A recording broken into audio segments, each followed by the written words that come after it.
or Jayendra bhai. Okay, fine.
Jayendra sir, welcome. Okay, ચાલો હવે સંભળાય છે તમને મારો અવાજ સંભળાય? Yes, મને સંભળાય છે બિલકુલ. તમારું બેકગ્રાઉન્ડ ખાલી દેખાય છે, તમે નથી દેખાતા. ના હું હવે આવું જો મેં કીધું ટ્રાય કરતો. I'm just kidding. Yes sir. Ready. ચાલો. Perfect. Clear બની?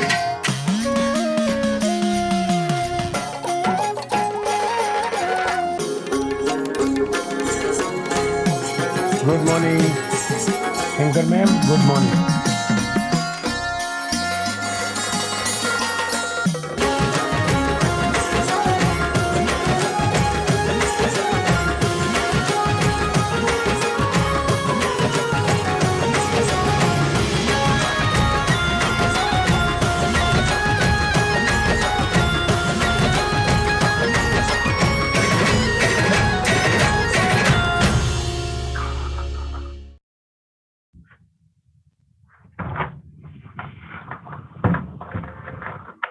Good morning, entrepreneurs.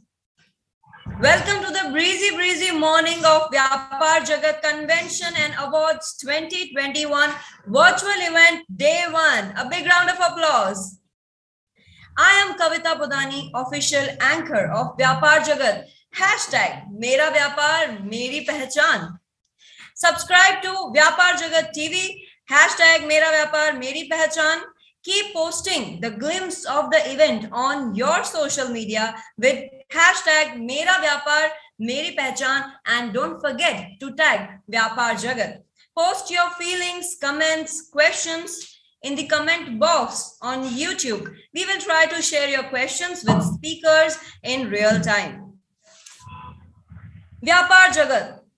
With the government's Startup India initiative, it is very clear that India has gradually realized the significant role that entrepreneurs play in the making India Aatma Nirbhar or self-reliant. In this regard, the Make in India scheme of Prime Minister Narendra Modi has been a turning point for our nation. The Make in India project was a well-calculated and much-needed scheme that aimed to transform India into a global design and manufacturing hub. Our Prime Minister's vision of providing opportunities to entrepreneurs paid back during the 2020 lockdown and during the entire pandemic period, when the same entrepreneurs shouldered the responsibility of pulling the nation out of financial debt. Make in India, Aatma Nirbhar Bharat, and many other schemes are a clear display of the government's far-sightedness and deep understanding of the true importance of entrepreneurs.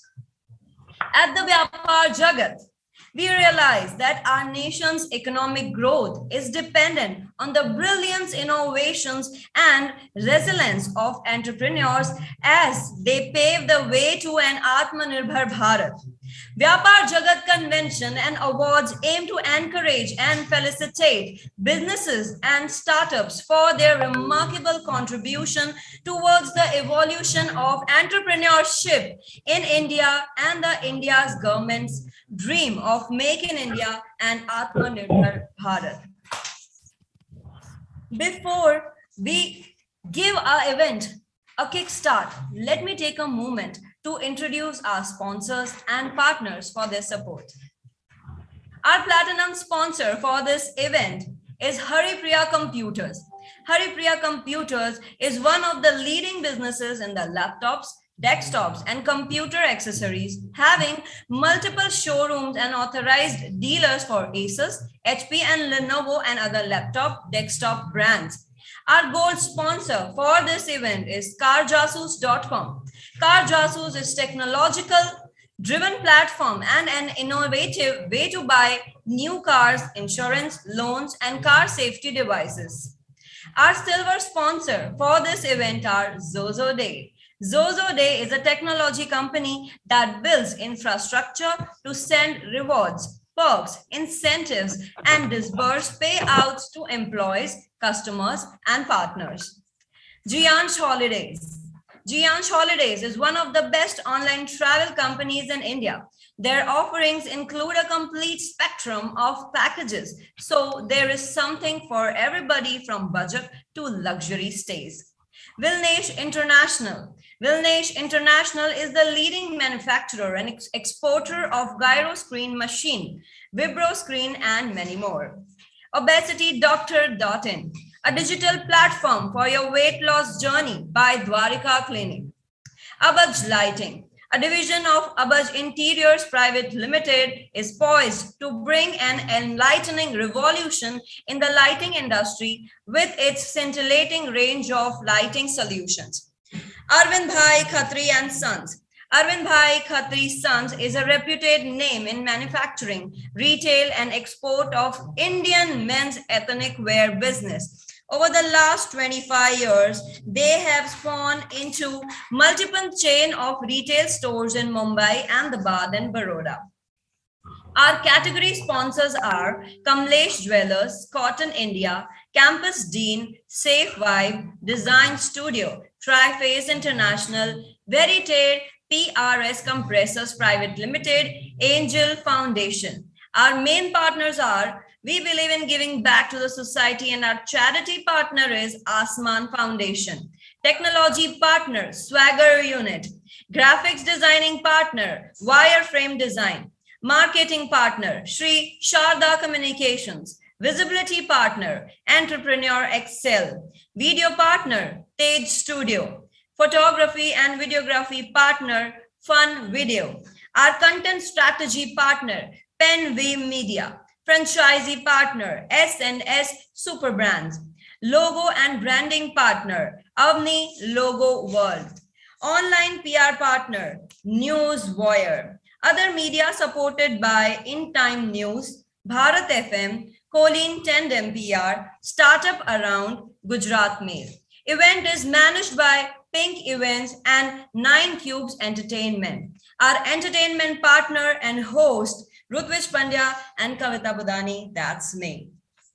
Vyapaar Jagat Convention and Awards is supported by various mentors, industry leaders, and communities. To name a few, we would like to thank all the BNI members, especially BNI Vinci chapter, media friends, communities like Consultant Cubes, Multitasking Mommies, Ma to Mom, Gujarat Traders, and Federations.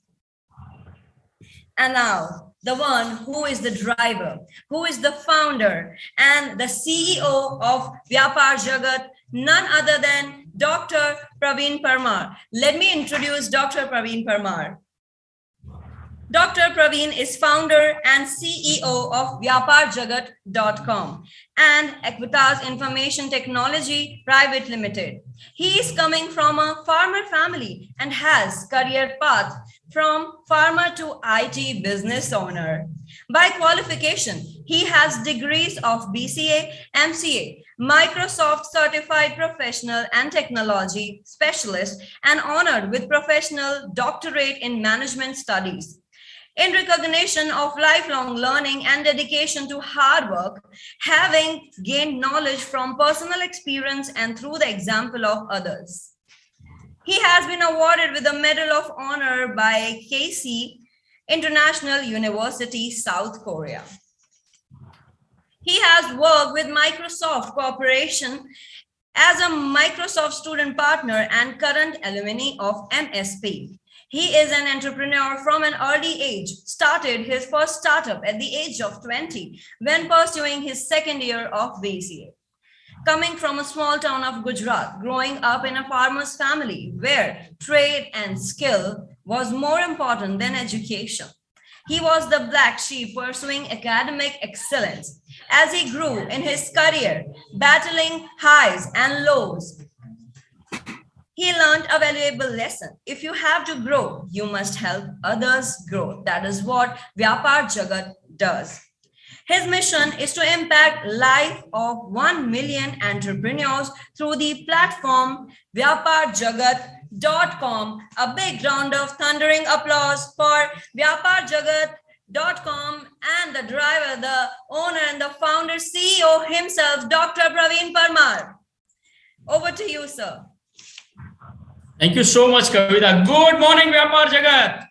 A very warm good morning to all of you, those who have joined us today.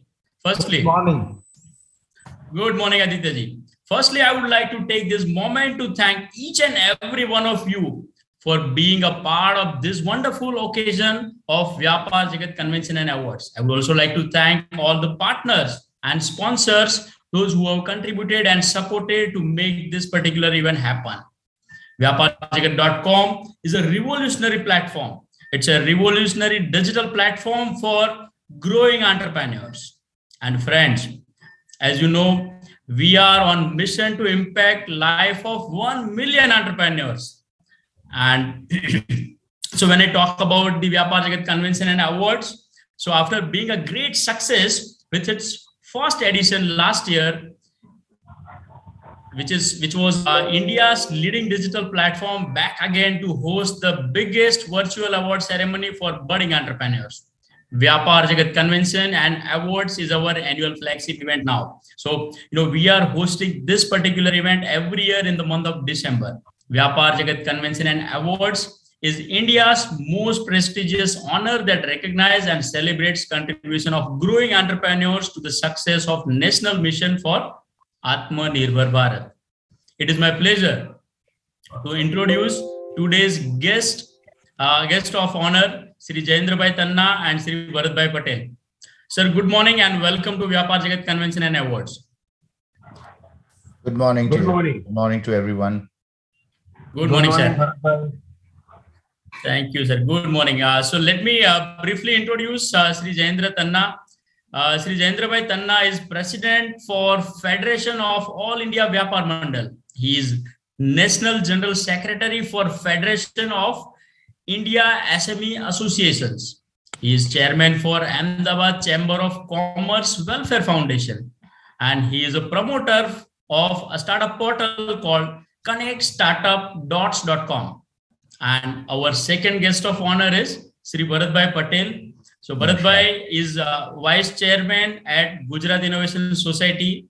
He is Chairman of Computer Division Board for the Indian Institutions of Engineers, India. Now I request Sri Jayendra Bhai and Bharat Bhai to say a few words and inaugurate this particular event, which is named with Vyapaar Jagat Convention and Awards 2021. So I request Jayendra Bhai to say a few words first. Yes, sir, over to you. Dear all, good morning. And first of all, let me wish belated happy birthday to Praveen Bhai, who had his birthday before 2 days. And this is in person that I am wishing you a long, healthy life, coming your way with full of success and more initiative like Vyapaar Jagat, what you are doing. Yes. Thank you so much. I formally request Bharat Bhai to join me in inaugurating this, Convention and Awards of 2021 by Vyapaar Jagat, which is definitely a very novel idea and on one of the largest, IT related, business related portals. I represent business community in Gujarat and now all over India. In Federation of All India Vyapaar Mandal, we have got our branches in 20 states all over India, where all trading community, association, federations are our members. And that way we try to, persuade and advocate the issues related trade community, trade fraternity, which is the highest contributor to India's GDP growth, GDP figure. Because and one of the main, contribution is that we give employment, means trading traders. All of India gives employment to those who are unorganized sector, those who are really not educated, and they are just not able to, because of the social conditions or whatever it is, they have not been able to get more education during their social circumstances. And we give right from the 5 साल के means 5 standard पढ़े हुए को भी हम job दे सकते हैं, and chartered accountants भी हमारे बड़े बड़े संस्थान में है. So that way we contribute to this thing, and that's why we still feel, and our in Ahmedabad Chamber of Commerce, our motto is Aatma Nirbhar Vyapari, Aatma Nirbhar Bharat. जब तक व्यापारी आत्मनिर्भर नहीं होगा तब तक भारत नहीं होगा. और इसमें आपका व्यापार जगत का जो कंट्रीब्यूशन है, recognizing and giving them some rewards and all those things, that is the best motivation a trader can get, because it is otherwise it is unrecognized all over India. There you must be looking towards and running towards SME awards and all those things, but no government till now, no state government, no central government has organized such a thing where you recognize and award the trading community, Vyapaar Jagat, which is your name and all those things. And recently we have started in this language. This is a first initiative, novel initiative by Ahmedabad Chamber of Commerce and Gujarat Traders Federation, along with our other associations, to start up a portal for startups. We want to be a portal, startup portal for startups, all of them. Where we invited almost 200 startups, and out of that we selected 25, which startup we thought which has got some social impact somewhere. Because trading community has always been connected with idea of CSR, right from our this thing. Jo bhi aap, whenever the natural calamity is there, or any problem or it is a trading community would come first of all to have, say tiffin services or dan melas. Most of the institutions which are non-government in PPP mode, in charity or CSR activities are mostly promoted by trading community. And some were those industrialists who have, aspired or come from trading community. Anyway, कोई धर्मशाला देखिए, गौशाला देखिए, all the religious things, जो भी लंगर चल रहे हैं, जो भी चल रहे हैं, वो कहीं ना कहीं हर जगह पे ट्रेडिंग कम्युनिटी का ही contribution उसमें रहता है. So we have got the CSR instinct in us right from the birth. छोटे से ही ये शुरू हो जाता है, कोई भी जरूरतमंद है. Everybody, there is a system in few of the communities that they would take out 5% or 10% for the religious ceremony or the charity ceremony out of their income. This is a set procedure. Looking towards that thing, we thought that startups who are contributing to social should be given some priority in our first startup project exhibition, which we did on 1st and 2nd November in this thing. I invite all startups who are connected with this particular institution to come and enroll themselves with connectstartup.com, connectstartup.com on our website. There are 3 links are there. You can get registered. What we will do is we will get you our humble, motive is to give them, not to give them only finance. We will give them 1 year. We'll try to give them 1 year business out of our trading community. किसी के showroom में बड़ी जगह है तो वहाँ 50 square feet की उनको जगह दिला दे. Because after pandemic, the trading community has been suffering like anything because of general consumer change of buying patterns. So essential commodities are a must, and other patterns, people are not buying that much. So all showrooms and all business people are thinking somewhere. Isn't the Economic Times before 2 days only they have claimed that more than 42% have changed their system of working. So that's a huge attitude change in this thing. So we will try to get some good business for this startup. And during that time, they'll come to the market, they will face a real challenge in the market. In that thing, we have got support from good innovation centers like what Bharat Bhai and Sunil Bhai is, also doing. We got good support from Gujarat Technical University, which is the main hub of promoting startup in Gujarat by the state government, and LD Engineering College also, which is the #1 startup university recognized by all over India. So that way, our idea has been accepted by anybody. This is a novel idea because generally what the startup supporters do, that they give financial support only.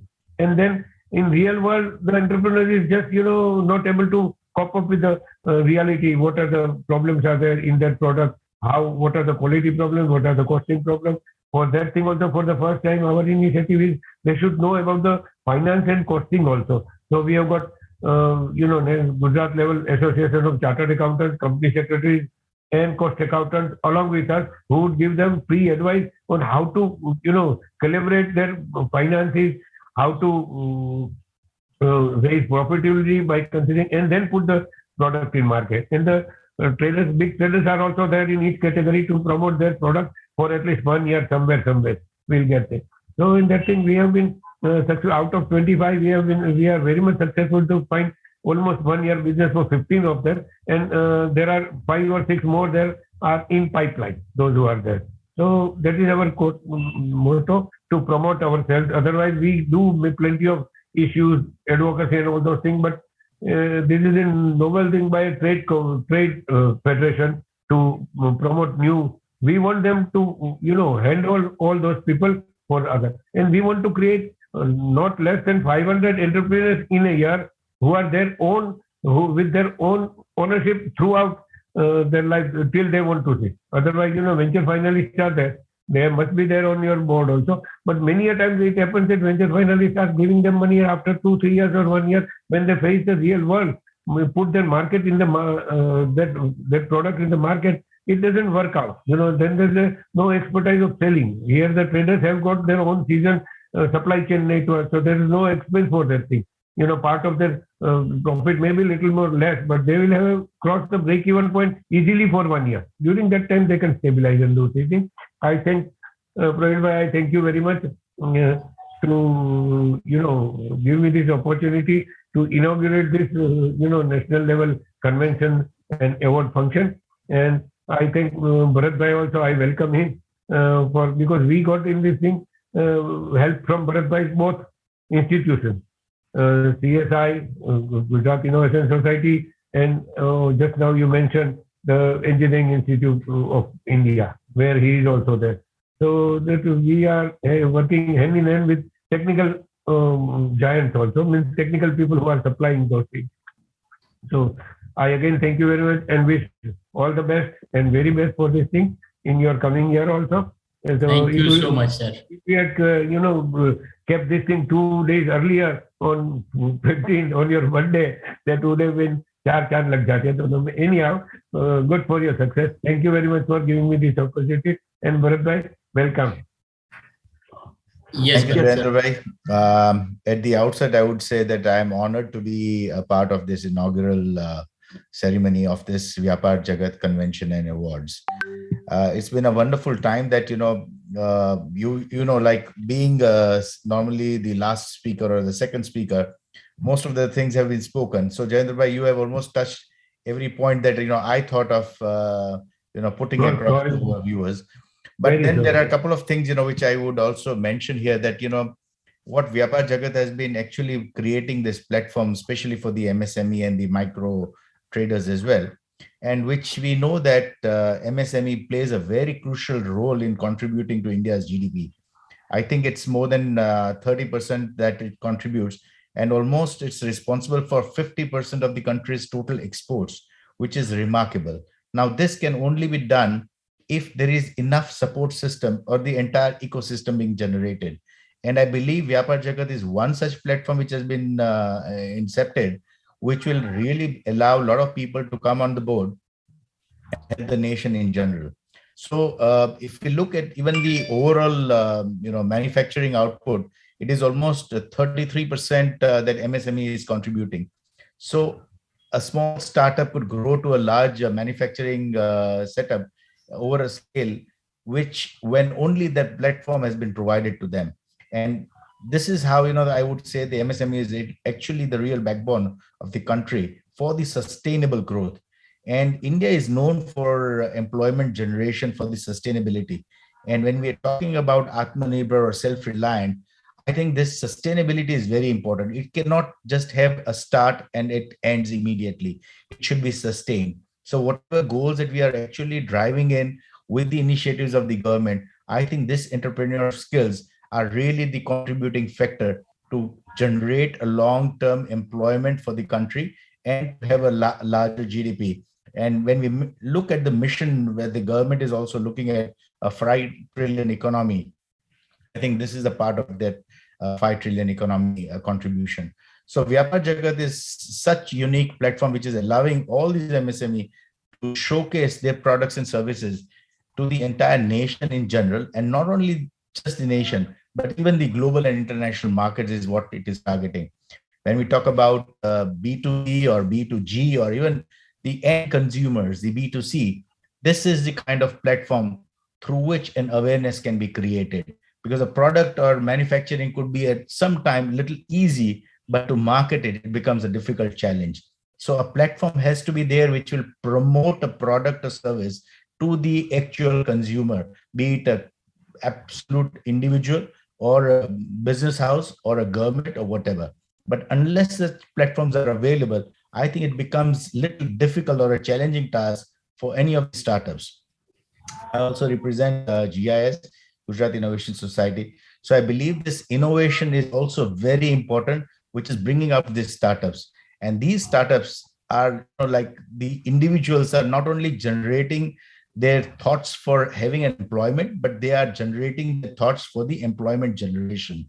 And that is where I think that becomes a Vyapar by its own self, which is generating a lot of employment. So the mindset should be such rather than becoming an employment seeker to an employment giver. So I think that is the kind of, the startups which is budding up into the nation is going to be extremely good, and innovation plays a very, very important role. And when we talk about the basic mission of Aatma Nirbhar, and even this time the Vibrant Gujarat Summit, which is going to happen in the next month, has the basic theme of Aatma Nirbhar Gujarat to Aatma Nirbhar Bharat. And it is very, very important that Gujarat takes this stand, to promote whatever the startups or the business houses are to the global world. And such platform, Vyapaar Jagat is one such platform, which is really becoming very, very important, which is bringing actually the voice for the local to the global. So I think this flagship program, which is recognition of such kind of startups, is very, very important. And Praveen, I would also congratulate you on the hashtag which you have, the Mera Vyapar Meri Pehchan, which is really bringing an individual to the global world where people will understand that this is what I am. So Pehchan is something which is very, very important for any of this. So very best to the entire convention and awards, and may the best come out, and there'll be a lot of, I think, inquisitive by everyone across the world. Thank you very much. Thank you so much, sir. Thank you so much for the very inspiring words. I think, so I know both of you very closely, and I always, follow the insights and the thoughts you share. And that was really inspiring. And sir, as you have said, the hashtag Mera Vyapar Meri Pehchan. So it's a very thoughtful, the idea wherein, as we know that, the large corporates are, known with the business, but the small entrepreneurs, the startups, the MSMEs, they are not, identified by the business. So the idea is, every, the small entrepreneurs should be recognized with the name. And sir, with that note, we have, a song which we have, which we want to dedicate to the nation. And so I request both of you to, stay for a little longer, and we would like to inaugurate the song as well. So may I ask the host team to please play the song along with video. Kindly share the sound, so yeah, we all can see the sound as well.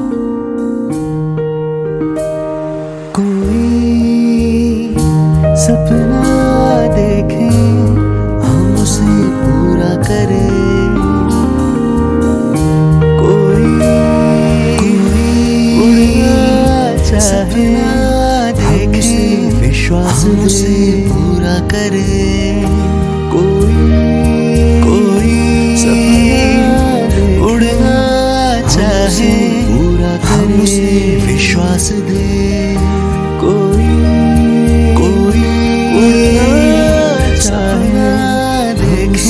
विश्वास हमसे पूरा करे, जोश भरने को तैयार हम, उड़ना आगे बढ़ने में हमसे विश्वास दे, जोश भरने को तैयार हम, आगे बढ़ने में राहदार हम, जोश भरने को तैयार हम, आगे बढ़ने में राहदार हम, मेरी पहचान, मेरा व्यापार, मेरी पहचान, मेरा व्यापार, मेरा पहचान, मेरी पहचान, मेरा व्यापार, मेरी पहचान, हर व्यापार को दे पहचान,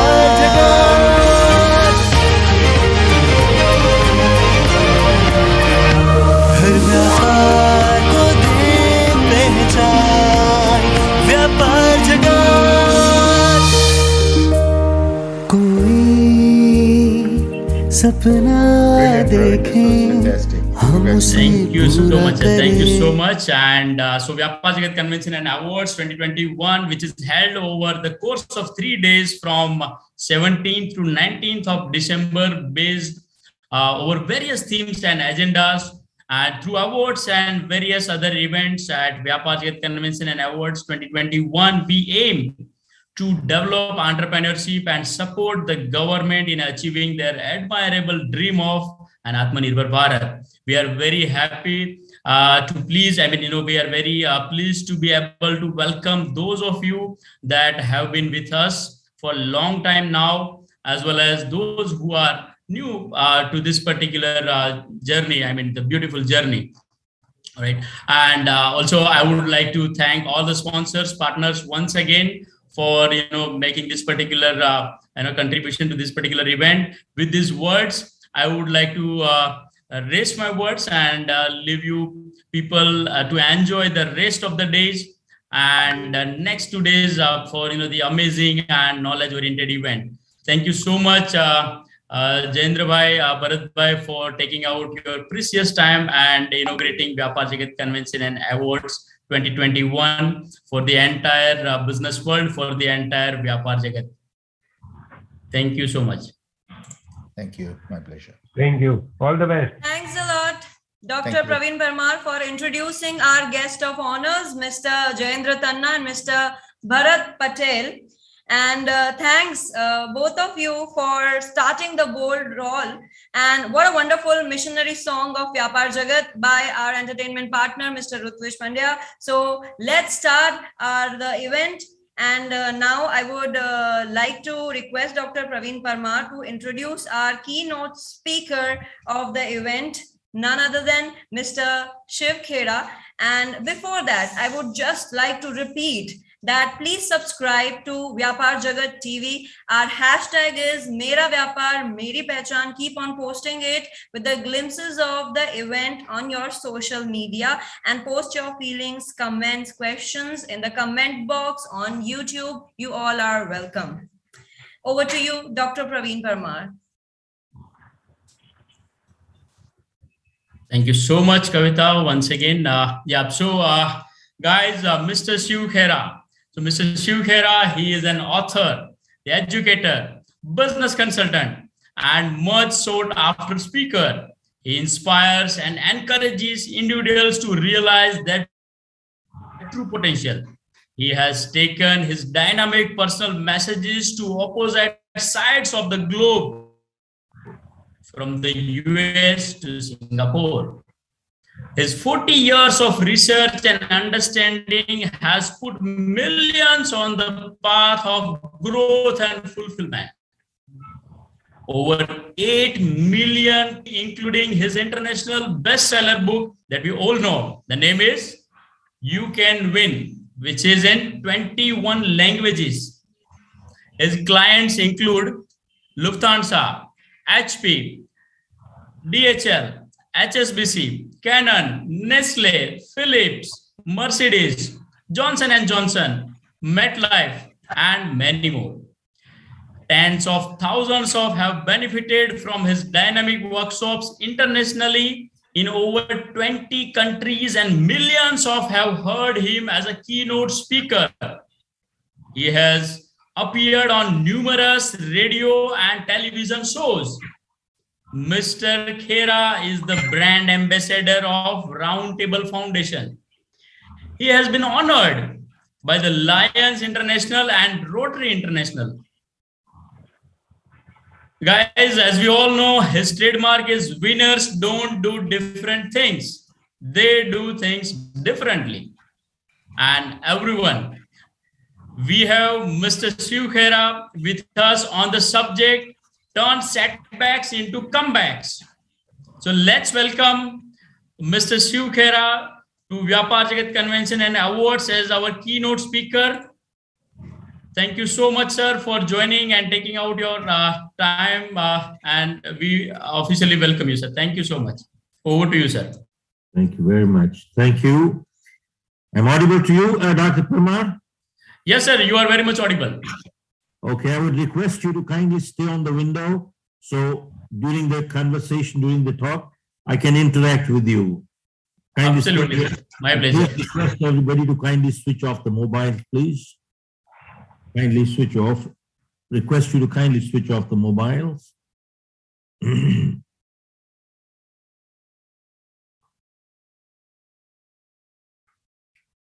I congratulate you for inaugural of your conference today. Folks, my topic is turn setbacks into comebacks. Personally, in my own life, I've had 3 major setbacks. And what helped me come back is what I'm going to share tonight.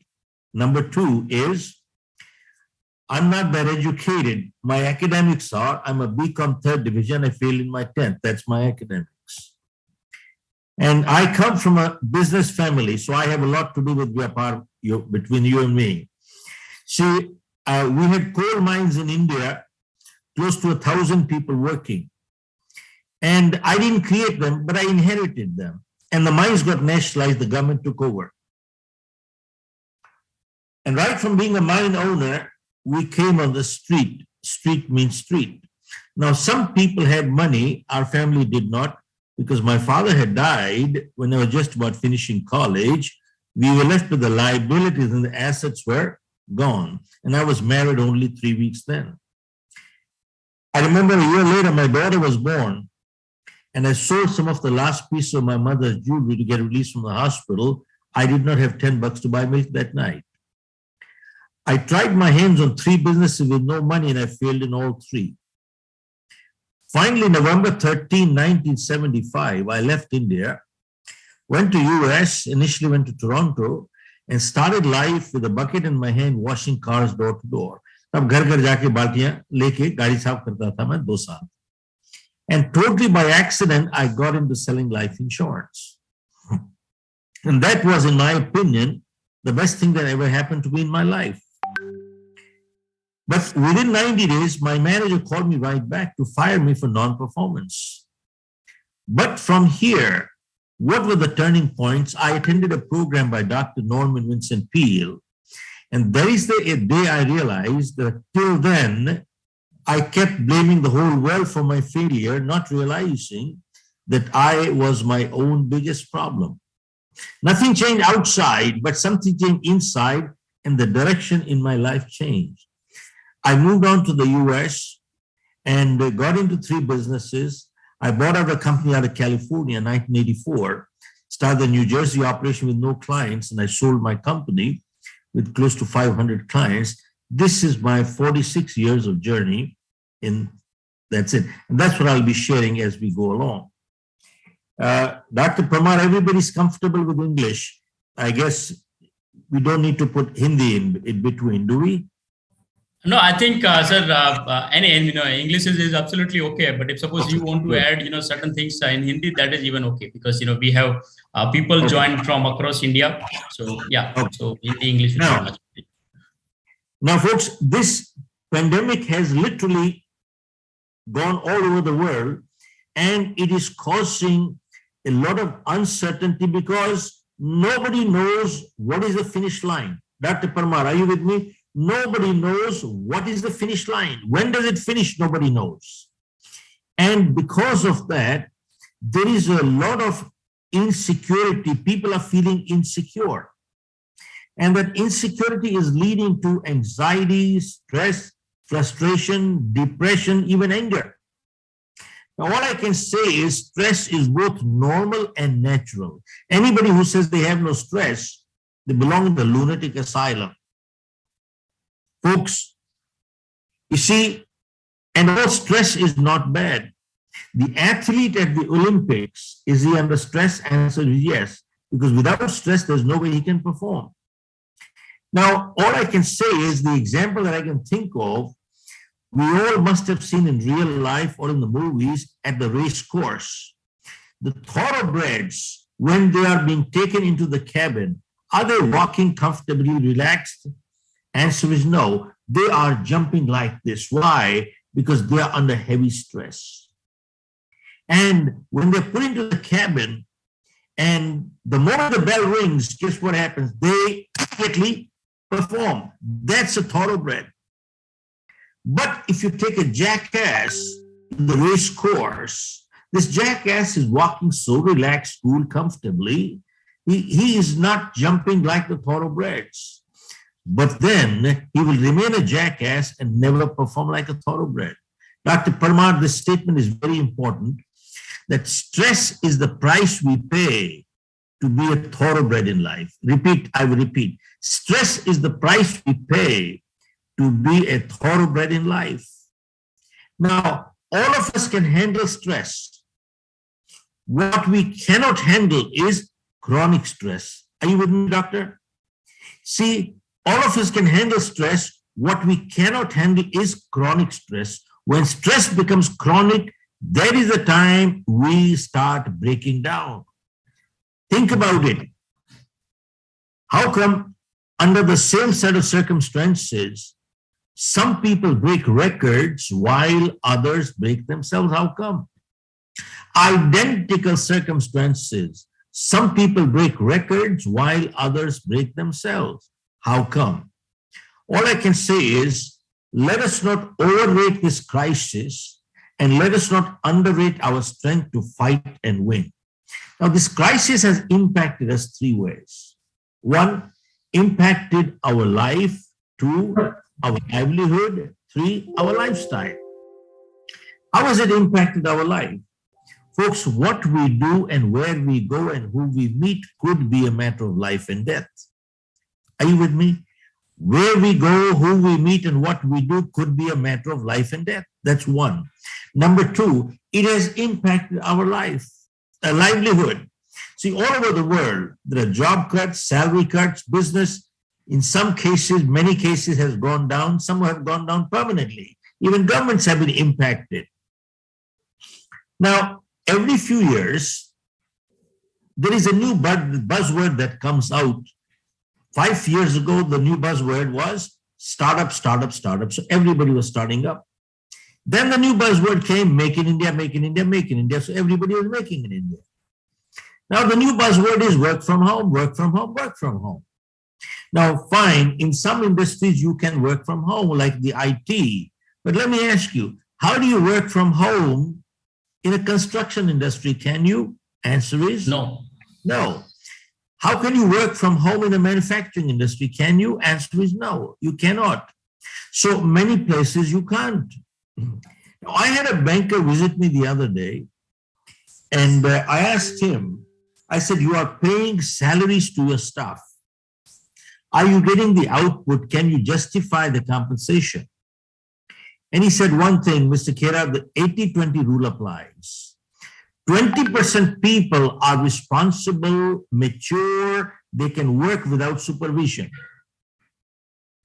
But 80% people, they're not mature. They, even if you give them measurable targets, they still need supervision. One. And number two, see, people who are not mature, they think working from home is a paid vacation. It is not a paid vacation.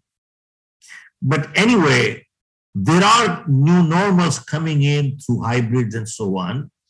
Now, Praveen, you see, we have a trademark called winners don't do different things, they do things differently. Now, many times people ask me what they do they do differently? And my answer is, winners form the habit of doing things losers don't like to do. And what are the things losers don't like to do? They're the same things winners don't like to do either, but they do it anyway. See, losers don't like to get up in the morning. Winners don't like to get up in the morning either, but they get up anyway. See, losers don't like to work hard. Winners don't like to work hard either, but they work hard anyway. See, they form the habit of doing things losers don't like to do. Now, I'm sure you must have heard, Praveen, लोग बहुत बार ये कहते हैं साहब इसकी तो किस्मत अच्छी है, मिट्टी को हाथ लगाता है सोना हो जाती है। इसकी किस्मत खराब है साहब, ये सोने को हाथ लगाता है मिट्टी हो जाती है। Now there is truth in it. If you analyze the person who we call lucky, analyze their life, analyze every transaction in their life, and you will find the positive behavior has become habitual. Every time they do it right, it happens right.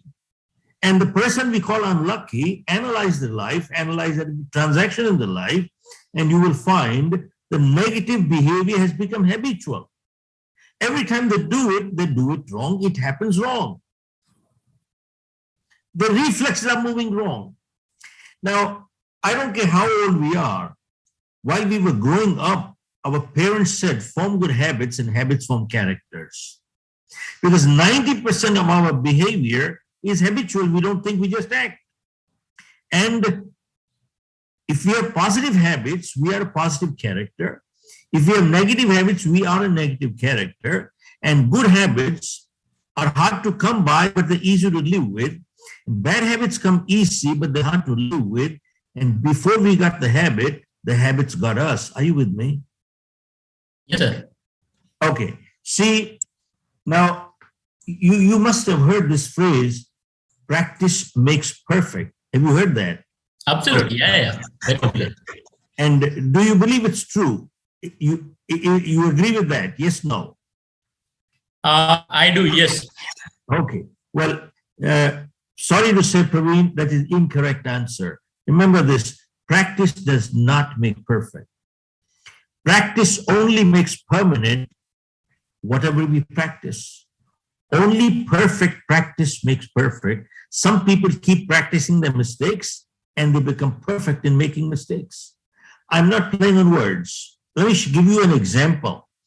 In martial art, when they get the white belt, yellow, orange, purple, green, brown, black belt, 5 years later, this martial art student is practicing the same thing what he learned when he got the white belt. And what is that? Block, punch, block, punch, block, punch. But when they start, these young kids want to hit hard. At that time, the teacher says, go slow, go slow, go slow. Learn the right form. If your form is incorrect, that will become permanent. The wrong form will become permanent. Learn the right form, go slow.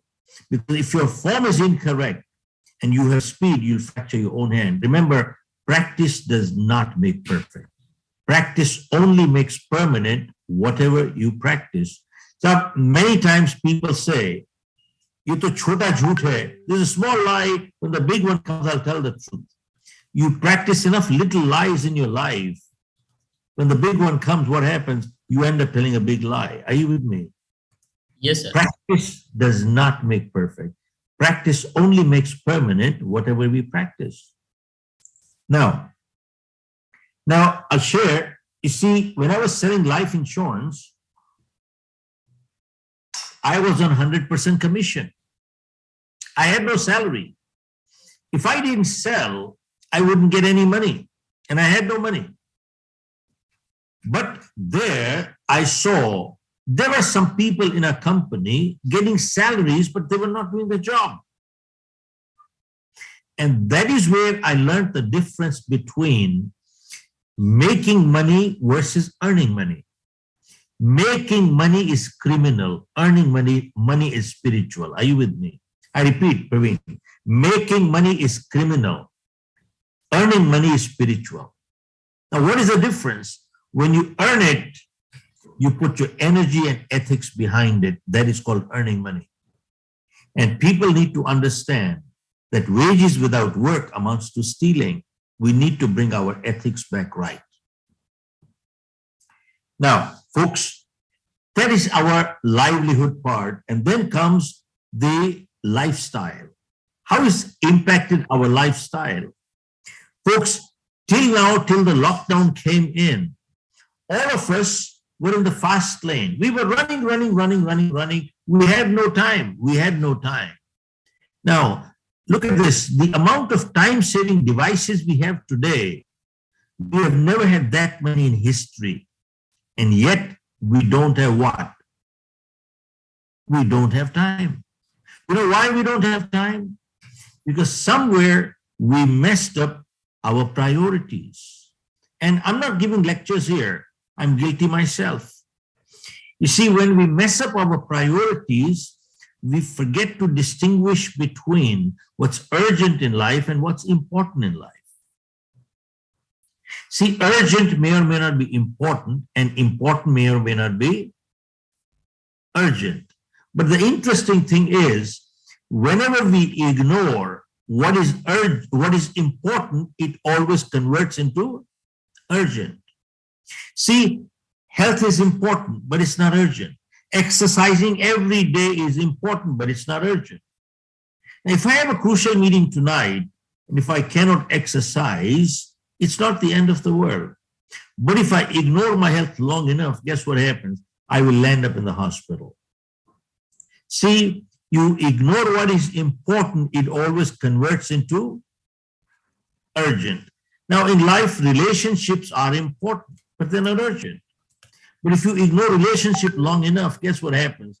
You start talking through your lawyers. See, folks, whenever we ignore what's important, it always converts into urgent. You see, this crisis, what it has done is literally made people step backwards and reevaluate the priorities. You ask people, why do you go to work? I go to work for my family. Why do you work hard? I work hard for my family. Who are the most important people in your life? My family. Who are the most neglected? Also my family. What a joke. Sadly, the most important people also become the most neglected, which is sad, but it happens that way sometimes. So what this crisis has done is made people realize that till now we were running all right, but check, were we running in the right direction? And now people have realized that in life, direction is much more important than speed. Are you with me? Absolutely. In life, direction is more important than speed. Now, folks, how do you overcome this crisis? Normally, if I have time, I have 9 steps on it, but I'm not sure if I'll have the time, but at least I will cover 4 or 5 of them today. Folks, 46 years ago in New York, I attended a program by Dr. Norman Vincent Peale, the man who wrote the book Power of Positive Thinking. And there were 1,000 people. I was one of them. Dr. Peale came, looked at everybody, and said, "You people appear so cool and calm and comfortable. It appears nobody has a problem here." Then he asked, "Does anyone have a problem here?" Now, who doesn't have a problem? So everybody raised their hand. Yes, we have problems. Then he asked, how many people would like to get rid of their problem? Again, everybody raised their hand. Then Dr. Peale said, while I was coming here, 2 blocks away from here, I saw there were some people lying down, all comfortable, totally relaxed. They had no problem whatsoever. How many people would like to know where that place is? So everybody raised their hand. Then Dr. Peale said, 2 blocks away from here, there is a cemetery. Sahab, 200 गज दूर यहाँ से एक शमशान घाट है. There are people lying there, all stretched out, comfortable, relaxed. They have no problem whatsoever. Then he asked, how many people would like to get rid of that problem? Nobody raised their hand. Everybody put their hand in their pocket. And then Dr. Peale said, remember, problem is a sign of life. So long as we are alive, we shall have problems. The day we don't have problem, we'll be dead. And that day, he gave a prayer, which is called the Serenity Prayer. And for the past 46 years, Praveen, I have been using this prayer every day, and it has helped me overcome a lot of adversities. And in my opinion, this is the crux of life, gist of life. And the prayer goes like this. God grant me the serenity to accept the things that I cannot change, and courage to change the things that I can, and wisdom to know the difference what I can and what I cannot. I'll say that in Hindi. परमात्मा मुझे संतुलन दो, जो मैं बदल नहीं सकता आपकी सौगात समझ के स्वीकार करूं, और अगर बदल सकता हूं तो मुझे इतनी हिम्मत और हौसला दो कि उसे बदल दूं, और इतनी सुबुद्धि दो कि उनमें फर्क बता सकूं, क्या बदल सकता हूं और क्या मैं नहीं बदल सकता. God grant me the serenity to accept the things that I cannot change.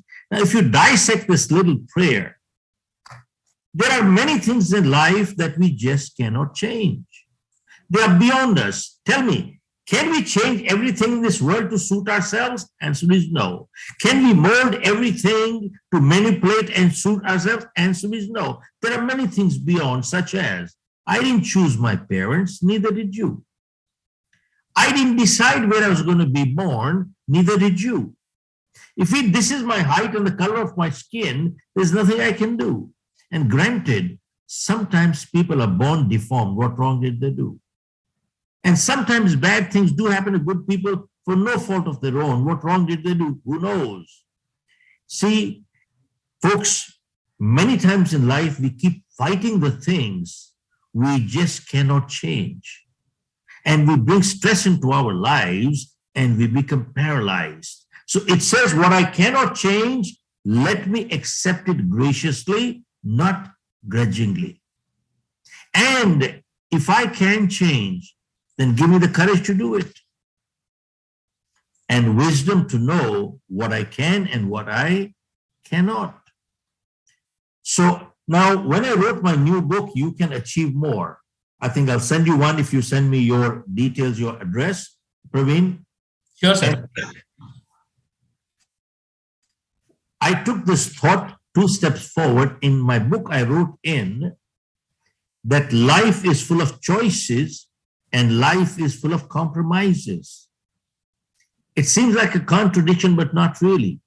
See, Praveen, if I ill-treat you, I have chosen to be ill-treated, haven't I? If I treat you with discourtesy, I have chosen to be treated with discourtesy, haven't I? If I light up a cigarette, I've chosen to invite cancer, haven't I? See, if I drink and drive, I have chosen to invite an accident, haven't I? So if I exercise every day, I have chosen to invite good health, haven't I? See, and if I tell lies, I have chosen to lose my credibility, haven't I? And if I tell the truth, I have chosen to be a credible person, haven't I? See, remember, life is full of choices. Now, important thing is, we are all free to the point of choice, but after we make our choices, the choice controls the chooser. We have no more choice. Our choice finishes. Our freedom finishes. Now, how is life full of compromises? As somebody said, well, in life, we cannot choose the cards that are dealt to us. What we can choose is how we play the game. And sometimes nature gives us a lemon. The choice is ours. Do we cry or do we make lemonade? That's our choice. Now, many times people ask me, Praveen, that people who are successful, don't they ever make mistakes? And people who fail in life, don't they do positive things in life? Folks, here is my answer. People who succeed in life, they do make mistakes. But remember, making a mistake once in a while does not bring failure. Repeating the same mistake again and again is what brings failure. And doing something positive once in a while does not bring success either. Repeating the same positive behavior again and again is what brings success. So what is success? Series of positive decisions in life is called success. And series of negative decisions in life is called failure. Are you with me? Absolutely. Are you with me? Yes, yes, sir. Okay, good. And I see Aditya Kumar is also right there. Yes, sir. Now, Very right. folks, that is one part. Step two. Folks, convert wasted time to productive time. Convert wasted time to productive time. How do you convert that? In my book, You Can Achieve More, I have given a survey from US. It said that an average American watches 4 hours of TV per day. 4 hours of TV per day. Now, it's not the average American. It is European, Indian, Australian, everybody's watching 4 hours of TV per day. Right now, that was before the pandemic. Right now, there are people watching 8 hours of TV per day, 9 hours, 10 hours, who knows what. Now, a man went to a friend who used to watch 4 hours of TV per day, and he asked him, how much did this TV cost you? So he said, it cost me $1,000. He said, well, you probably don't know how to calculate the money value of your time, Praveen. He said, you don't know how to calculate the money value of your time. He said, what does that mean? He said, what is your annual income? He said, I make $100,000 per year. And he said, how many hours do you work a year? He said, 2,000 hours. And he said, then your hourly rate is $50 an hour. And you watch 4 hours of TV per day, 50 times multiplied with 4 hours, that is $200 per day. And you watch 365 days a year, multiply 365, it comes to $85,000 per year, which is more than your EMI on $1 million home. How do you like that? Which is $85,000 a year, which is more than your EMI on $1 million home. That is the time you are wasting in life. Now, folks, don't get me wrong. We all enjoy TV, nice movie, it relaxes us. But watching 4 hours every day, what are you doing? You are wasting your life. Now, folks, in the same book, You Can Achieve More, I have given another survey which said that 85% of millionaires and billionaires in the world today are first generation. Aditya, 85% of millionaires and billionaires in the world are first generation. Only 15% coming from inheritance. Right. So they were asked, how did you achieve so much financial success in such a short time? And the answer was that we read books. How many books? 50 books a year. 50 books a year comes to 1 book a week. 1 book per week. Warren Buffett, if you Google on him, he reads every day 6 to 8 hours per day, Warren Buffett. Bill Gates is an avid reader. And they were asked, what kind of books do you read? They said, we have no time to waste. We only read self-help books, no fiction. Why? They said from a self-help book, one good idea is worth $1 million. One good idea is worth $1 million. Tell me, how many ideas do we need to succeed in life? Only one. And they read 50 books a year, 1 book a week. That means there is a tremendous connection between learning and earning and learning and earning and learning and earning. Learn more, earn more, learn more, earn more. There are many people who say, I have no time. They won't read books. Folks, and I also learned one more thing, that a serious reader will never borrow or lend books. Never. They will never borrow or lend books. Many times people come to me and they say, Mr. Khera, I got a great new book. I can lend it to you. I said, don't. Either give it to me, gift it to me, sell it to me. Don't lend it to me.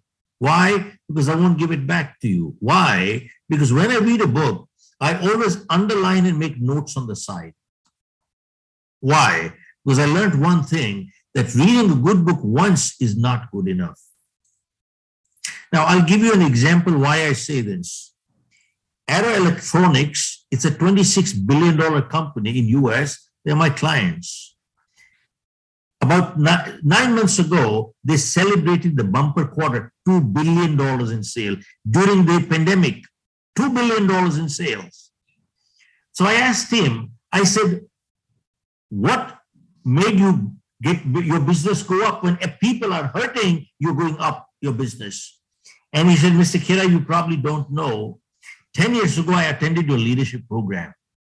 And he said, you had a stall at the back. You were selling audios, videos, and books. He said, I bought your stall, entire stall, I bought it. He said, I bought a few hundred of your books and everything because he was the managing director of Arrow Electronics. And he said, I have 700-800 people working in my company. He said, I gave your book to everybody. You Can Win and the others. And he says, they read your book every year. Every year, once a year, your book is being read every year in my company. He said, I have read your book 20 times. If you forget a paragraph in your own book, call me, I'll tell you where it is. He says, we just don't read. He says, we practice it. That is where I learned that reading a good book once is not good enough. And sometimes people say, I've read your book once. I said, you wasted your time and money also. Now, folks, if during this pandemic, if we have not upskilled ourselves or become more knowledgeable or become healthier and fitter, we cannot blame that we had no time. Folks, this lockdown came in March last year. I did my first webinar on April 8th. Aditya, till April 8th, sir, I did not know. I was learning to do SMS from my grandchildren. I didn't know how to do SMS. In my life, I have never done an email. And I did not know, Praveen, how to run a computer. I didn't know how to do it. I learned, I'm not an expert even now, but I've started operating the computer. And since April 8th to date, I have done 183 webinars, including yours tonight. And many of them, most of them are paid. I'm not doing free webinars. I am paid for it. Pricewaterhouse, Kotak, all these Namuras, they're paying money for it. This has opened up a new avenue. So one, I have upskilled myself. Two, see, at one time I used to read 30, 40 books a year. I dropped the habit. I started picking up. Now today I read 2 to 3 hours per day right now. So I'm getting more knowledgeable. And three, I was 95 kilos before. Now I'm 83 kilos. I've lost that 12 kilos of weight. Exercise every day. Folks, let me ask you, if during this pandemic, if you have not upskilled yourself or become more knowledgeable or become healthy and fitter, can we blame that we had no time? Answer is no, we can't do that. So convert wasted time to productive time. And step three, if you want to overcome any crisis, turn setback into comeback,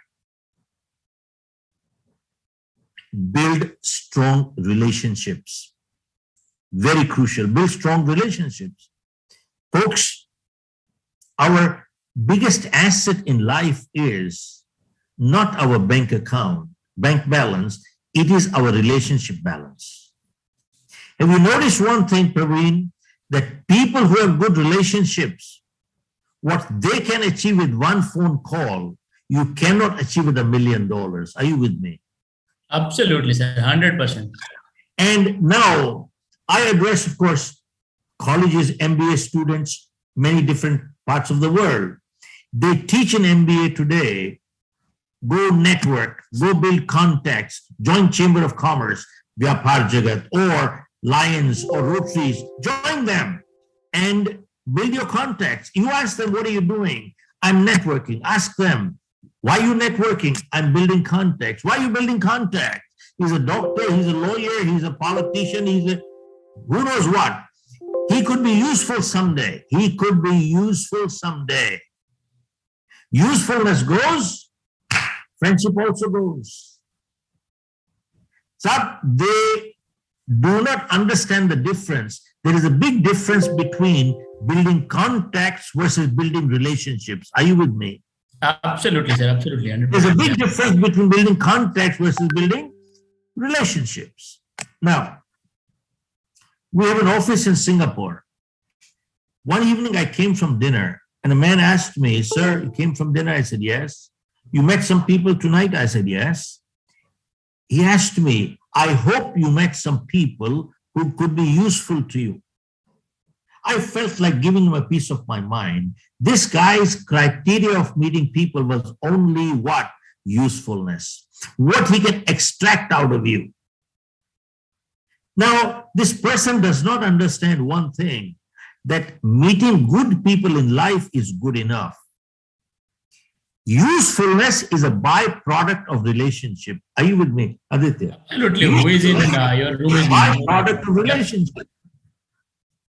See, example, if I have a friend for 20 years And if he has a problem tonight, who is the most natural person he will go for help to? A friend of 20 years. He's not going to make new friends tonight. Is it my duty to help? Answer is yes. It is my duty to help. And if I don't help him, am I being like a friend? No. So remember one thing. Helping a friend is a duty of a friend. It is never the purpose of friendship. Because if it is the purpose, purpose finishes, friendship finishes also. Helping each other is a duty, never a purpose of friendship. Because if it is a purpose, purpose finishes, friendship also finishes. Now, what makes relationship strong? What builds relationship? You see, none of us is perfect. We all make mistakes. Therefore, we must be tolerant of each other. Would you agree, Praveen, that tolerance is a good word? Yes, no, just thumbs up. Aditya, thumbs up. Okay. Thumbs up, Praveen, yes, no. Okay. Both of you gave the wrong answer. Let me share with you. In my opinion, tolerance is not a good word. I will replace that word with mutual respect. Mutual respect. See, Praveen, I and my wife live together not because we can tolerate each other. We live together because we respect each other. Balanced relationship. Respect each other. The day respect goes, we cannot live together. You know, if we only live because we can tolerate each other, what it means? It means postponing the blast. See, same thing. Employers and employees work long-term together, not because they can tolerate each other.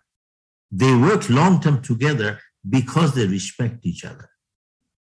The day the respect goes, you cannot work together. And we need to learn one thing, that what breeds respect is our value system. Our values match. And we must learn that in life, to build relationships, we must learn to give. You cannot be a taker in life. You must learn to give. Are you with me? Yes, yes, absolutely. Give us. Now, step 4. Step 4, if you want to build and overcome stress and turn setback to comeback, folks, become a proactive person. Become a proactive person, not a reactive person. See, I bet most people who are listening today, they are all leaders. They are all leaders in some form or the other. What does that mean? We do 4-day leadership programs. We've been doing it now 35 years. And many times in our program, we ask people, are you a good person? Many times they say, yes, I'm a good person. And you ask them, what makes you good? Then they say, well, I don't do bad, so I'm good. I don't tell lies, I don't cheat, I don't steal, so I'm good. And my answer is, I disagree with your answer. Folks, not doing bad does not make a person good. If I don't tell lies, it only means I'm not a liar, but that does not make me good. If I don't steal, it only means I'm not a thief, but that does not make me good. Folks, absence of not doing bad does not make a person good. Parveen, go ask a medical doctor. Parveen, stay with me. Go ask a medical doctor. Absence of ill health does not mean good health. So a person does not become good because they don't do bad. They become good when they proactively do good. That is what proactive is all about. Now, I've learned one thing, that a good leader always takes a stand for something and takes a stand against something. A good leader is never neutral. And if you're neutral, you are a politician. Are you with me? Yes. A good leader takes a stand for something, takes a stand against something. He's not neutral. And if you're neutral, you are a politician. I'll share with you an example once. I was doing a program for about 4,000 or 5,000 people. And a man from the audience came up and he asked me, Mr. Khera, are you a Gandhian? So Aditya, I've learned one thing. You see, don't answer questions till you clarify, number one. And number two, sometimes the best answer to a question is a question. So I asked him, sir, can you tell me who's a Gandhian? What's a Gandhian? And what are the principles of being a Gandhian? So he said Gandhi stood on 3 principles in life. One, Gandhi believed that with love, you can win everybody. Number 2, Gandhi believed in the principle of tolerance. And 3, Gandhi believed in the principle of non-violence. Praveen, he said non-violence. 3 things. So he asked me again, are you a Gandhian? I don't know what came to my mind. I said, I've been living in the US for the past 45 years, but I'm an Indian. And we respect our epics, Ramayana, Mahabharata, Bhagavad Gita, and Guru Granth Sahib. I've not read them, but I've heard them. So I don't know what came to my mind. Aditya, I asked him, sir, can you tell me, was Ram a Gandhian? Was Ram a Gandhian? And let us look at the 3 principles of being a Gandhian. Number 1, was he able to win with love everybody in this world? Answer is no, he was not. So Ram failed the first test. 2, you said tolerance. Did Ram say, I'm a very tolerant guy? You kidnap my wife, it's okay, I'll get a second one. You kidnap a second one, I'll get a third one. You kidnap a third one, I'll get a fourth one. Did he say that? He said, no, I do not tolerate kidnappers. And 3, you said non-violence. What did Ram do? He pulled out his weapon and he killed that evil. That is violence, even for self-defense. So I said, Ram failed the third test also. You see, Ram, that means was not a Gandhian. And then, did Ram say, I'm neutral? Did Ram say, let us compromise? No. He took a stand for something, took a stand against something. Ram didn't say, I'm a neutral.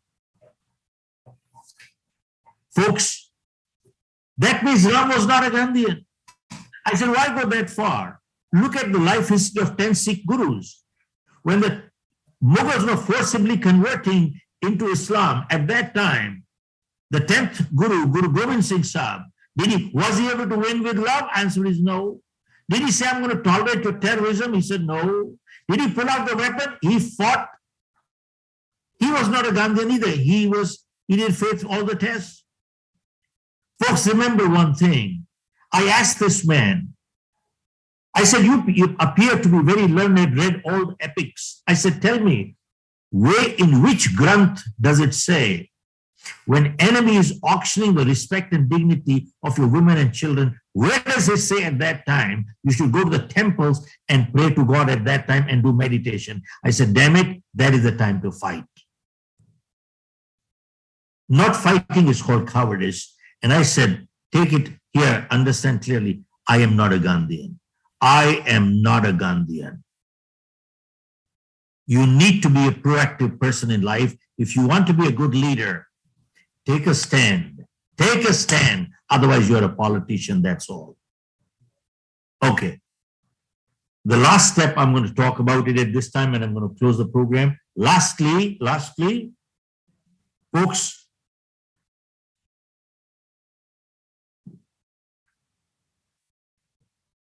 last step on overcoming stress and turning a setback into a comeback. Folks, faith gives strength, but blind faith leading to superstition weakens people. Aditya, are you with me? Blind faith leading to superstition weakens people. वो कहते हैं सब विश्वास इंसान को ताकत देता है, लेकिन अंधविश्वास इंसान को कमजोर बनाता है. Now, we need to accept responsibility in life. One of the biggest damage done to India has been done by our media, print media or electronic media. Anytime you open the TV, what do you see?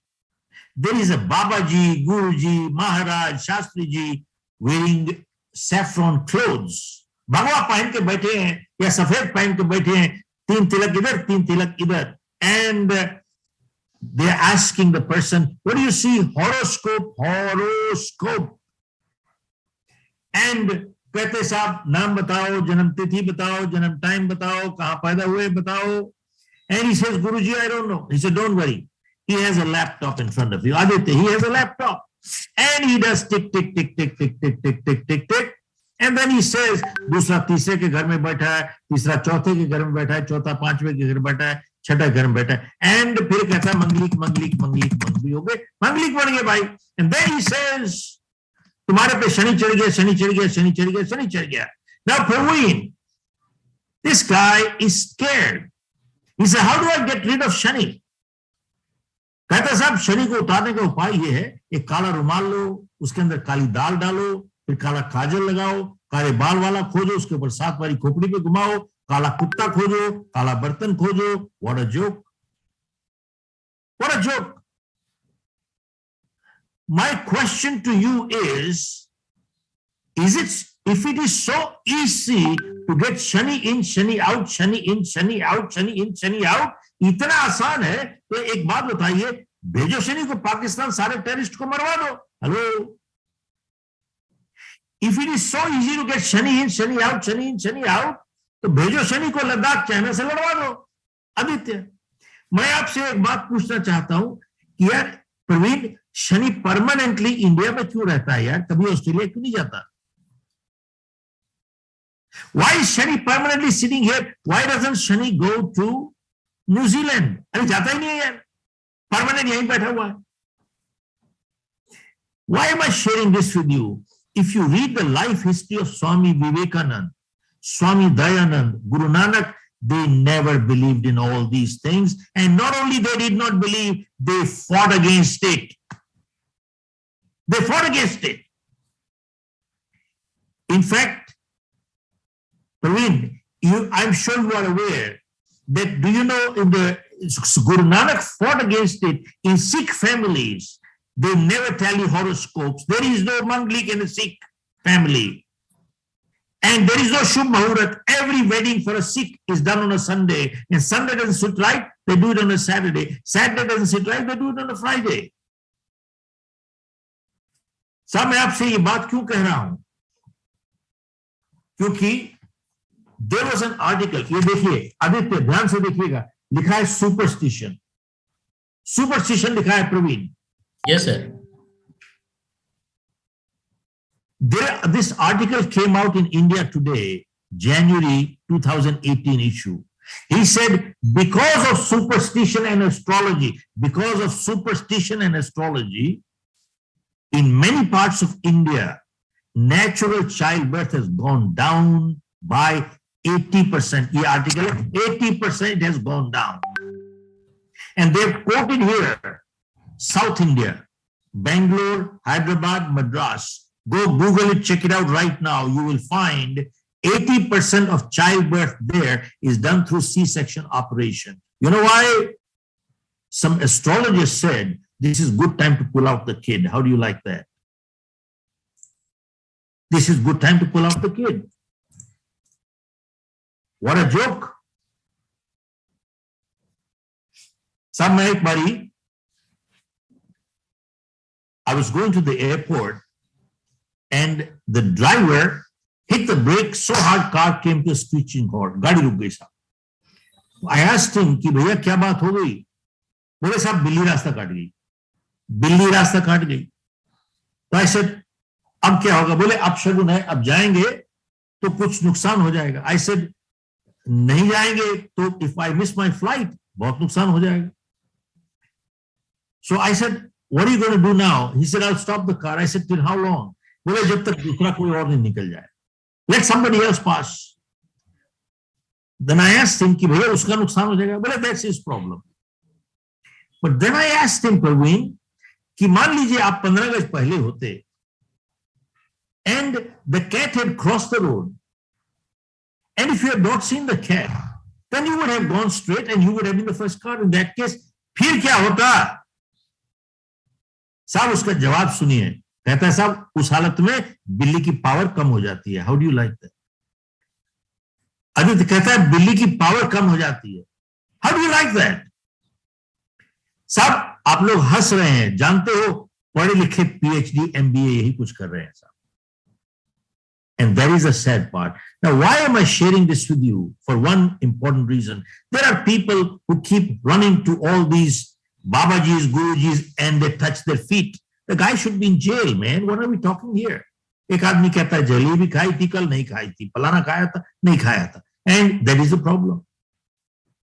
Folks, life, Praveen, does not always go up, up, up, up. Life is a roller coaster. It goes up and down. Yes, no, Aditya. It goes up and down. That's right.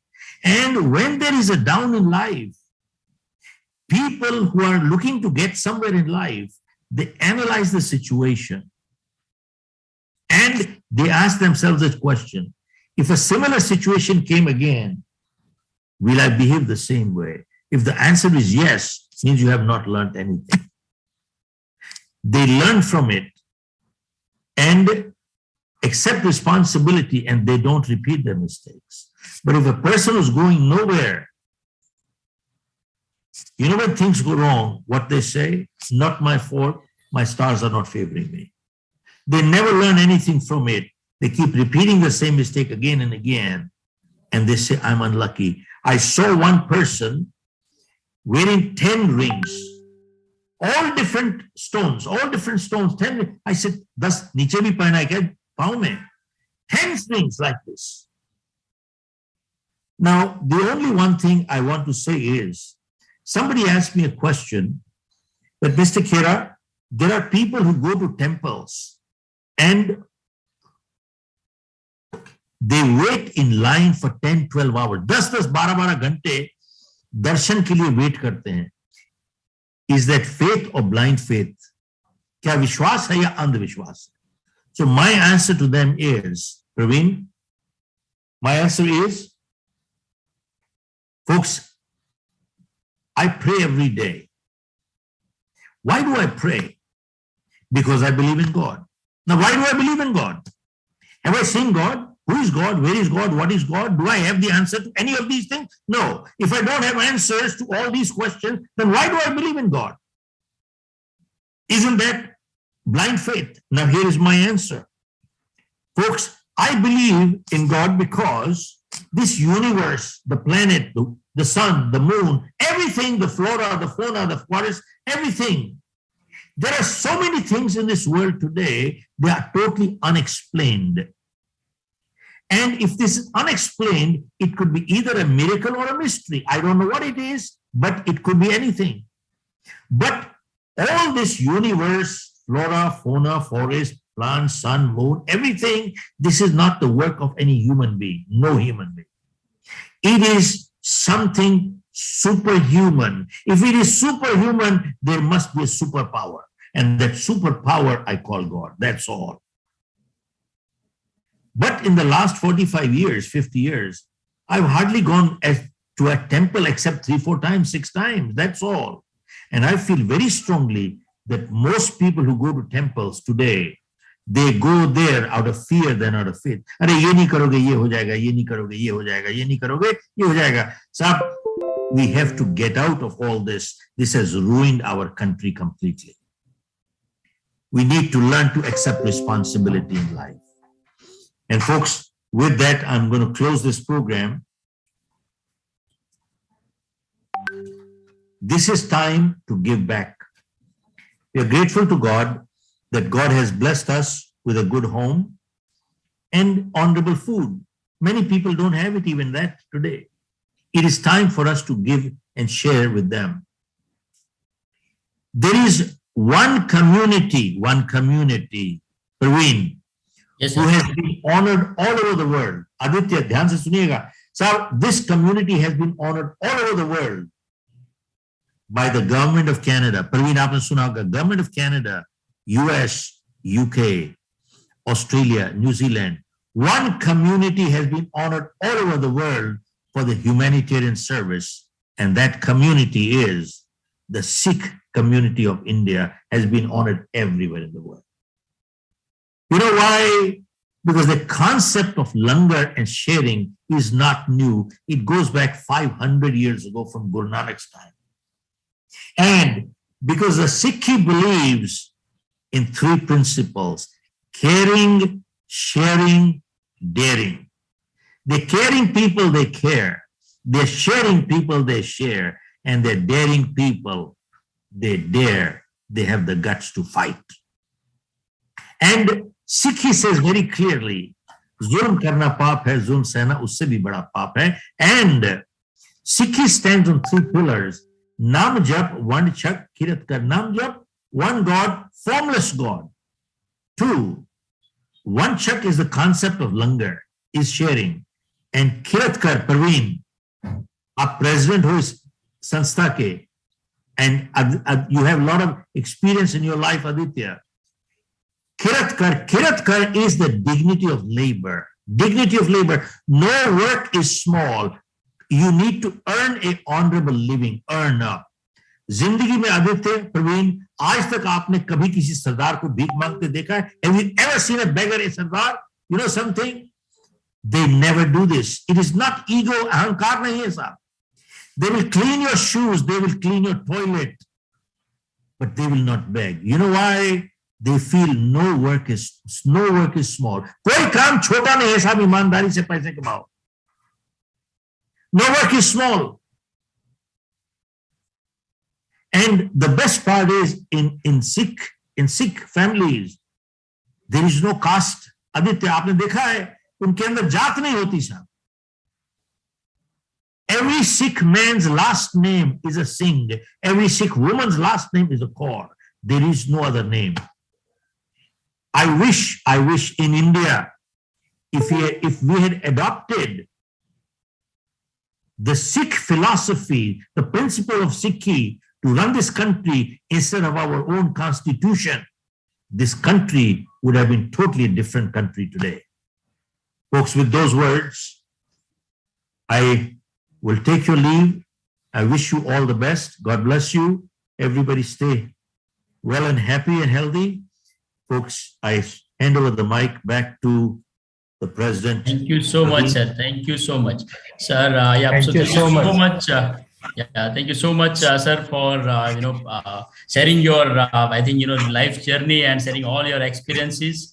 And it clearly shows that your research, your depth of understanding of the leadership and the entrepreneurship in such an interesting way produced one of the most memorable day in Vyapaar Jagat history, let me tell you. And with the same, I request all the participants to give a huge round of applause. I know you are remote, you are not within the room, but still I request all of you to please give a huge round of applause for Mr. Shiv Khera. And sir, I know that you are really running short of time. A lot of questions people will have, but I have one small question. You are the author, and the 8 million copies sold for your books. So, sir, apart from books which are written by you, what are the 2 or 3 books you want to recommend to the early risers, the startups, the entrepreneurs, which they must read?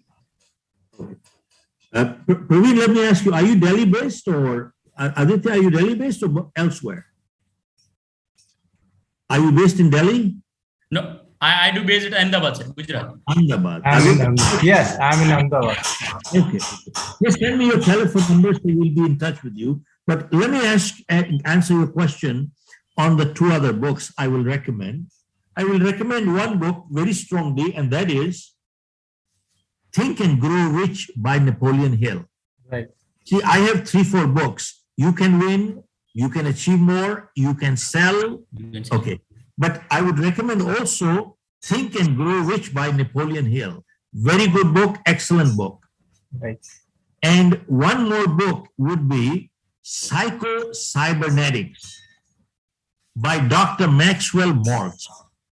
Psycho-Cybernetics by Dr. Maxwell Mortz. And one more excellent book is I'm Okay, You Are Okay. It is by Thomas Harris. Excellent book. And that's 3 more books that you have. they're excellent books, but well, I'm sure people will read it. And keep in mind, there is a tremendous connection between learning and earning, and learning and earning, and learning and earning. Multimillionaires, billionaires read one book a week. One book a week. It's a great lesson for all of us. Thank you so much, sir, once again. We are really grateful for your time and effort you took to share your thoughts and experiences with Vyapaar Jagat Convention and Awards 2021 to make Aatma Nirbhar Bharat. Thank you so much, sir, for joining, and I really appreciate your presence and the contribution. Thank you so much, sir. Thank you so much. Thank you. Grateful. I'll take your leave. Bye. Thank you so much, Dr. Praveen Parmar. Absolutely true words by you for Mr. Shiv Khera. Thank you so much, Mr. Shiv Khera, for sharing your valuable experience with our entrepreneurs. And thank you, Dr. Praveen Parmar, to you too. Dr. Praveen and you all would agree that excellence is never an accident. It is the result of high intentions, sincere efforts, and skillful execution to see obstacles as opportunities. Now, the much-awaited time has come to acknowledge the Entrepreneurs of the Year category Startup Awards.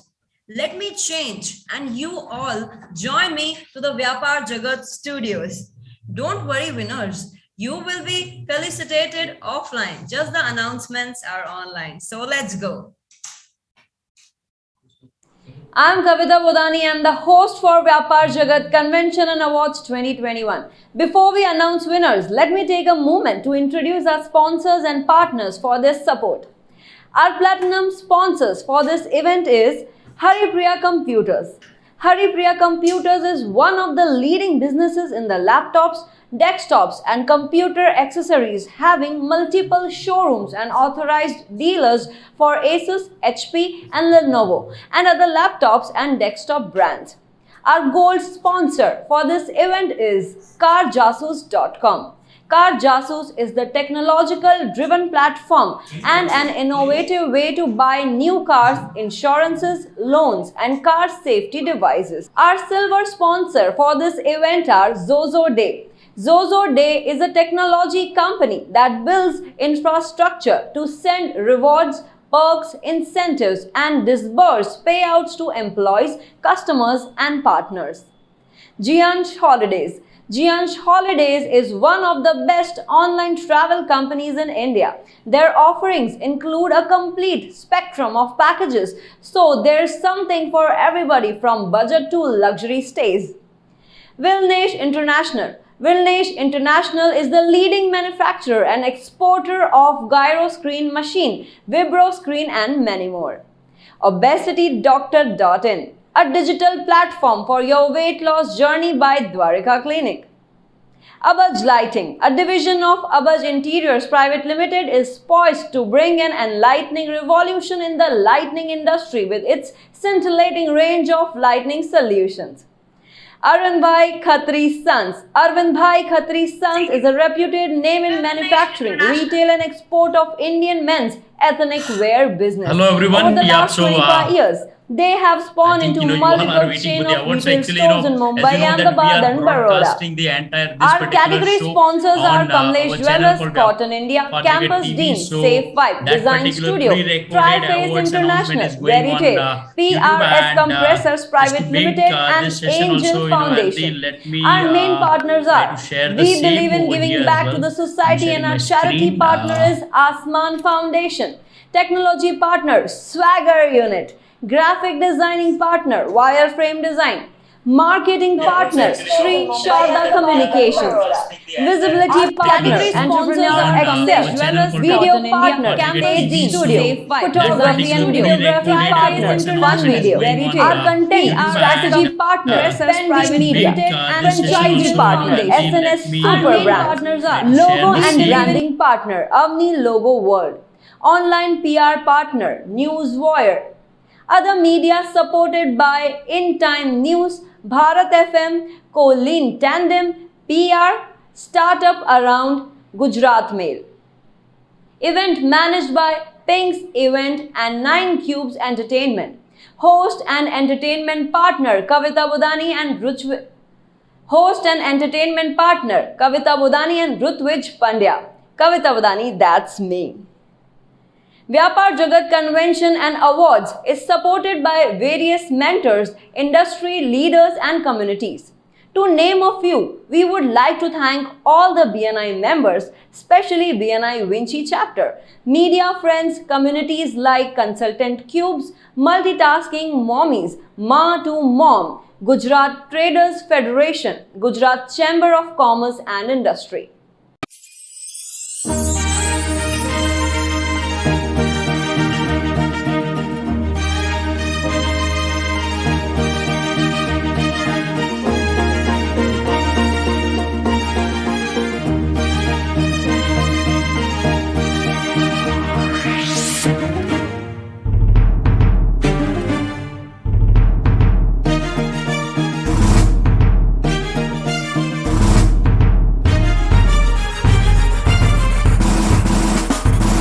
व्यापार को दे पहचान,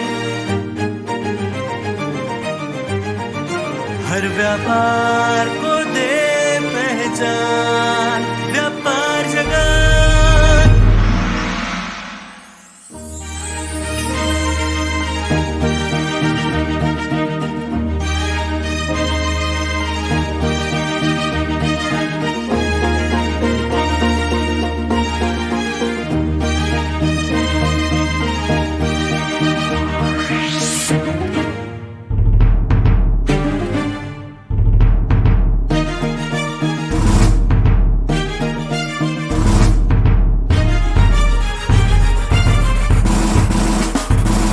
व्यापार को दे पहचान।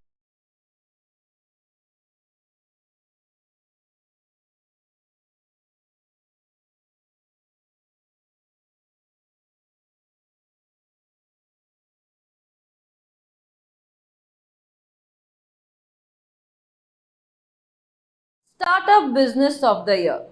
Startups, a kaleidoscope of ideas with a simple plan of action. Startups make up the soul of India's business industry with close to 50,000 startups coming up each year. Solving challenging issues with innovative strategies, delivering significant economic gains, building scalable and sustainable businesses, as well as encouraging a paradigm shift in the society are the hallmarks of a successful startup. Vyapaar Jagat Convention and Awards celebrates the sheer courage and innovation of Indian startups that have raised the quality bar in the business industry.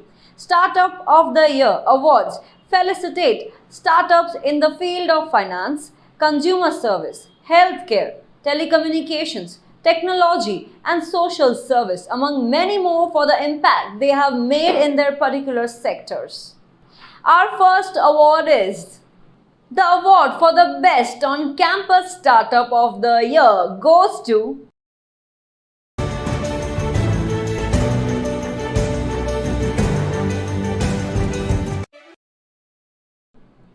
Sherex Industries with 161 votes, which they have received from their valuable customers and other business professionals.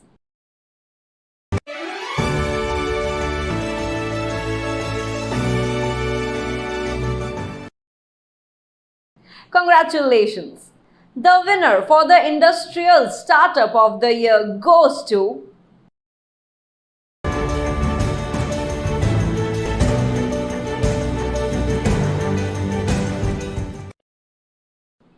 Book My Paths Networks Private Limited.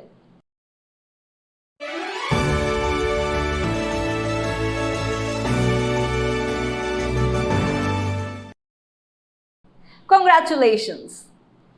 The winner for the Industry 4.0 Internet of Things Startup of the Year is none other than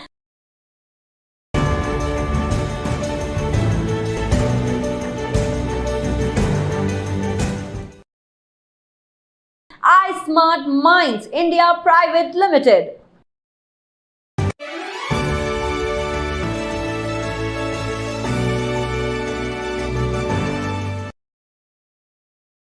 Congratulations, iSmart Minds.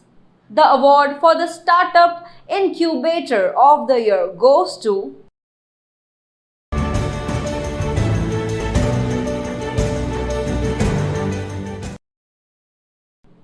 Cocoa Buzz.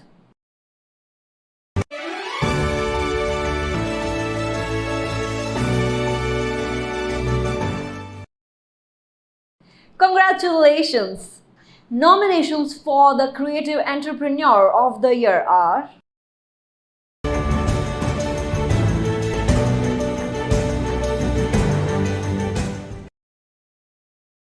and the award for the Creative Entrepreneur of the Year goes to Ambud Saxena.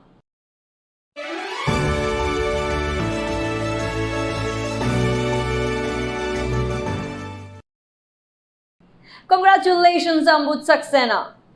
The award for the Financial Startups of the Year goes to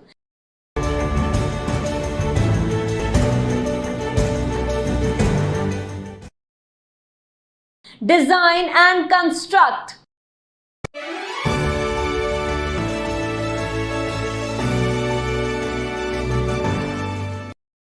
Congratulations, Design and Construct. Nominations for the Value Delivery E-Commerce Innovation Startup of the Year are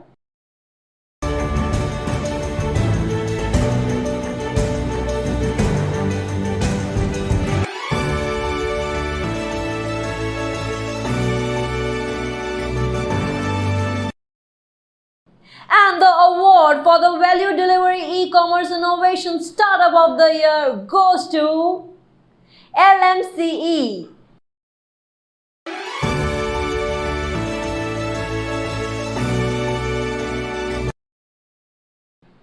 Congratulations, LMCE. The winner of the Trendsetter of the Year goes to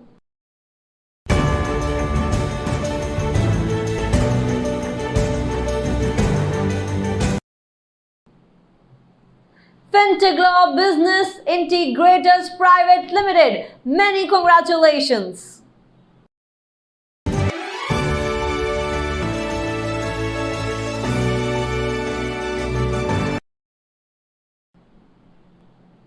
The award for the Bootstrap Champ Startup of the Year goes to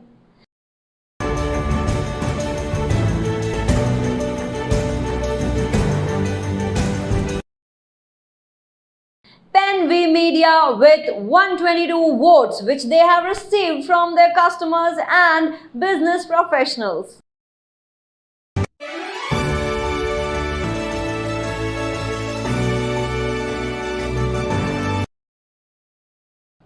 Heartily congratulations! Nominations for the Food Processing Startup of the Year are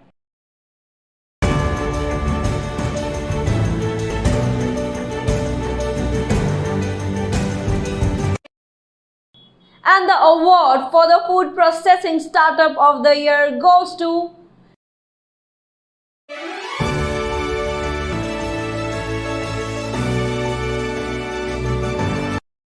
Shore Grow Farms OPC Private Limited with 113 votes which they have received from their customers and other business professionals.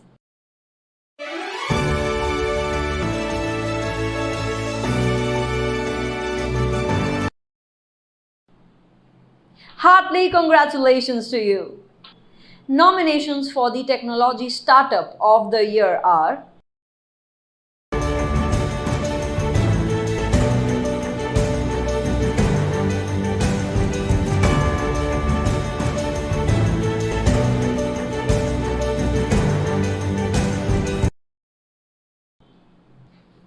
and the award for the Technology Startup of the Year goes to Sublimis Technologies with 117 votes which they have received from their customers and other business professionals.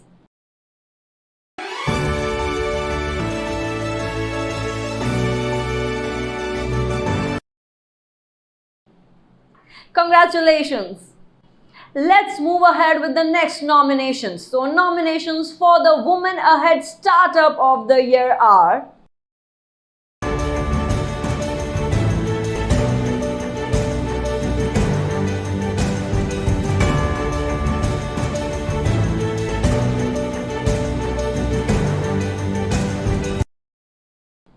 And the award for the Woman Ahead Startup of the Year goes to Brews and Blends with 135 votes, which they have received from their customers and other business professionals.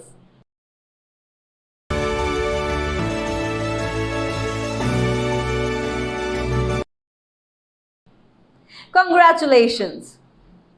Let's go to the next awards. Nominations for the Access to Open Education Startup of the Year.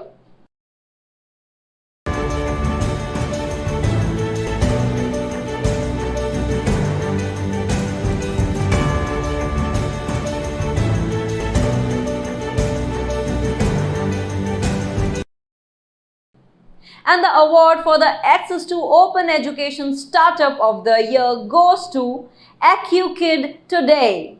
Congratulations, AccuKid Today.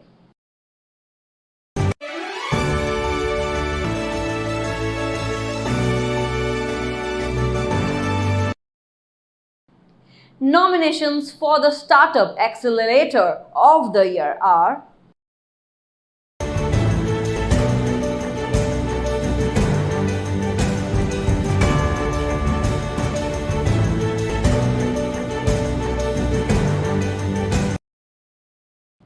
and the award for the Startup Accelerator of the Year goes to NE8X.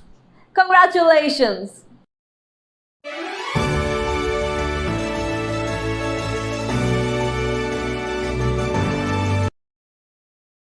And now the award for the Founder of the Year goes to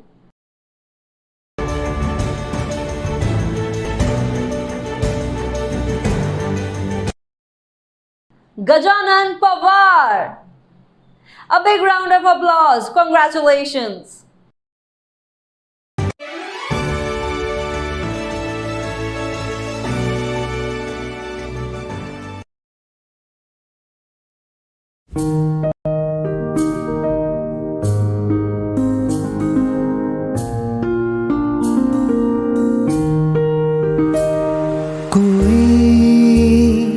सपना देखें हम उसे पूरा करें,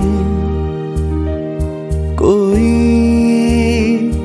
उड़ना चाहे हम उसे विश्वास दे, कोई सपना देखें हम उसे पूरा करें, कोई उड़ना चाहे हम उसे विश्वास दे। जोश भरने को तैयार हम, आगे बढ़ने में राहदार हम, जोश भरने को तैयार हम, आगे बढ़ने में राहदार हम। मेरा व्यापार मेरी पहचान, मेरा व्यापार मेरी पहचान, मेरा व्यापार मेरी पहचान, मेरा व्यापार मेरी पहचान, हर व्यापार को दे पहचान।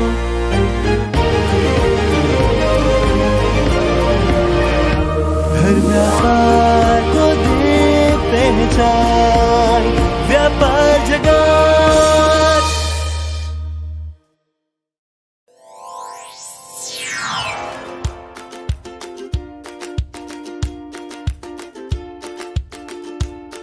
आज हमारे पास सारी सुख सुविधाएं हैं, पर खराब स्वास्थ्य के कारण हम जीवन का आनंद ही नहीं ले पा रहे हैं। स्वास्थ्य समस्याओं में सबसे ज्यादा देखे जाने वाली समस्या है मोटापा या ओबेसिटी। फैट अधिक मात्रा में हमारे शरीर में इकट्ठा हो जाता है तो उसे ही मोटापा कहते हैं। मोटापा कई दूसरी बीमारियों का जन्मदाता भी होता है। शुरुआत में इससे पीठ दर्द, जोड़ों का दर्द, सोते हुए खर्राटे लेना और छोटी सांसें जैसी परेशानियां होती है। और अगर समय पे मोटापे का ट्रीटमेंट नहीं किया गया तो आगे चलकर diabetes, high BP, high cholesterol, बांझपन, फैटी लिवर, खास तरह के कैंसर, स्ट्रोक और स्लीप एपनिया होने का जानलेवा खतरा बना रहता है। इसलिए मोटापा कम करना या वेट लॉस बहुत जरूरी हो जाता है। वैसे तो डाइटिंग और एक्सरसाइज करके वेट लॉस की कोशिश की जाती है, पर जिनका एक्स्ट्रा वेट 30 केजी से अधिक है वहाँ इम्पॉसिबल हो जाता है सिर्फ डाइट और एक्सरसाइज से वेट लॉस करना। ऐसा भी देखने में आता है कि व्यक्ति रेगुलर एक्सरसाइज से थोड़ा बहुत वेट लॉस कर भी ले तो एक्सरसाइज छोड़ते ही फिर से वेट गेन हो जाता है और कभी कभी तो पहले से अधिक गेन हो जाता है। शुक्र है कि ओबेसिटी या बैरियाट्रिक सर्जरी एक रेस्क्यू थेरेपी बन के हमारे सामने आई है। ओबेसिटी सर्जरी न सिर्फ वेट लॉस करती है बल्कि जीवन भर आपके वजन को हेल्दी लिमिट्स में भी रखती है। अब जरा देखते हैं कि किन व्यक्तियों के लिए उपयोगी है ये सर्जरी। अपने शरीर के बीएमआई से हम यह बात आसानी से जान सकते हैं। वो व्यक्ति जिनका बीएमआई 37.6 से ज्यादा है या बीएमआई 32.6 से ज्यादा है और मोटापे की वजह से कॉम्प्लिकेशंस है या एक्सेस वेट 30 किलो से ज्यादा है और डाइट एक्सरसाइज से कोई फायदा नहीं हो रहा, ये सभी ओबेसिटी सर्जरी के लिए सूटेबल है। और ओबेसिटी सर्जरी सबसे आसान और सुरक्षित रूप से करवाई जा सकती है जोधपुर 4 रास्ता के पास स्थित द्वारका क्लिनिक में। द्वारका क्लिनिक के निदेशक डॉक्टर अविनाश टांग SGPGI से MCH करके आज अहमदाबाद के जाने माने ओबेसिटी और गैस्ट्रो सर्जन है। 10 साल से ज्यादा का अनुभव रखने वाले डॉक्टर अविनाश टांग शैल्बी हॉस्पिटल में liver, gastro and obesity department के फाउंडर हेड रह चुके हैं और एशियन बैरियाट्रिक्स में भी ओबेसिटी सर्जन रह चुके हैं।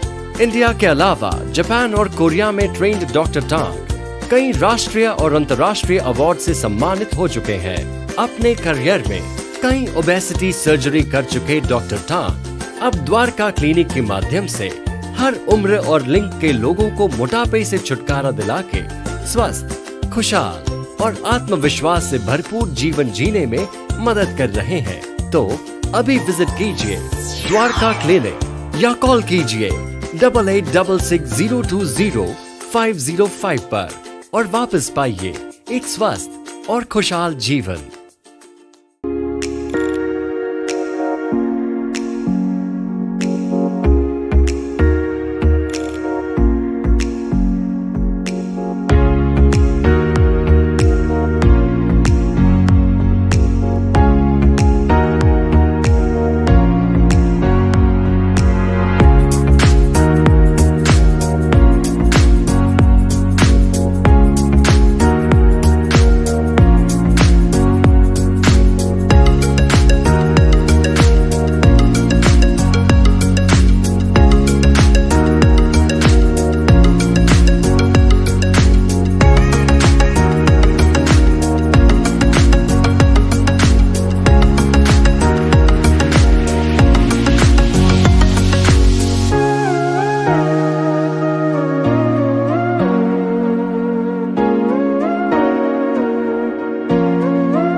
Recording stopped. I am back to Recording Pavilion. in progress. Congratulations to all the winners. Winners will be felicitated on 8th January 2022 at Bombay Stock Exchange, Mumbai.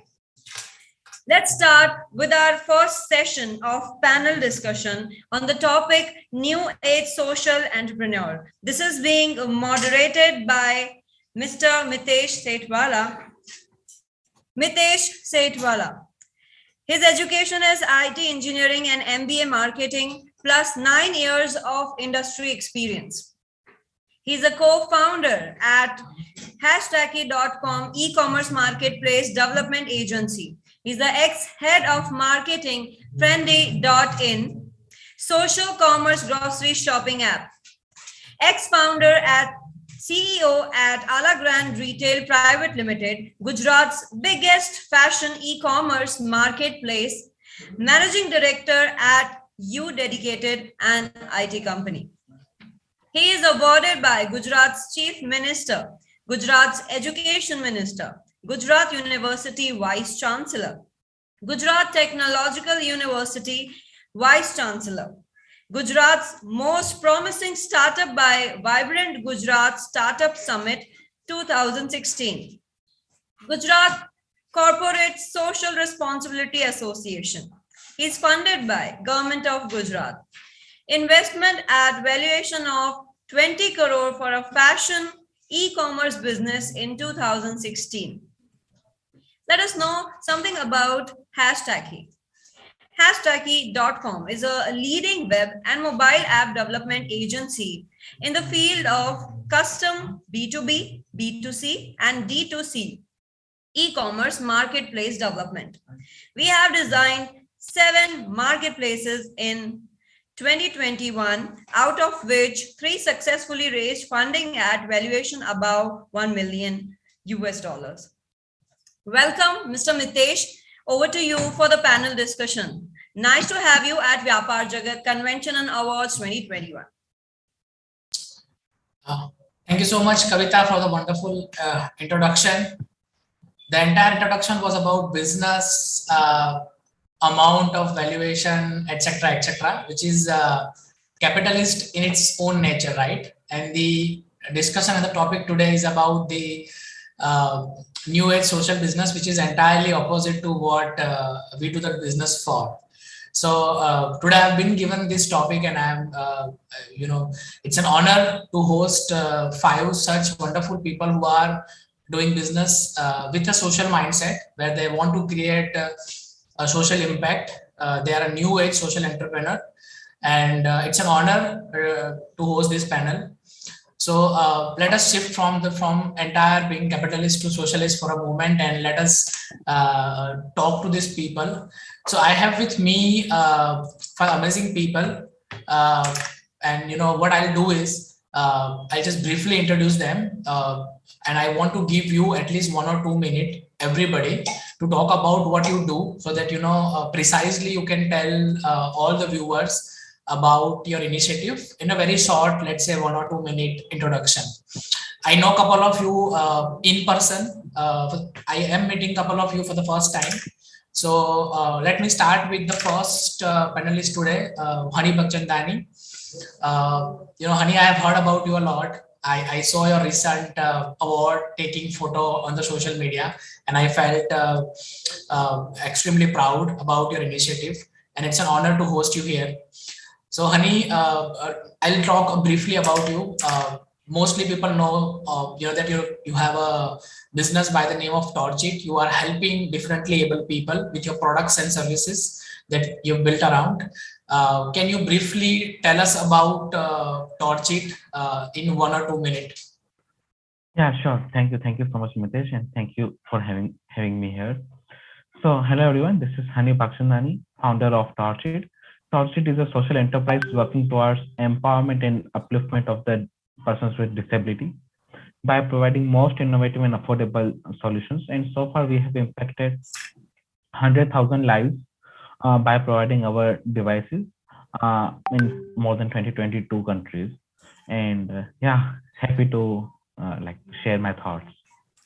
Thank you so much, Honey. The number itself is very huge. 100,000 is a very large number. So everybody, Honey is a student of PDPU, if I'm correct, right? In the industrial engineering. He has done some courses. The achievement of the entire panel is very long, right? So they've done. So Honey has done the course on MIT Media Labs from US, and it will go on and on. So I'll not go in more detail, but good to have you here, Honey. We will discuss about Torchit in more detail when we start our discussion. The second panelist is somebody I know personally very well and a very good friend, Yogita Ahuja, who runs a business by the name of Story Circles. He is an amazing storyteller. I know personally. And we are today talking about her initiative, EduSarthi, which is a social initiative where she's impacting a lot of life through this particular initiative. EduSarthi, if I'm correct, is incubated at IIM Bangalore. And we'd like to know more again, 1 or 2 minutes, Yogita, from your words. What do you do at EduSarthi? Sure. Are you able to hear me? Yeah. Yes, we can hear you. So, Story Circle, EduSarthi in particular, is envisioned as India's first storytelling-centric, tech-enabled platform, which is aimed at specifically skilling individual and school educators, thereby, helping them become self-reliant edupreneurs, starting their home-based storytelling practice, while also enabling the building of capability and capacity at the school level to drive the implementation of our new education policy 2020. So, basically we look at ourselves as skilling educators today to nurture students tomorrow. So that's a very, very short introduction of EduSarthi, and I'll be happy to talk about it more later. Thank you so much, Yogita. We'll definitely discuss more in detail, and we'll want to know more about EduSarthi as we go on with the discussion. Our third panelist today is Anuya Trivedi, who runs Green Buddies initiative, where Anuya, I went through your website and I love all the photographs that you've kept, the tires and everything that you've painted, and it is so good to see the kids outside houses with those photos in today's world, because all the parents today have a concern that my kid is, so the generation has shifted from come home early to please go outside of home and don't use mobile, right? So I loved your initiative, Green Buddies. Can you tell our viewers a little bit more in detail what do we do at Green Buddies? Anuya. First of all, I would like to say thank you so much. You have beautifully explained the initiative. And yes, at Green Buddies, we are creating recycled playstations, or you can say green playstations for children. This motivates them to play, connect more with nature, and inculcate the recycling concept into their minds. We do this by using tires and a lot of metal and plastic scrap, which is created in schools by children, like from the playground, from the broken benches. And yeah, that's it. That's my initiative. Wonderful. Definitely, I'd like to know more about it once we start the discussion. Yeah. We have J. Felix, who is from the field of technology and innovation. We are an IT company ourselves, so we understand how much you put an effort in terms of technology innovation, and you are in the field of harvesting technology, if I'm correct, right, sir? So, sir, can you please explain a bit about your business, DMAC Innovation Private Limited, and what do you do at this business? Sir, you are on mute. If you can unmute, sir. Sorry. Good afternoon, all. Thank you very much for this opportunity to discuss about things what we are doing. Actually, I'm basically an agricultural engineer. We are doing machineries for just to clean the agricultural product, where when after harvesting we'll find a lot of foreign materials, and even inside the seed or grain only there will be a lot of immatures and all. So we use physical properties of the grains to separate unwanted material from the wanted material. So we'll discuss in detail about that. Good to know, sir. Definitely. We have one more fifth panelist today on this platform, Nida Sutaria. She's helping a lot of social startups in terms of their growth, their expansion with the ideas and all. Good to have you, Nida. Can you briefly talk about yourself in 1 or 2 minutes for our audience to know more about your initiatives? Thank you so much. Thank you so much for having me over here.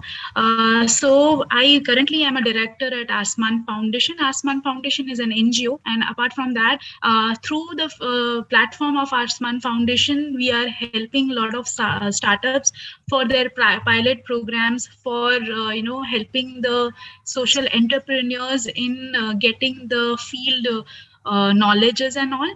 So at Aatma, we work with children, and we are having few of the children who are trying to become micro entrepreneurs at their level. So that is how we are working, and we are like trying to collaborate with social enterprises and supporting them further.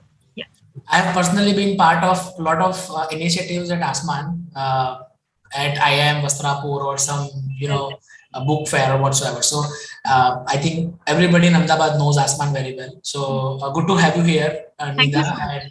And we will like to now have discussion with everybody. So can we have everybody together? Yeah. So so there are so I am personally somebody who started business with a absolute mindset of profit, right? And the end goal is to make money in the kind of business we are. Whereas you are not an NGO. So sometimes people might understand you as an NGO, while you have to differentiate yourself that we have a product, we sell it, people pay price for it, and there are a lot of trade-offs that happen. How do you put price where you also want to make the product available to as many as possible, and you also want to sustain your business, because at the end it's a business, right? So I want to understand a couple of things, and we'll go one by one. Honey, in your case, to start with, you want this product to be utilized by as many as people that you can impact, and at the same time you want to sustain this business, right? Because there are very rare chances, I believe, that of course people do have good initiatives, but that is not the purpose, right? So we want to make money, we want to create better products, new age products in technology, and we want to reach more people. So first of all, do people understand you as an NGO, and how do you differentiate yourself? Yeah, so like people are confused, like we are NGO or we are why we are private limited company. So actually we are private limited company, and we are having profit from day one.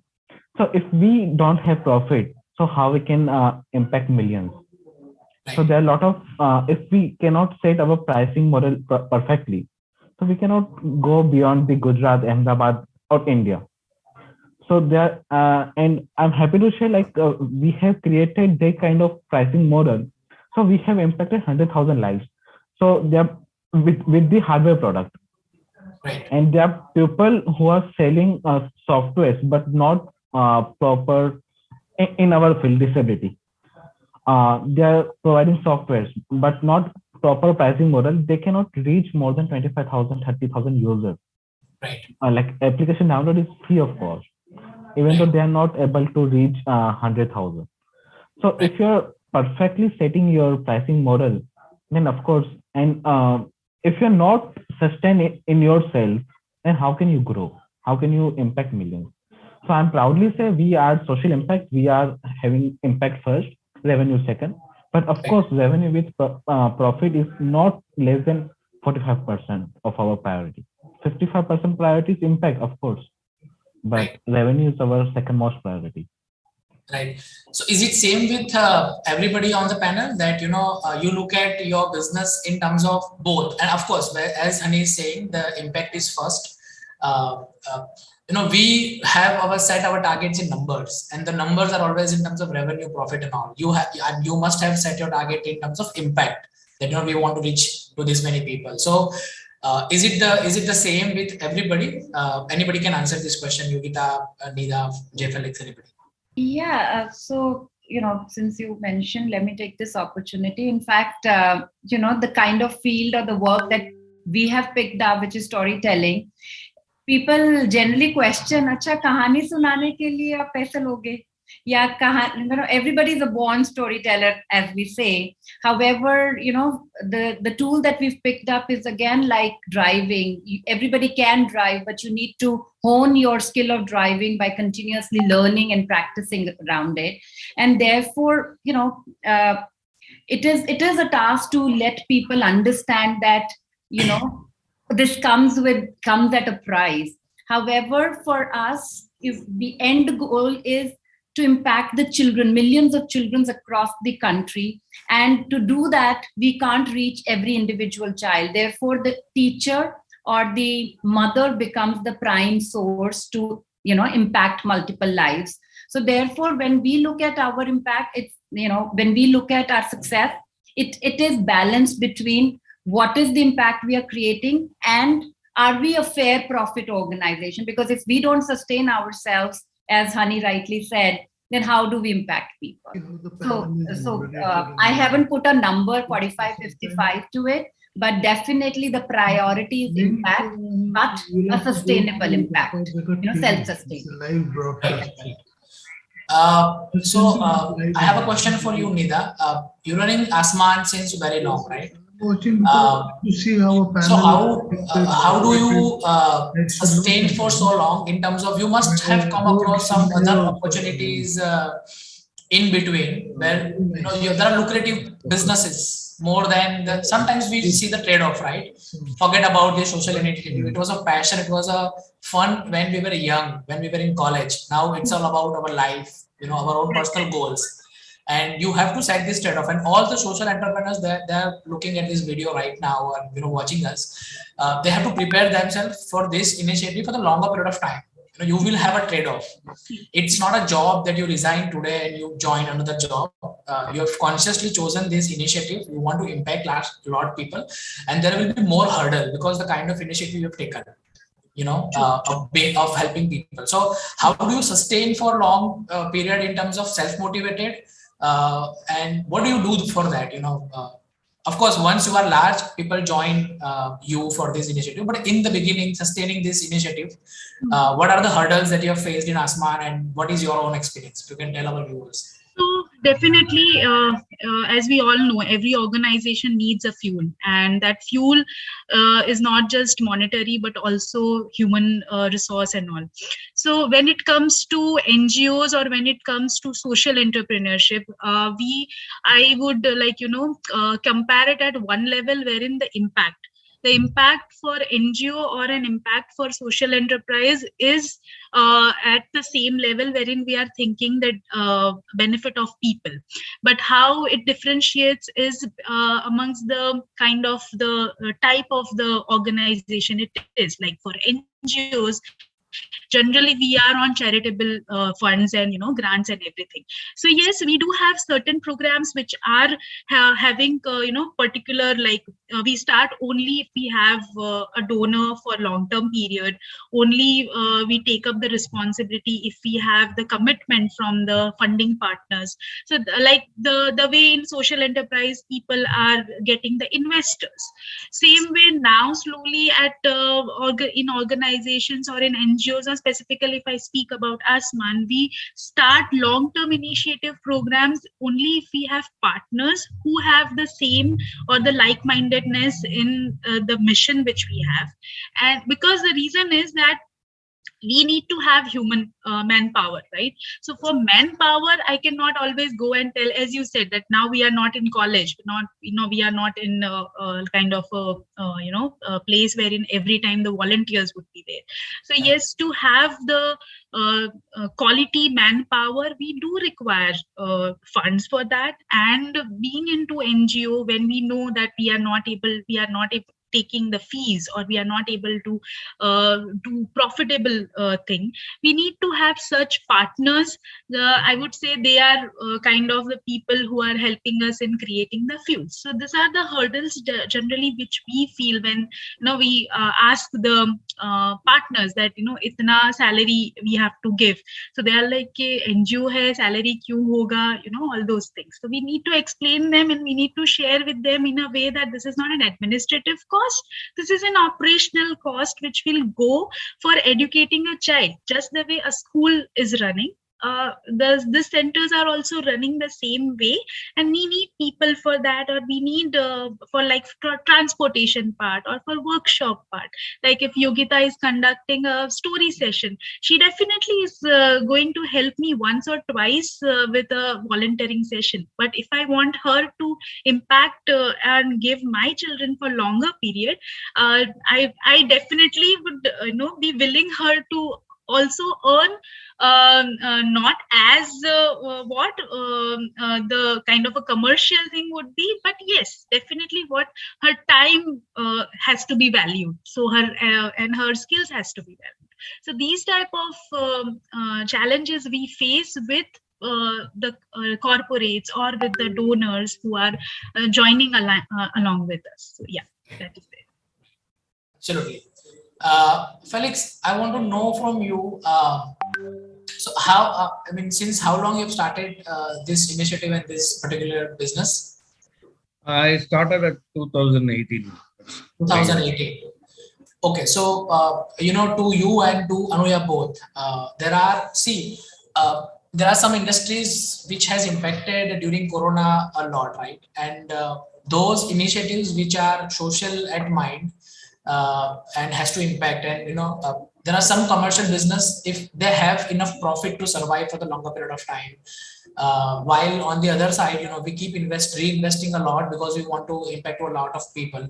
How has been Corona to you and to Anuya? Because Anuya's case, the problem is schools were shut down, people are hesitant to send their kids to the school, even if it's opening, then certain parents, because I got to know there is one form each and every school was signing, that you're taking responsibility of your kid, and the parents were hesitant to sign that form, that if you're signing this form, sorry, I'm not sending my kid. And then these new virus waves and everything. So how do you guys still survive such trouble areas, and still keep yourself motivated that I'll go on. Yeah, as far as our business is concerned, though we are into agricultural segment, there is a lot of sub segments are there. Like we had supplied to seed divisions where they are producing a seed and supplying to farmers, and some industry like oil production. Everywhere cleaning is a first segment for any agricultural product. It should undergo the cleaning.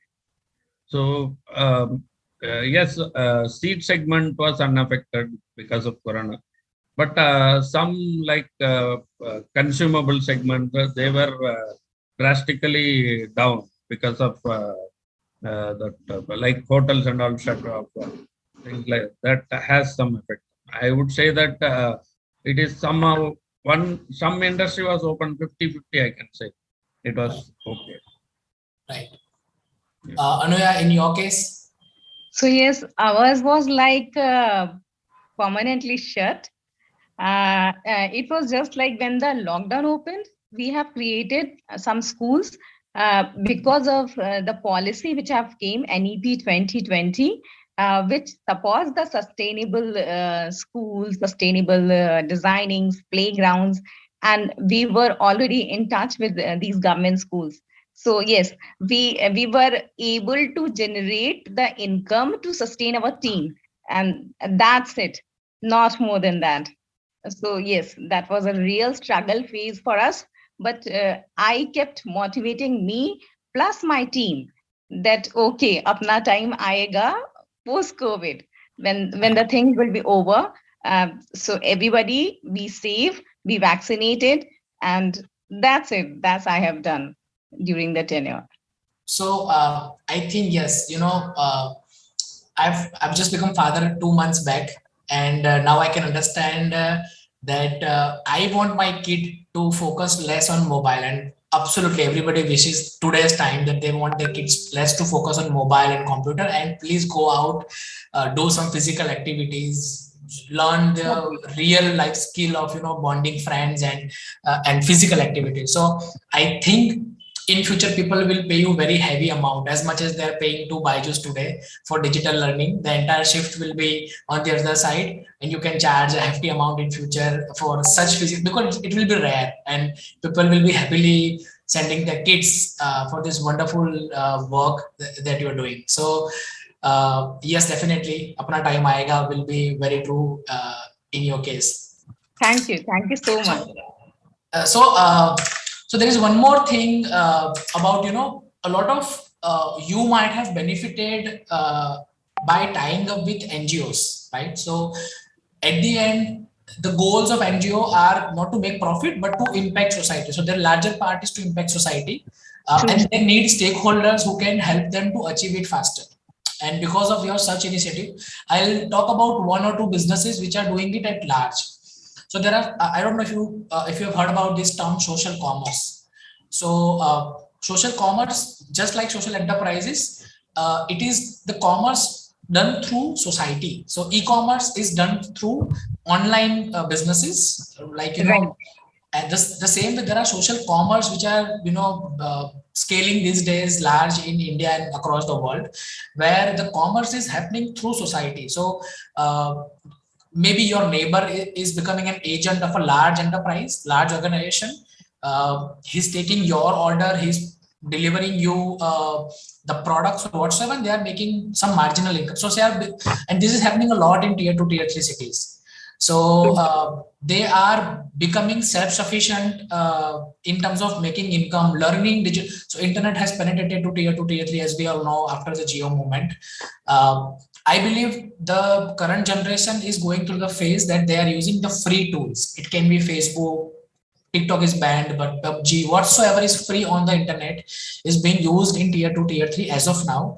After 3 to 4 years, the moment they have the financial access as much as we have in city, like banks and debit card and credit card, they will all be part of the economy in terms of contributing to economy or generating economy. And and through your initiative, I believe a lot of people are becoming self-sufficient in their own world, right? So maybe Honey's product is helping to differently able people to sustain his lifestyle, her lifestyle, maybe do some more activity where they can be self-sufficient. Similarly, Yogita's tutor who are taking skills of teaching students, they can charge a marginal amount to the society and they can become self-sufficient, right? So economic impact through this social initiative is a very big, of course, not as much as the commercial businesses, but it is now growing.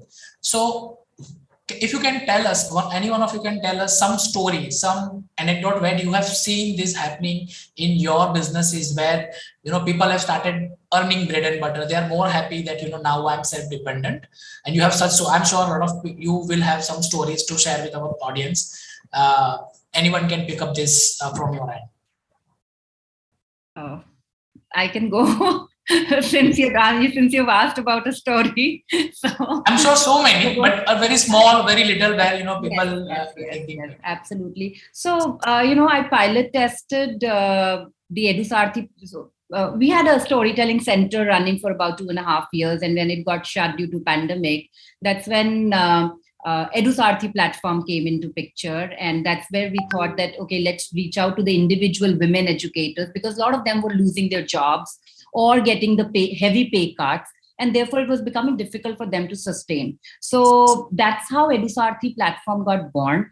And because our web app and tech part wasn't ready, or I had not even thought about it, instead of just launching it in Ahmedabad and Gujarat, we just announced it on an online thing, and we got 11 women who signed up from different parts of the country for the first the pilot testing program, which was the storytelling certification program. And I'm so happy to share that not just 1, 2, 3, all of the 10 out of 11 women have started their independent storytelling practice from home, teaching to local neighborhood students and charging minimal income. Of course, people are not paying that much right now, but they are able to, some of them were teachers and they got an additional income. Some of them were homemakers and they got an opportunity to start their own little, practice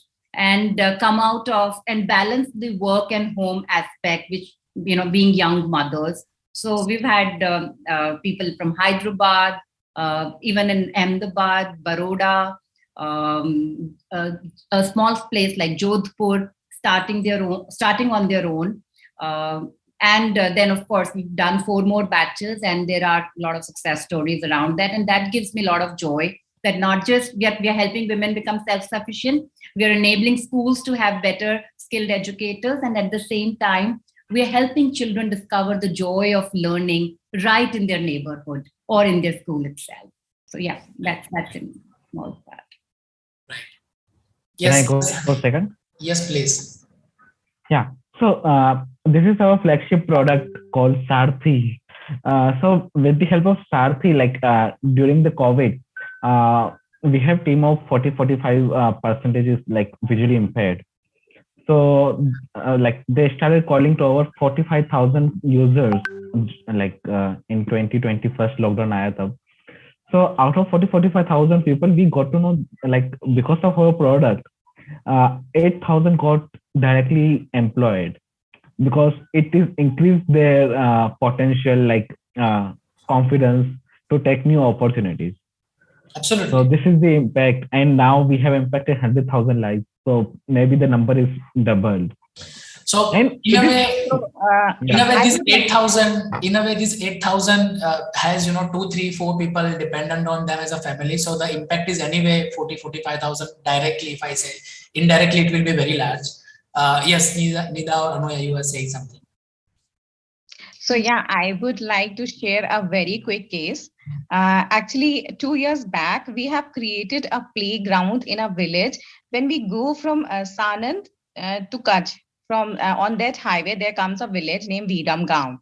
So we have we have a practice we hire local workers also apart from the team to create some work and some employment.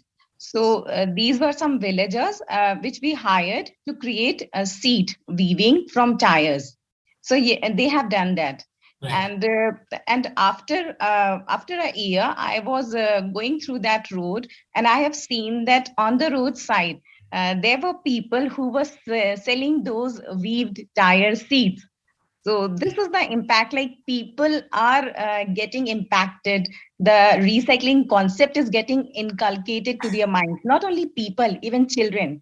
The impact which social organizations create is not it's not like 1 or day 2. It's it's exponential.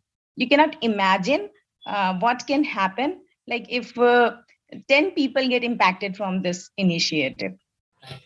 So yes, absolutely. Yes, so, Nita, you were saying. Yeah.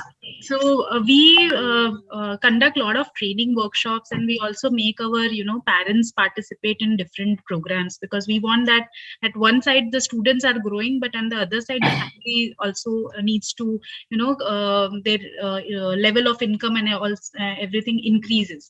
So during one of the government training programs wherein we sent 4 of our parents for learning puppet making and all. So we were this was pre-COVID, which we did, and we had sent them, and we just wanted them that as they know the skill of stitching and all, if they are learning, that it will help them some or other way.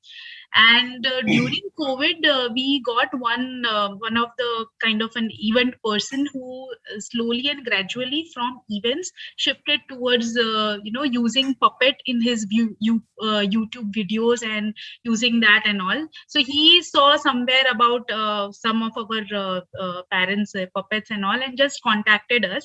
And later on, we came to know that now that parent is creating puppets and is going and selling to the retailers in the shops.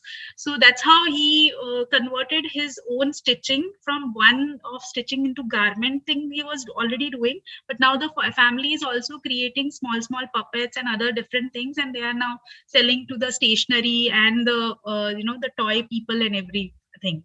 We never knew that this training would impact in this way, but now they are able to earn through that. Yeah.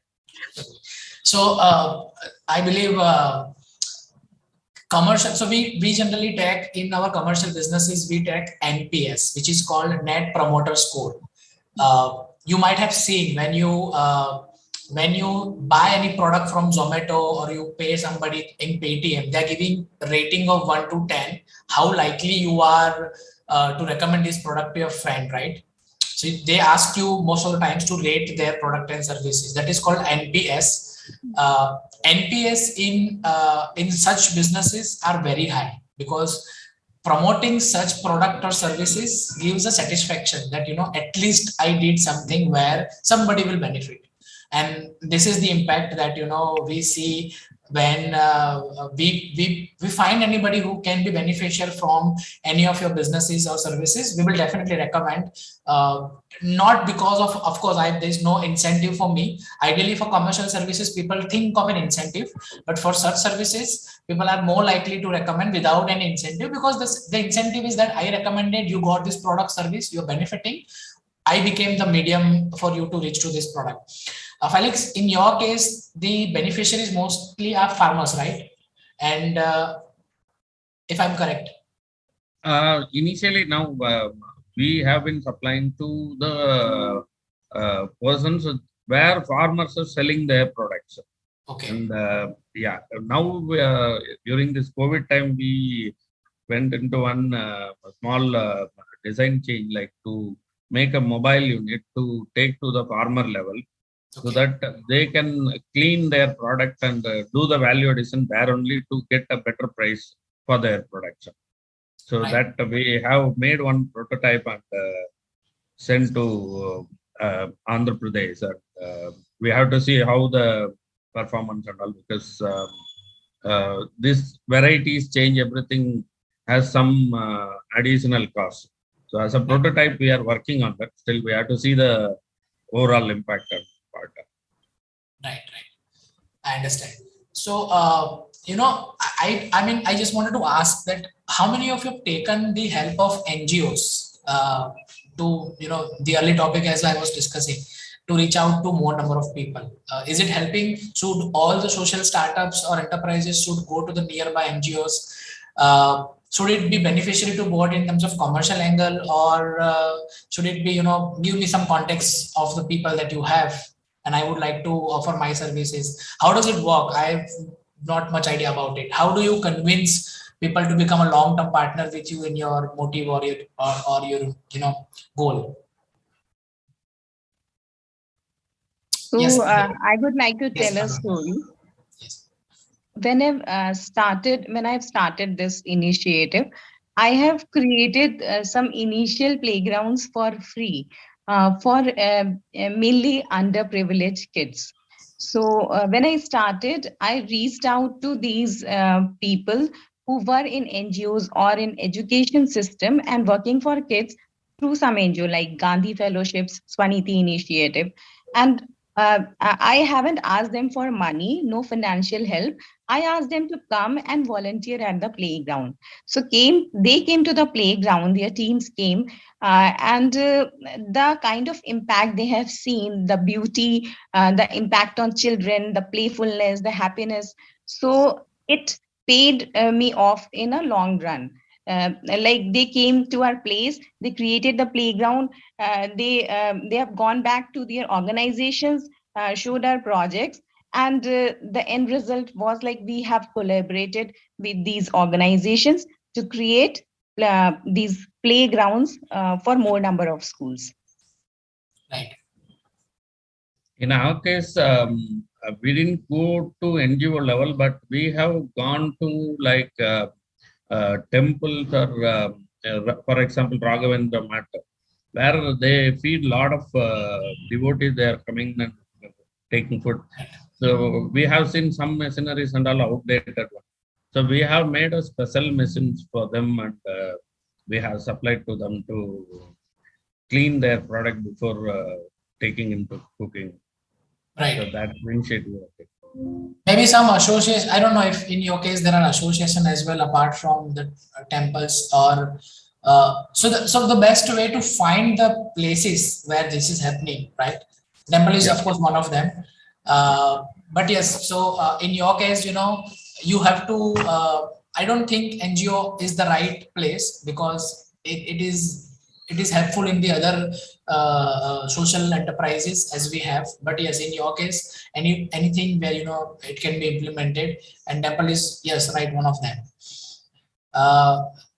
Yes, anybody has any other story to share? For the NGO part, let's say you've taken a lot of benefit from the NGO with the help of that. For our business, if I talk, it is never reached this position without the help of NGO. Right. Yeah. So NGO helped us from the day of starting the prototype to scaling out to reaching out the pupils across the rural areas. Right. So today we are part of more than 500 plus NGOs across, not only in India, across the world. How old is your business? We started selling in 2017, 2018. 2018 January we started selling, but we are in this field from 2016. Right. January, February 2016. So 5 to 6 years. So Nida, if you're talking, you're on mute. So we read a lot of story on your story, INC 42, about businesses who are scaling faster and then attracting investors and raising fund. Because if you want to scale faster, you want to achieve your targets earlier, you need a lot of fund, right? Do you guys have some similar plan in your mind, or all the social entrepreneurs should have this? Because there is commercial angle, not as lucrative as the other businesses, but the scale and impact. And there are investors who are looking for such businesses where they also personally feel that our investment is creating both the impact. So and we read a lot of story, TechCrunch and all of these businesses who are posting constant stories about businesses raising fund. So Meesho is one of them. Meesho has created a social commerce. They are empowering women entrepreneurs, the housewives, to sell their products in the neighborhoods, and they are impacting millions of housewives through the digital, technology empowerment and everything. And it's a funded business, right? So do you have any such goal in your mind? How do you plan to scale your business? Through the profit always, or are you open to take investment from the external resources? How do you believe? Or in some cases, let's say in Anuya, your cases, it can be franchisees, it can be something else. So what is your commercial growth plan, if any one of you can answer? So for us, yeah. Yes, sorry, I would like to interrupt for a second. A very interesting discussion is going on. I would also request the panelists also and the audience. Shall we take questions from the audience who are watching us live? Sure. If it's fine. Definitely, but I mean, yes, it's on YouTube. We are getting the comments, so we'll let you know, and we'll also cater the questions from the audience. So be prepared. Continue now. Thank you. Yeah. So meanwhile, you can answer this. Meanwhile, Kavita, if you can bring those questions to us. Yes, Anuya, you were saying something. Yeah. So for my case, in these COVID situations, we have came up with a new solution. I have a very technical team which is trained from Government of Karnataka. And they are trained in adventure activities like rope courses, climbing wall creators. So we have started a new vertical for our business, which we create for resorts, adventure parks, and that would be the more revenue generating part for us. And this school thing is that's our first priority. So it will be continued. And how do you charge? Do you charge to school or do you charge to students? We charge to schools only. Like we work for government only. We purely go for either purely philanthropic activity, underprivileged children. Like Right. what we earn from the society, we pay to them. Otherwise, we go to government. We are not into private schools Right. as of now. Yes. Anybody else? So, Mitesh, as you said that, funding a venture is very, very important. And with EduSarthi, I've been thinking about that. And in fact, you and I have had a discussion as well. However, something that, every time you've spoken to somebody, the thought is, the discussion leans into purely 100% commercial angle, which kind of then, as a social entrepreneur, kind of makes you a little apprehensive that, with the passion or the vision with which I've started EduSarthi, is it going to go away? And I'm going to go back into, managing things for somebody else's money. So that scares me. However, the second part, which is, how do you, what you said is very interesting. And that is something which has been on my mind as well. So I would like to, throw the question back at you, saying that are there people who are looking at social enterprises to be funded? Because if that is the case, that's like a perfect combo. If they have a social angle in their mind as well, and not just, okay, give me the sheet, give me the numbers, give me the 5-year growth plan. Yeah. Yes, absolutely. There are businesses. So I'll tell you, any social media, let's take an example of social media, right? Whether you take an example of Facebook, the word is social because it is impacting society at large, right? LinkedIn, Twitter. Yes. None of these businesses initially were meant to mint money. It was meant to stay connected with your friends. Today the purpose, of course, all of you, as we know, that it has changed a bit. But initially when it started, the idea was to connect with people. And when you connect, a lot of things can happen. Because I have your WhatsApp number, this is happening immediately, right? So WhatsApp has connected millions of people. So when those businesses started, the founders didn't have an idea how will we make money.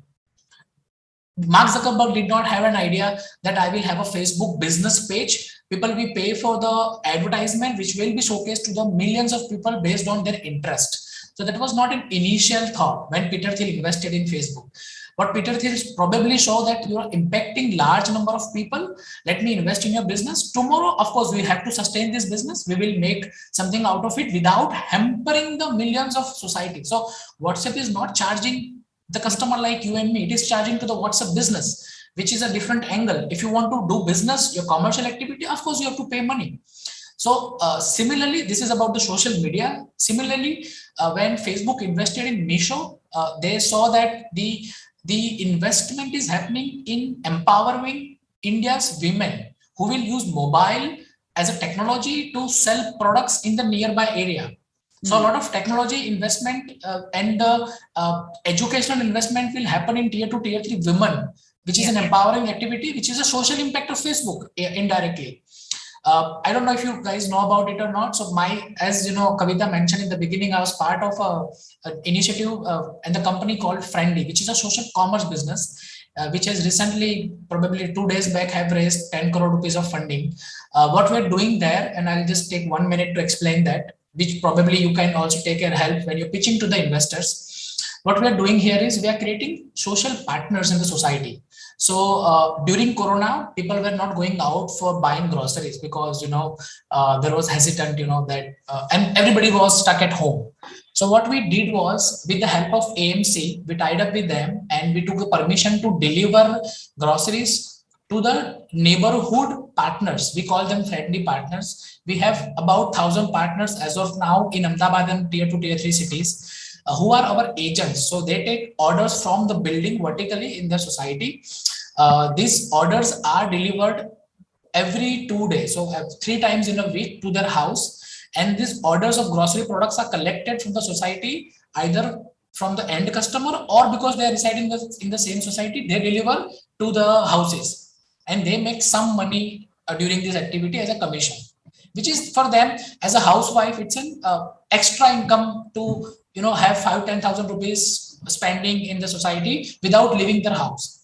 So there are such business, and this business has raised funding because of this noble cause, and there are millions of women who will be happy to do this when this business will grow. So if your business has such impact where you are helping community to make money, also somebody to educate or any other format, definitely you can reach out to these investors and they'll be happy to invest a large amount of money to scale the business. That is personally my experience. I have seen that. Yes, do we have questions? Yes, we have 2 questions.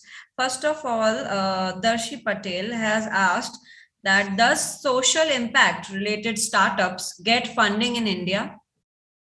I just answered that before probably I saw the question. Yes, they do get funding in India, definitely.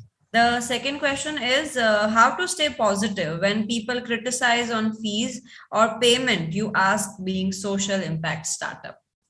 Let me reiterate and ask the question to everybody who is here. See, at the end, you buy a costly mobile or a car, right? And people think you are doing social activities. Why are you having luxury? And this is just a perception people might have wrong about you, right? So how do you deal with it? That you tell a blind person that you have to pay X amount for this product. We started with this question, and this question has come up in a different angle. So how do you tackle these questions in everybody? That you have to pay this price product in a social enterprise. Anybody can again take this question. Yogita, Nida, Felix. Okay. Yeah. So as I said in the beginning, also people do question. Okay, you're saying that you want to create social entrepreneurs and you want to help women become edupreneurs. So why do I have to pay for it? To learn this skill? And of course, then the response is that we do not, if you compare our product to what's available in the market, one, it's hardly available, something that we've created. Two, even if there is some close clone that you have, it is priced at at least three times of what we are charging. And the kind of value, the facilitators that we bring in, the administrative costs. So people do, when I speak to them and explain things, they do get to understand. And I have had people join in without asking, saying that, okay, I want to learn the skills of storytelling and I want to join the certification program so that I become a storyteller after this. If I can, yes, I'm interested in joining. So when the school stopped paying, then we moved B2C and reached out to the individual educators. It was much easier to explain it to the individual women who had that creative passion. So you got to keep finding who the audience who would understand you, and then customize your product accordingly and customize your communication accordingly. That's what has worked for me so far. And again, it's continuously evolving. So that's my 2 bits on it. Nida, in your yes, Ani. Okay. Yes, Ani, please go ahead. Okay. So yesterday only my friend, he's from Delhi, and the name of company is Pie Green, and they raised more than 40 crores, around $5.5 million yesterday only. So of course, this is the answer of your previous question, does social entrepreneurs raise the funding in India? Yes, of course they do. Even we raised in 2018 of 2 crores at the valuation of 20 crores. And right now we are also looking for a big amount of money to enhance our technology, to enhance our products, to create a more impact. Right now we are 100,000, have to go to millions. So, okay. So what is the angle of person looking at you when you are social enterprise, when you are doing social impact? When I started, people are saying in my classmate, I studied in second year of engineering, लोग बोले थे कि यार तुम blind लोगों के लिए torch बना रहे हो.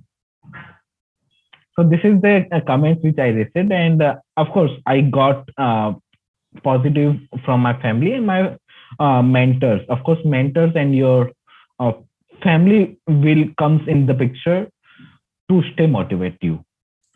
So for me, mentors and the family keep me alive. Right. Felix, in your case, it's a technology investment. So there must be a lot of money going in technology investment, right? So how do you sustain? How do you plan to grow? Yeah, actually, first initial couple of years, we wanted to earn and invest more. And this year only we have gone for bank loans kind of thing. We didn't go for any investor because this business is slightly different. We have whatever you work, you will get a business. So it's more like that line. And the second question, like what is the you asked about the value. When you give some item free, it will not be valued anyway. So like the machine we have given to Mutt, it was kept unopened for more than 15 days. We had to follow up for just to open the box. So finally we deputed our people to do all these things. So in my opinion, there should be some commercial value involved to get the value for that. So that's my view.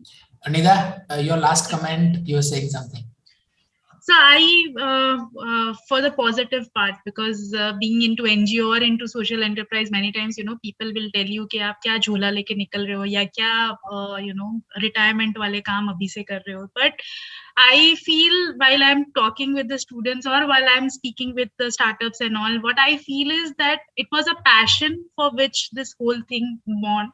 And I think when the passion is there, you don't need to, get pushed every time. Yes, you do need a hand tapping you for the efforts. But when you have started a startup or a project which is going to impact, the impact itself, keeps you motivating. Like when we are working in an NGO, when a student comes and says that, hey, I got a scholarship and I'm going abroad, or hey, I'm, going to go for masters, that itself keeps us getting the next goal that, okay, now this person, if he has reached or she has reached, we can take others also.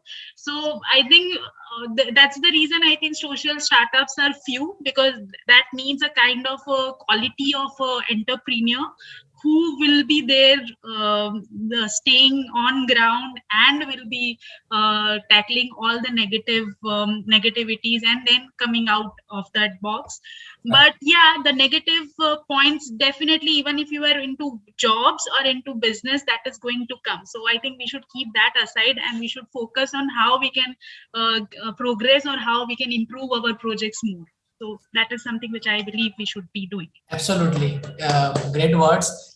Thank you so much, everybody, for taking your time out, and we had a wonderful discussion. I got to learn a lot about the social entrepreneurship. I hope people watching this would have got some value out of this discussion. Looking forward to connect you with people in person whenever time permits. Thank you so much, Dr. Praveen, Vyapaar Jagat, for this opportunity. Over to you, Dr. Praveen. Thank you so much, Mitesh. And it was, wonderful session hosted by you, Mitesh. And you are a very good moderator, by the way. Thank you so much. And all the panelists are, I think, a lot of insights. So it has, it has cleared a lot of, confusions, because, these are very, sort of kind of subject wherein people do have a lot of confusions, when we talk about the social impact, or when we talk about, the, especially, the social e-commerce, which you have mentioned, Mitesh. Right. So it's a really, it was a great session, and thank you so much, everyone, for joining. And yes, over to you, Kavita. Yes, thanks a lot, Dr. Praveen Parwar. Thanks a lot, Mr. Mitesh Setwala, Mr. Hani Bakchandani, Ms. Yogita Ahuja, Ms. Anuya Trivedi, Ms. Nida Sutaria, and Mr. J. Felix. Sustainability, motivation, impact, becoming independent, funding. You all nailed it totally. What a wonderful session. Thank you so much on behalf of Vyapaar Jagat Convention and Awards 2021. It was a great session of first day. Thank you so much. We will move on to the next session in a while. Thank you so much for inviting us. You're welcome. Our pleasure. Thank you for having us here. Bye-bye. God bless you. Thank you, Yogita, Nidaji, for joining. Yeah. Recording stopped.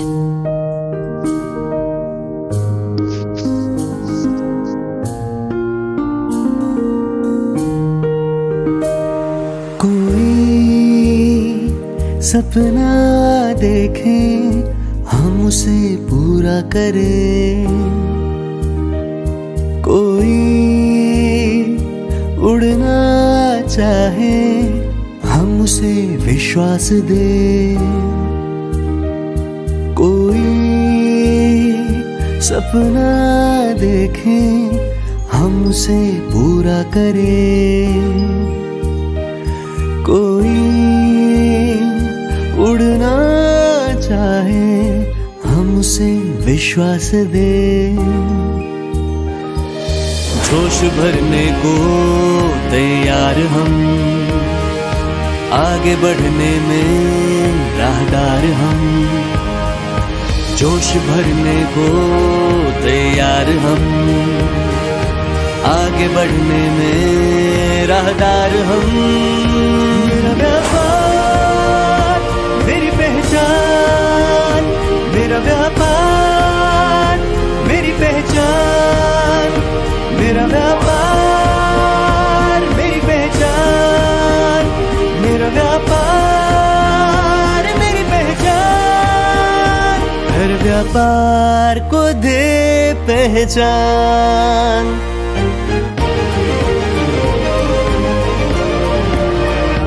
हर व्यापार को दे पहचान। व्यापार जगत।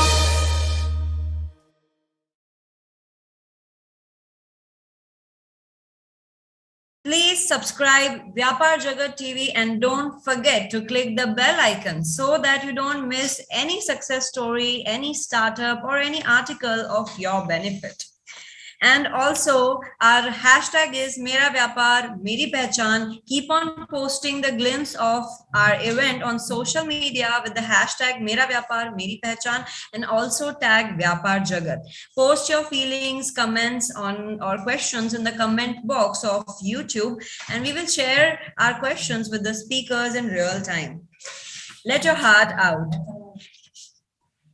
Let's move on to our next session, that is Fireside Chat. That will be moderated by Ms. Devisha Jatakia.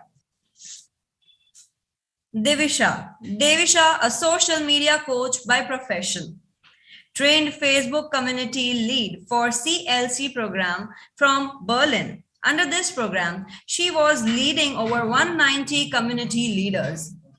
Community head at Entrepreneur Excel, world's leading platform connecting over 70K entrepreneurs across the globe. With over 5 years of experience in the industry, she has educated over 200 entrepreneurs and communities to build their sustainable personal brand and monetize their social media presence. What a wonderful woman. Welcome, Devisha. Hey, thank you so much for this wonderful introduction, Davita. Welcome. It's our pleasure. You're welcome on Vyapaar Jagat. And now I hand it over to you for the wonderful session ahead. Please take over. Thank you so much. A very good afternoon, everyone. And it has been a lovely session since morning. We had awesome speakers. And right now also, I'll be introducing you to one such amazing personality. Now, personal branding is a lot more than just updating your profiles and posting on social media. It obviously involves a much deeper, more personal and more extensional activity. So let me introduce you to Mr. Vinod Tiwari. He is also known as the magician of words. He's the founder of Gulf India Consultants, provide technological solutions to ensure your peace of mind. He's an engineering director and innovative solar energy expert awardee. He's also the best-selling author, an international speaker, a regional mentor at AIM, Niti Aayog, and he have conducted more than 180 seminars and workshops across India and UAE. Now he is one dynamic personality with us, and I'm sure he's going to add a lot of value to this session. So welcome, Vinod. Hey, Devisha, thank you very much for a great, wonderful introduction. I want to say namaste, hello, and good morning and good afternoon to each one of you. Thank you very much. Great. So let's not waste more time. Let's deep into our conversation. And I'm shooting you with a lot of questions. So be ready with that. Yes, sir. Okay, so my first question to you is, what is your opinion about the startup ecosystem in India and hurdles in entrepreneurship for aspiring entrepreneurs? Well, that's very nice question. I should say it's $1 million question. You asked it the first. Wonderful. Let me tell you that the real major chunk of the problem which is being faced as a Southeast Asia company, I should say, I talk about India only. So because right now I'm UAE in Abu Dhabi, and I could see the countries and people who are living over here, who are working for the startups and all. So if I compare our startups, like Indian startups from the remaining community of the globe, I'm sorry to say, I see the biggest gap is not the technology, is not the mind, is not the brilliancy, is not the education, it is the vision. It is the vision. It's a lack of vision. And let me tell you that vision is not something which is you can see, but you have to see, which is invisible. Okay, so here I want to emphasize those great minds to have a big vision. Okay, we are really amazing people on the earth, Indians, but still we need to have a big vision to make big giants and big startups. So this is as simple as that. Thank you. So that was a great insight. Now, tell us something like, is personal branding different from traditional branding? Oh, wow. Yes, it is very much different. You know, let me tell you what exactly is a personal branding. Allow me to define exactly what it is. People get actually confused that we have to brand or not. Let me tell you, you need to brand. You have to brand and you must brand. Now, you can brand your company. You can brand your products, you can brand your services. But apart from all about that, there is a face, there is a man, there is a vision of a personality should be there. And hence the reason the personal branding is kept on the top of the traditional branding or the company branding or the product branding. You might have seen that whenever we talk about Apple, whose name comes in your mind? It's Steve Jobs. Whenever we talk about Reliance, whose name comes in your mind? It's Dhirubhai Ambani, right? So that's there is a person behind the big move. When we talk about Aatma Nirbhar Bharat, when we talk about the good governance of India, kiska naam yaad aata hai? Shri Narendra Bhai Modi. See, thing is that there is a person behind the move, and we need to have that person leader, you, because you have started the startup. So hence the reason you should do the personal branding, and it is completely different with the traditional branding. I hope I answered the question. Yes, absolutely. And as you rightly said, even I explained to my, me being a social media coach, I also emphasize a lot on personal branding. So the very first thing I explain them in a layman's language is ki if people know you can, have more 10 brands under your name. अगर कोई आपको ही नहीं जानता है तो आपके नीचे जो brands आएगी उसको कैसे जानेगा? How will that personal touch will be there? So it's a very good and very simplified way you explained it.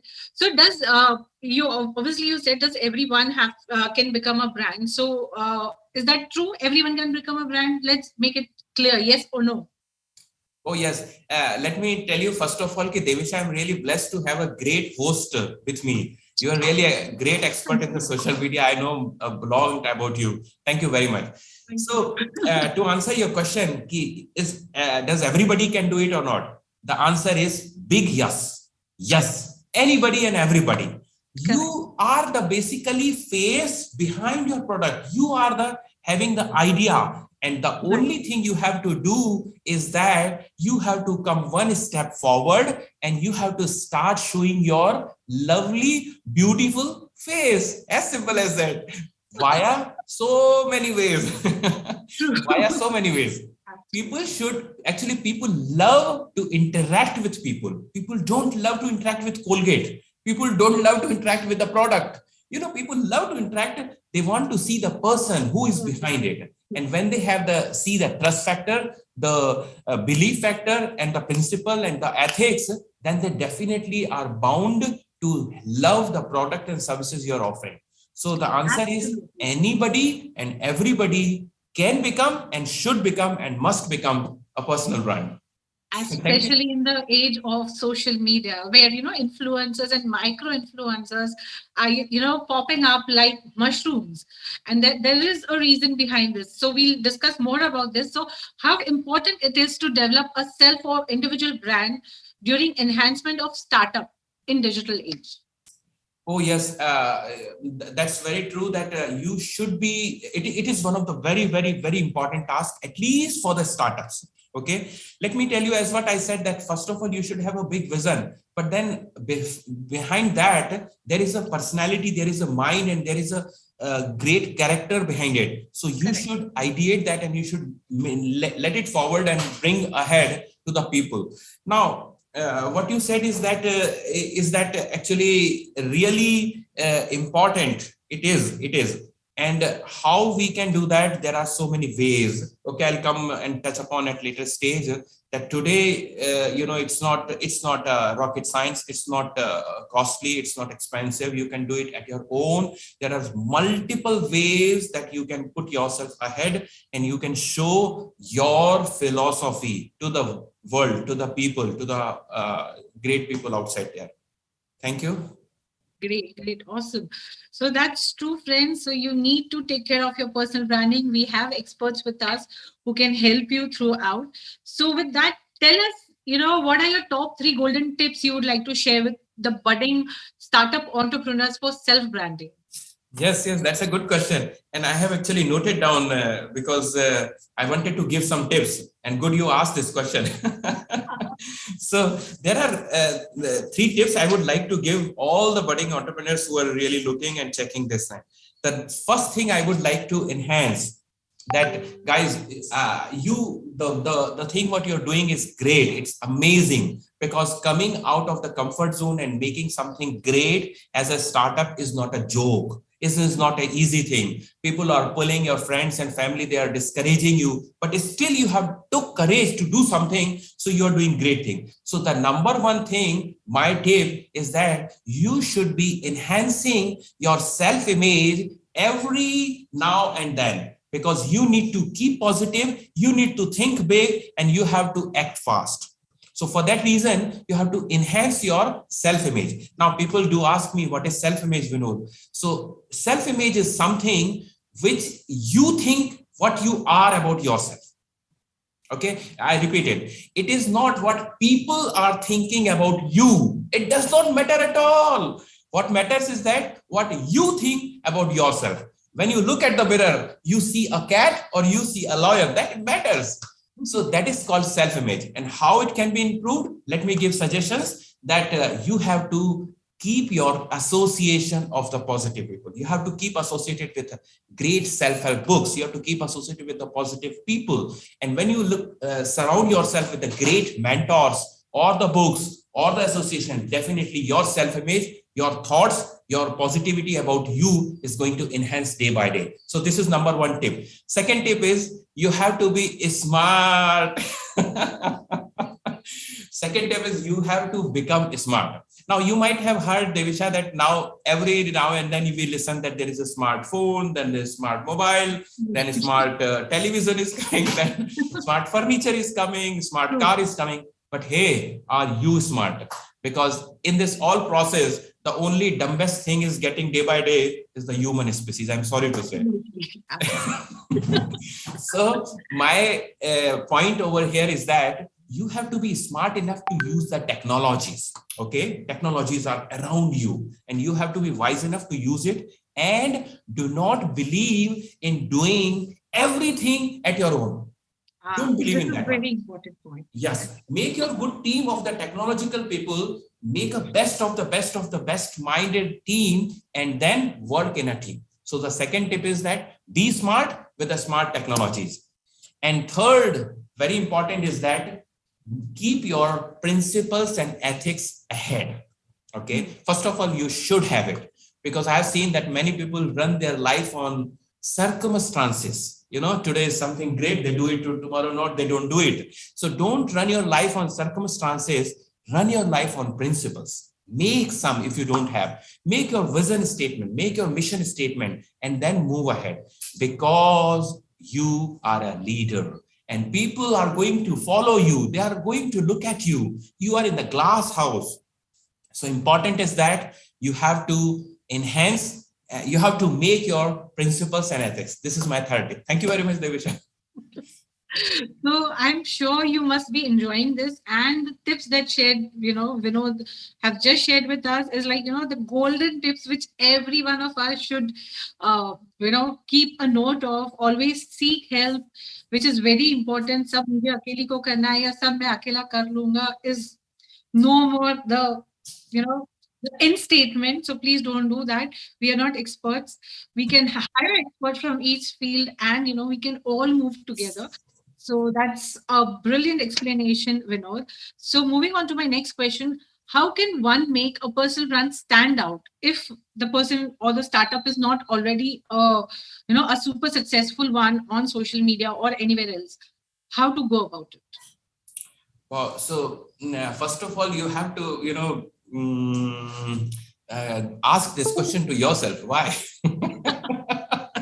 Yeah, the why should be very much clear.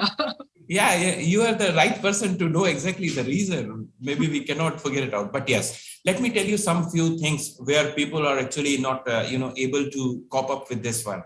First thing is that people sometimes do have a great startup, really brilliant one, but it is not reaching to the real ventures or the funding companies, so that they don't get funded. And then this particular great idea dies within the ground. It doesn't even come like as a plant. So this is one of the things where you should go and get yourself mentored with the right personality, with the right person. There is nothing harm to share your idea and seek a great advice from the experts, Don't ask your spouse, don't ask your, colleague or your friend or your newspaper man. Okay. Most importantly, don't ask Google everything. Yes, that's true. Nowadays, people are asking everything from the Google. Please. Don't do that. Yes, very true. So important is that you have to, go to the experts, seek a great advice, and then figure it out that how powerful is your idea. And let me tell you, the first person who has to believe in your idea is you. You have to believe in yourself. Maybe your friends, even family will not believe. But yes, Mark Zuckerberg believed in his idea, and today the world is following him. So first you have to believe it. And if people are going to see that you're believing and you're trusting and you're moving ahead and ahead, people slowly will come and start following you. Start following. Yes. Absolutely. That was a great one. Because what we see of lately is because of the social media, there is a lot of pressure on everyone of, having a perfect thing and, I know it all and I have it all. Yeah. So it's important. It's okay if you don't have it, but you will surely have it, but it will happen only and only if you start believing in yourself. And as you rightly said, you have to take small steps towards it. Take help of a mentor, of a professional one, obviously. Don't go for Google and here and there. ठीक है, वो काम आएगा लेकिन बाद में. बराबर, सही बात है. Yes. So, moving on to my next question, what steps would you recommend for building a personal brand? Like, if there is a startup and they are seeking some, few basic steps, कि चलो ये चीज तो मैं कर सकता हूँ. So, what are those steps? Would you like to share with them? Good. So maybe I would like to share a story over here. I'm just, coming at the top of my mind. See, thing is that सबसे पहले तो आपको ये सोचना है कि जो भी आप कर रहे हो, it has got a value and it is going to serve somebody. It is going to serve somebody. ये किसी की problem, समस्या या किसी का समाधान है, किसी का solution है. So this is more important, that you should have that kind of a big heart to serve people. There is a good proverb कि help millions and make millions. आप जितने ज्यादा लोगों की सेवा करोगे, पैसे की कोई दिक्कत नहीं है, सक्सेस की कोई दिक्कत नहीं है, you will get a lot like this. मैं आपको एक छोटी सी स्टोरी सुनाता हूँ, बड़ी जबरदस्त है, and let me narrate it in Hindi so that many people will get connected. See, thing is that कि एक बच्चा था जो हमेशा आकर के फुटबॉल खेलता था ग्राउंड के अंदर में. तो he always was coming with playing at मतलब आता था और वो प्रैक्टिस करने के लिए पिच के पास में बैठ जाता था. लेकिन प्रॉब्लम ये थी कि वो 13th प्लेयर था, he was not in the 12th one. तो जो कोच था वो हमेशा बोलता था कि अभी इस वक्त में जगह नहीं है और आप आराम करिए, बैठे रहिए। तो वो करते करते करते पूरा टाइम रहा और इनफैक्ट वो अपने पापा के साथ आता था और बैठ जाता था थर्ड वहां पर बाहर और बेचारा फिर चला जाता था। तो इस तरीके से पूरा सब कुछ हो गया। एक दिन क्या हुआ कि उनकी स्कूल का फाइनल मैच खेला जाना था, मतलब प्री फाइनल से सेमीफाइनल से फाइनल में आ गए। और उस वक्त में वो बच्चा आकर के कोच को बोलता है कि सर मैं आपसे विनती करता हूं, रिक्वेस्ट करता हूं कि मुझे आज के मैच में खेलने का मौका दें। उसने बोला व्हाट, तुम तो बेटा प्रैक्टिस भी नहीं कर पाए थे, तुम तो पूरे टाइम ही बाहर पीछे बैठे रहते, how can I think about this, I can not even think. कहता है नहीं सर मेरे को आज खेलना जरूरी है। कहता है आपको खेलना जरूरी है लेकिन मैं आपको अलाउ नहीं कर सकता, if I would be doing not as per my principles. कहता है नहीं सर आप कुछ भी कीजिए लेकिन मैं जबरदस्त खेलूंगा, मैं विश्वास दिलाता हूं, मैं स्कूल को जिताऊंगा। उसे समझ नहीं आया कि एक बच्चा क्यों इतनी जिद कर रहा था। एनीवेज ही सेड आज मैं अपने डिसीजन के अगेंस्ट एक मैसेज दे रहा हूं और कहता है okay I will allow you, but please मेरी इज्जत रखना और तुम अच्छा खेलना। कहता है yes, done deal sir, don't worry. And what happened? This small boy, he played like anything. He was a super. He made highest number of goals और ultimately स्कूल जीता और फिर वो बच्चा भी जो चैंपियन बना। अब क्या हुआ कि सब लोग तो सबको पता नहीं थी स्टोरी, लेकिन कोच परेशान था। कोच कहता है ये हुआ कैसे? कोच ने बच्चे को बुलाया, कहता है कि बेटा मैंने कितना अगेंस्ट डिसीजन लिया था, मुझे नहीं पता था ये सब, लेकिन हुआ कैसे? अब मैं तुमसे जानना चाहता हूं उसका सीक्रेट क्या है। तो बच्चा बोलता है कि सर और कुछ नहीं है, आज एक्चुअली मेरे पापा मेरा मैच देख रहे हैं। वो कहता है wow, and he looked at the same place back side जहां पर पापा उसके साथ बैठते थे। तो वो कहता है लेकिन पापा तो आज दिख नहीं रहे, पापा वहीं बैठते थे, पापा कहाँ गए? आप कैसे बोल रहे हो पापा हैं? तो बोले पापा का मेरे 3 दिन पहले देहांत हो गया और पापा मेरे अंधे थे, he was a blind man. So अभी तक के मैच उन्होंने नहीं देखे लेकिन आज का मैच उन्होंने देखा है। Wow. So important is that आपका मैच भी आपके पापा मम्मी देख रहे हैं, आपका मैच भी आपका भगवान देख रहा है। गॉड बिलीव, जिसमें भी आप बिलीव करते हैं। So trust on that real big factor and work with a big heart, work with a real way to serve and help people. Don't worry about the success, don't worry about the fame and name, it's going to come at all. वो तो आना ही है आपके पास में, बस आप दिल लगा करके मन लगा करके करिए। Thank you Devesh. Wow, that was such a beautiful story. I actually end में मेरे तो goosebumps आ गए थे. I'm sure our listeners and viewers will be also like feeling the same what I'm feeling right now. So you very rightly said your intentions, your values, the more value you add, so obviously the returns are there with you. So great. So tell us, do you have any reference source wherein these people, the startups, entrepreneurs who are looking for self-branding can refer to those articles or anywhere where they can have these references? Well, yes, I would encourage all those budding startups and all who should think out of the box and go ahead to find out the such things. And let me tell you, we are actually in the same domain for years together. We are helping and supporting many of the entrepreneurs, and I'm the basically UAE's leading entrepreneurship consultant.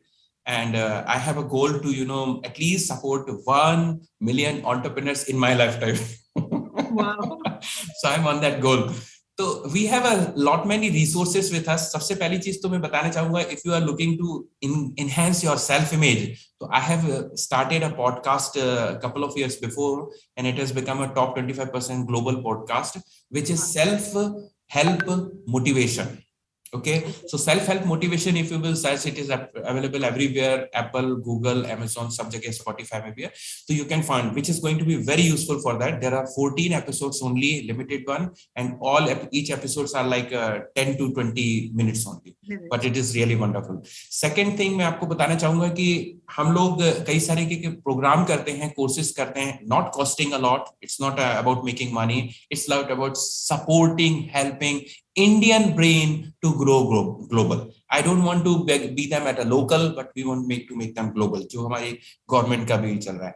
So there is a website, if you can just spell it out, it is www.iamvinodtiwari. So आप वहाँ पर जा सकते हैं. Lot many resources you are going to get, and I would really happy and love to help and support each one of you, any one of you.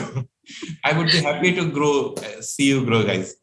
I'm sure. So, Vinod, quickly tell our viewers what are the top 3 services that you offer, and you feel, I'm sure you must be offering multiple services, but what are your top 3 services that you offer? So, well, that's a good thing. First thing is that we really help people to enhance their soft skills. Maybe you're aware that, hard skills plays a good important role. आपने engineering, doctoring या lawyer या accountancy कर लिया, लेकिन वो 20% के अलावा 80% का जो gap है, जो soft skills का है, there is no university or college or something, but we help and support them to make a design a great personality. So soft skills is number 1. Second thing is digital branding. So we help people to make their companies or individual to come on the social media and be visible to the right community at very, very less expenses. So this is second thing. And third part is that we enhance their self-image by means of the podcast or by means of the book writing, because I have wrote a book which is available in 47 countries. So now after that, I started, helping people how they can become an author within 60 days. So that course is also running on Udemy, where like hundreds of country people are already there in students. The name is Discover the Writer Within You, because writer तो है अंदर, आपके अंदर है, कहानी तो है, बस उसको निकालनी कैसे, पब्लिश कैसे करनी है और बेस्ट सेलर कैसे बनाना है, वो हम 60 दिन में लोगों को बताते हैं.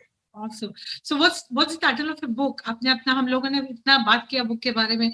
What is the title of your best-selling book? Yeah, thank you. Good you asked. I missed out to say. It is From Dreaming to Achieving in Life. Wow. From Dreaming to Achieving in Life. This is the title. Thank you. So that was completely amazing. I'm sure, this live have helped many people with many, steps and the if, buts, how, the ABCD of basically branding, personal branding, why is it important? And thank you so much, Vinod, for this awesome session, and a lot of good luck to Vyapaar Jagat, the whole team of Vyapaar Jagat, for this 3 days award function that they have, and good luck to you all. Devisha, thank you very much for really hosting it really, really wonderful way. And I would like to say thanks to definitely the anchor Kavita and Dr. Praveen Parwar, who is the real personality behind the whole show. The brain, the soul behind this. He's a great champion. I met him last year when I was in India, and he has got a real great energy inside him. Absolutely. We all should, go and shake hand with this guy. I have met personally, so I'm blessed with that. Now I have to meet you. Sure, please come up to the studio, both of you. Certainly. Thank you so much, Vinodji. I think, so the great story you have told into this session, and it was really very inspiring. And I think a lot of things to learn from this particular session. So I'm really sure, the startups and the early risers or the SME entrepreneurs, those who are watching this particular show, and in fact, in future also, whomsoever will visit Vyapaar Jagat TV, they will, go through this particular show, and they will learn many things from your insights, your knowledge, sir. Thank you so much for joining into this session, and yeah, it's a pleasure. Thank you so much. Thank you. Thank you. Thank you. Bye. Good luck. Thank you, sir. All the best to all the awardee winners. Recording stopped. Thank you, sir. Thank you, Ms. Devisha Jatakia and Mr. Vinod Tiwari, for this fire chat. We could see that fire, that enthusiasm within both of you and in your aura. So thank you so much. And now let's move forward for another interesting topic and another interesting session by Mr. Satya Narayan Ji. And the topic is need of innovation for Aatma Nirbhar Bharat. And let me tell you about Recording in progress. Satya Narayan Ji. Zozo Day. He's the owner at Zozo Day, and he is the ex-founder of a growth marketing agency, Growth Meets. He has worked closely with startup founders to help them take their products to the next stage by acquiring customers and scaling their growth efforts. Having worked with startups for 10 plus years, he follows the mantra, get results without breaking the bank. So it's really interesting and we are great to have him here with us. Let's hear him. Over to Mr. Satyanarayan G. Zozo Day.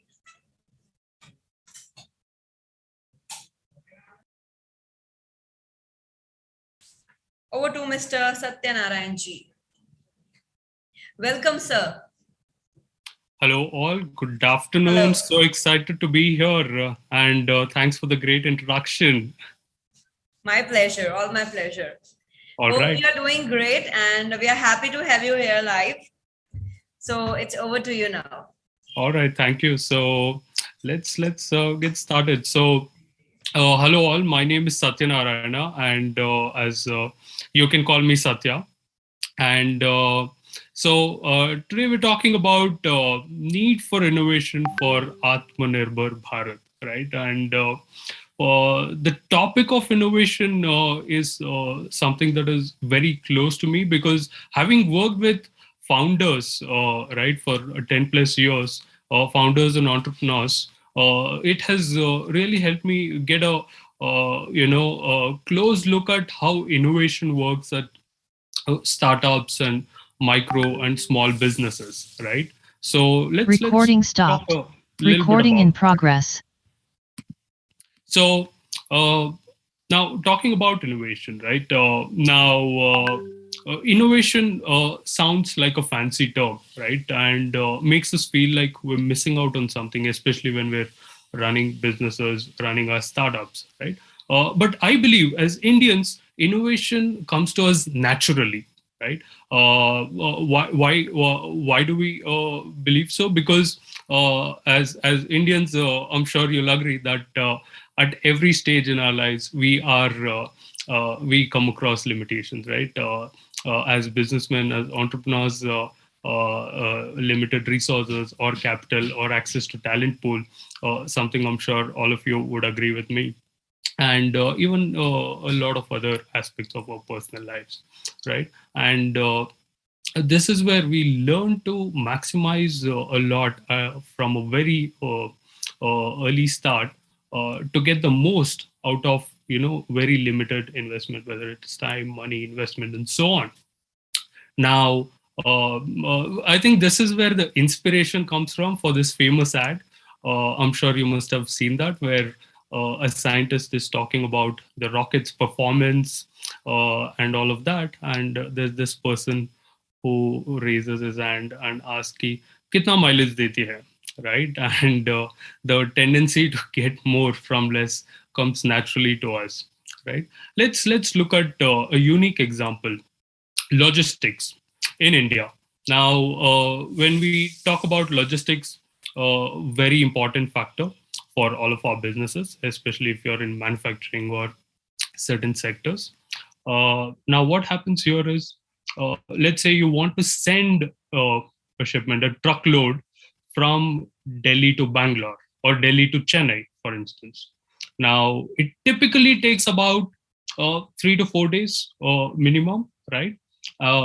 Why does it take so long when you're able to reach from Delhi to Chennai, say in 2 days?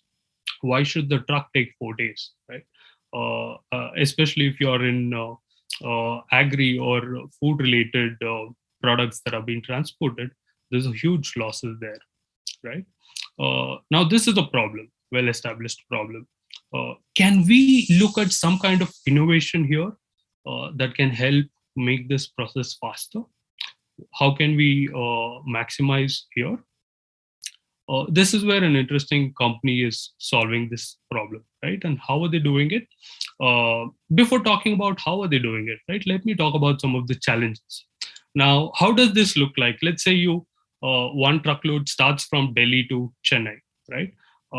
There are generally 2 drivers who start the journey, and one person is driving and other person is resting.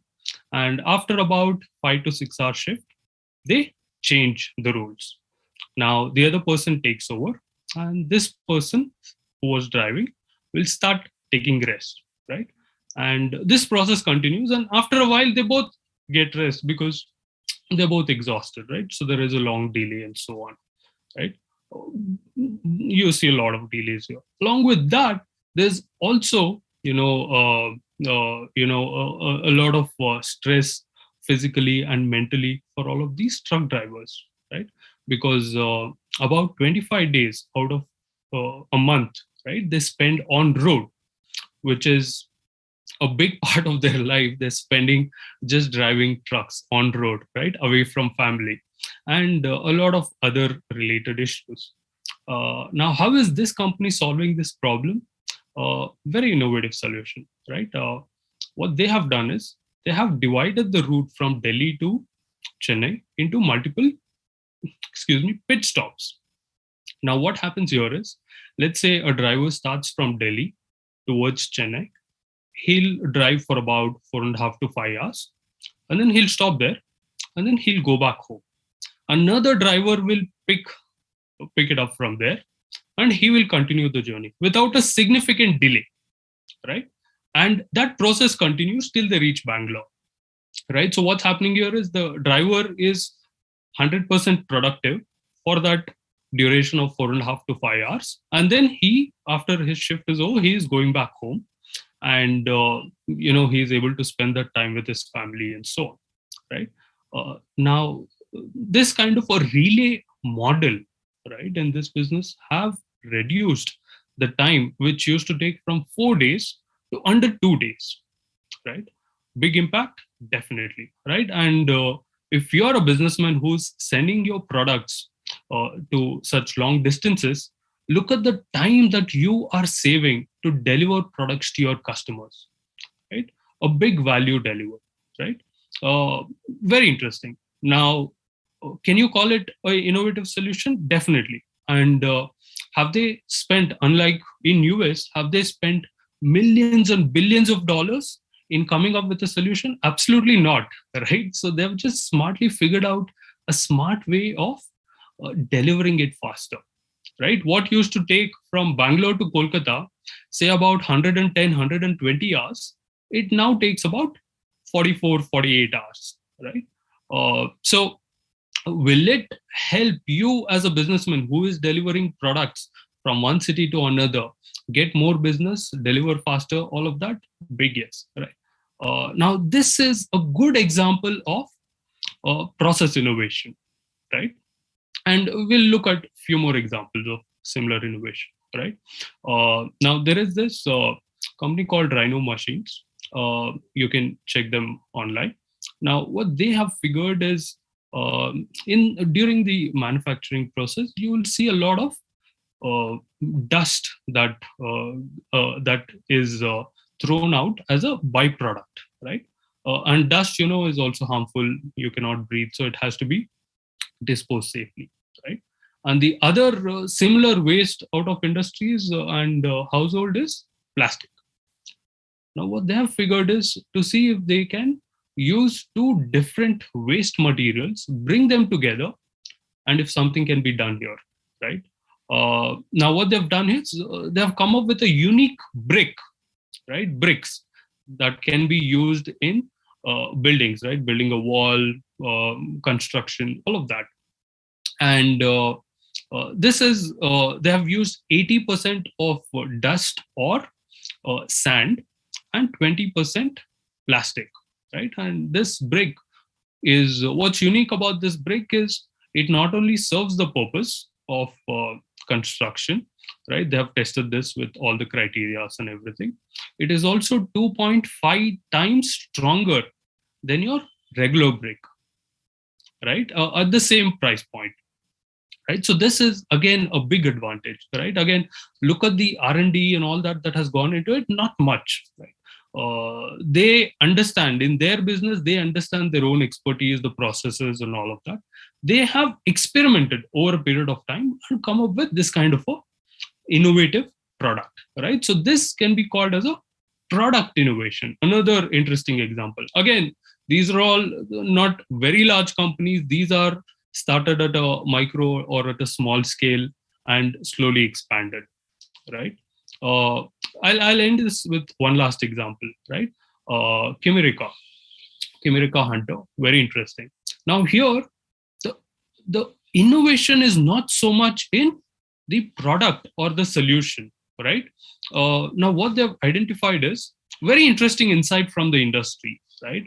When you go to a lot of these 5-star hotels and all these big hotels, the toiletries and the other products that they use in these hotels, they figured that a lot of these products are important. That is as much as 70%, right? Now that's a big market. All of these international hotel brands that are in India, right? 70% of all the products used are imported. That means not manufactured in India. Very interesting insight. Now they figured, hey, why can't we manufacture all of these toiletries and related products from India and deliver it to the world, right? Great concept. And that's exactly what they've done. So they are now, this company has Marriott, Hyatt, and Hilton hotels, some of the biggest names in the hotel industry as their clients, right? And crores of revenues. Very interesting, innovative model that they've figured out, right? Now, if you think innovation is it only limited to these companies? Absolutely not, right? We all can innovate. We can all explore different innovative strategies. Now, what is the need for innovation for MSMEs? Now, we know MSMEs are the new growth engine for India, right? That means MSMEs are responsible for the it drives the growth for about 30%, as much as 30% of national GDP, which is a big number. It's $1 trillion plus opportunity, right? And MSMEs also play a big role, right? Small and medium businesses as in building our Indian economy, right? Because SMBs are the biggest job providers for the youth of the country, right? Help them in upskilling, right? And so on. What is the bigger need for innovation? All this is fine. I understand, right? We understand that MSMEs are great, all of that. What is the bigger need? Now that we are, we have seen one big pandemic, and we're just slowly coming out of the pandemic. Now things are opening up. There is a research that has clearly identified that the companies which have a very disciplined process of innovation, that is, looking at innovative things at all processes, they have survived better during pandemic, right? Now that is very big because we've all heard of stories of businesses that have shut down or suffered a lot of losses, or in some cases have not been able to make it on the other end, right? Unfortunately. But the companies that have been constantly innovating, even before pandemic, with a proper discipline, they have been able to, survive well and will continue to do well post pandemic, right? Now that's a bigger need for innovation. Again, for those of you who are interested, you can check out 10 types of innovation. Very interesting article. It's a framework which talks about different kinds of innovation that you can explore, right? And I'll skip the whole 10 types because of limited time, but you can explore more. So now, how can you, as an SME, right, or a medium business, small business, how can we innovate, right? The key here is the approach here should be, instead of looking at, hey, what can I innovate, right? Instead of looking externally, I think we should look internal, right? What I mean by looking internally is truly understanding what makes us unique, right? That I think becomes very important, because as a business, I'm sure we must be doing something right. Our product should be of good quality. I'm sure we understand the market and so on. So here are a couple of things that you can look at, right? identifying our own strengths, right? What are our strengths? Is it in manufacturing process? Is it in our knowledge about the product and services? Is it, is it our deep insights into the market, right? And so on, right? And based on that, you can look at your core competencies. That's your second, right? Look at core competencies. And third one is you look at your key assets, right? Now let's talk a little bit about this. Excuse me. So while we look at this, right, some of the areas where you can explore intellectual capital, right? Now you can look at what are some of those.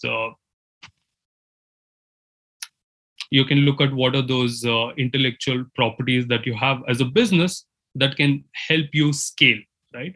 It could be about your product know-how, manufacturing, right? Your insight, right? And so on, right? And with that, you can also look at distribution, right? What makes, now you, how do you distribute your product from the place of your facility to your customers, right? Now, can you look at innovative methods there, like we saw in the case of Rivigo, right? And access to technology.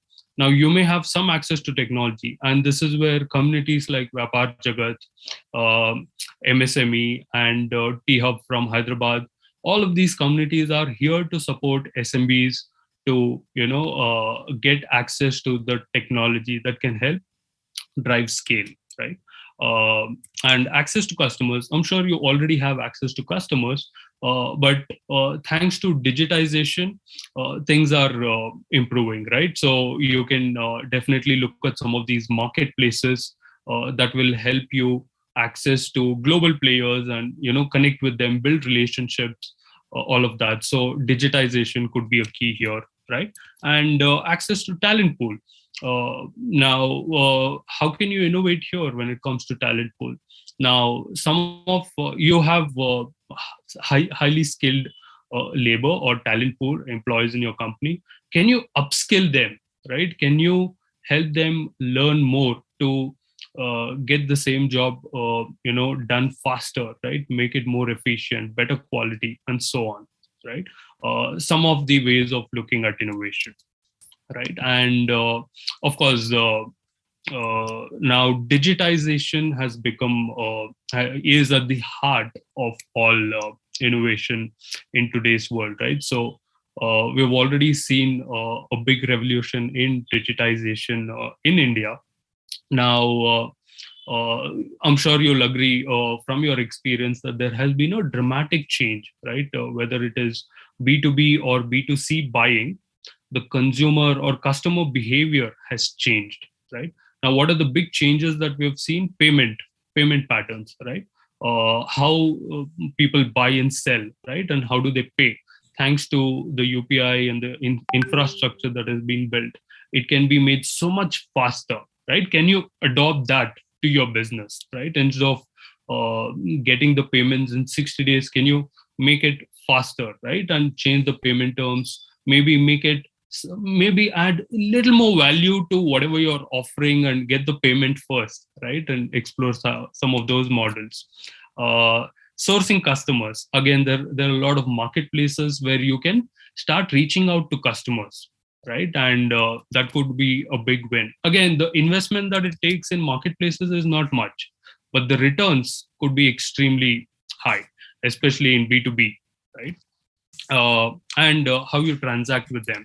Now, relationship building is not something that you can completely automate, but still there are ways and tools, right, that can really help build that relation and nurture those relationships digitally, right? So you can definitely explore that. That can be a big win. Now, what we've seen is any business that has invested in digitization, and there's again enough research here to back this, is that there's this concept of time to serve, the cost to serve your customers, right? That means you are spending that money to serve your customers, right? Now, that can be reduced by as much as 25 to 50% if you use, if you adopt digitization for your company, right? And that can be a big win for companies of all size, right? It could be, to give you some examples. Now, the other day I was talking to the founder of, now he runs a finance legal team, right? So they have a big team of legal and finance experts. Now, how did they adopt digitization? They have to send out these invoices to their customers, right? Now, it would take about 3 to 4 days at the end of every month for that person to send out hundreds of invoices, right? Now, why does he have to spend 3-4 days when he can adopt something like a QuickBook kind of a solution and automate all of these things, right? And that can be done in under 30 minutes, right? So you've just saved 3-4 days of that valuable resource in your company, right? So all of this can be innovation at a smaller step, at every stage of your company can help you save a lot of time and money, right? Now, quickly talking about some of the innovations that we at Zozo Day have seen that has really helped us scale is, now Zozo Day Mr. is a... Satyanarayan ji, before you tell something about Zozo Day, there are a few questions that I would like to share with you, which we have received from our viewers and entrepreneurs. And after that, you can continue. The first question is that why India needs to be Aatma Nirbhar? And the second question is, does innovation needs research laboratory? Is it necessary or not? So very interesting. Please throw some light on this, and then you can continue with whatever you were saying about Zozo Day. Definitely, definitely. So does India need to be Aatma Nirbhar? I think it's a very interesting concept, Aatma Nirbhar. The way I see Aatma Nirbhar is being self-sufficient, right? So being able to do more with less. And this is something that we've always been doing. It's nice to see that there is an encouragement and acceptance in the larger society of what we have been doing all along. And I think it's a great place to start from. So this is where I see how we can really be Aatma Nirbhar is when we collaborate with our own community, when we come together as a community. And I think this is where Vyapaar Jagat as a community is a great place to be a part of for a lot of MSMEs, where we all can learn and educate each other, right? And that can really help us take a long way. And talking about does it take a lot of money in R&D and so on? Absolutely not, right? Now, we know that the R&D spends for some of these large companies in US are upwards of billions of dollars, right? Billions, right? And these are double digit, like $15 billion, $20 billion, huge budgets being spent, right? Do we have to follow the same route? Not really. As long as we're consciously able to identify opportunities at each stages. And again, going back to my talk, right, looking internally, that means there are a lot of innovative ideas within our own team members. Are we talking to them? Are we gathering ideas from our own teams, right, to make things better? And incentivizing them enough, motivating them to come up with ideas. I think that should be the way going forward. Rather than spending money. You can't just throw money at something and get innovative ideas, right? I hope that answers the question. Sure. Okay, are there any other questions, Kavita? No, you can continue.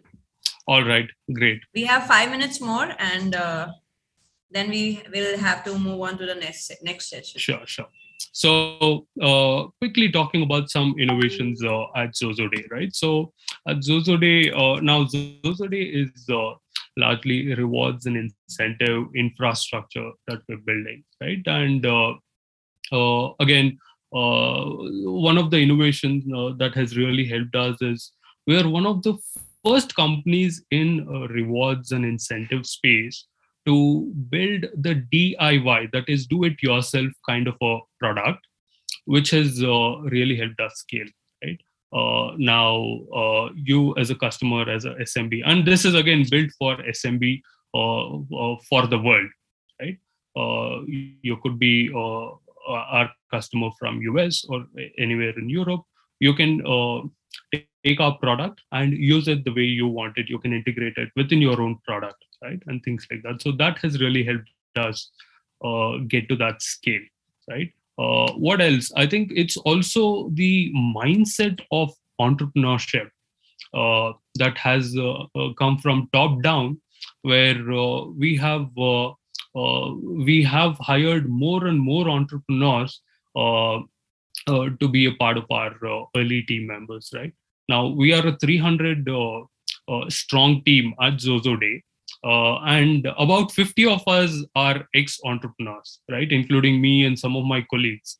So when you have entrepreneurs in your team, we know that it brings out a different mindset and, the different ways of doing things. And that has also been, helped us, scale faster, right? Again, there have been a lot of multiple innovations across sales and marketing that we do on a day-to-day basis, right? Now, all of this together have helped us, to bootstrap without raising any external funds to reach 5 million USD kind of a revenue, right? Without raising a lot of funds. So that has been some of the outcome of innovative thinking at Zozo Day. So with that, I hope some of these examples has helped you look at innovation in a different light, right? And not just throw some money and then get innovative ideas. No. So yeah, with that, I'd like to end my talk here. Thank you all for the opportunity. Thank you so much, Mr. Satyanarayan ji, for your innovative insights. It was great to have you here with us in Vyapaar Jagat, and it was great to hear you. And thanks for answering the questions also. And we will shift to our next panel discussion in a while. Enjoy the song till then. Thank you.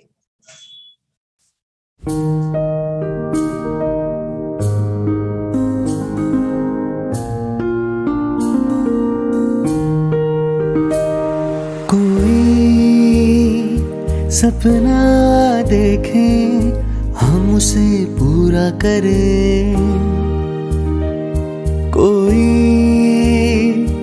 उड़ना चाहे हम उसे विश्वास दे, कोई सपना देखें हम उसे पूरा करें, कोई उड़ना चाहे हम उसे विश्वास दे,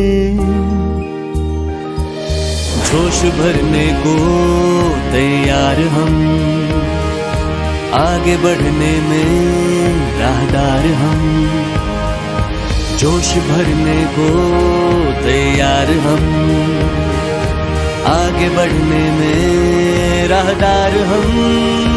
मेरा व्यापार मेरी पहचान, मेरा व्यापार मेरी पहचान, मेरा व्यापार मेरी पहचान, मेरा व्यापार मेरी पहचान, हर व्यापार को दे पहचान।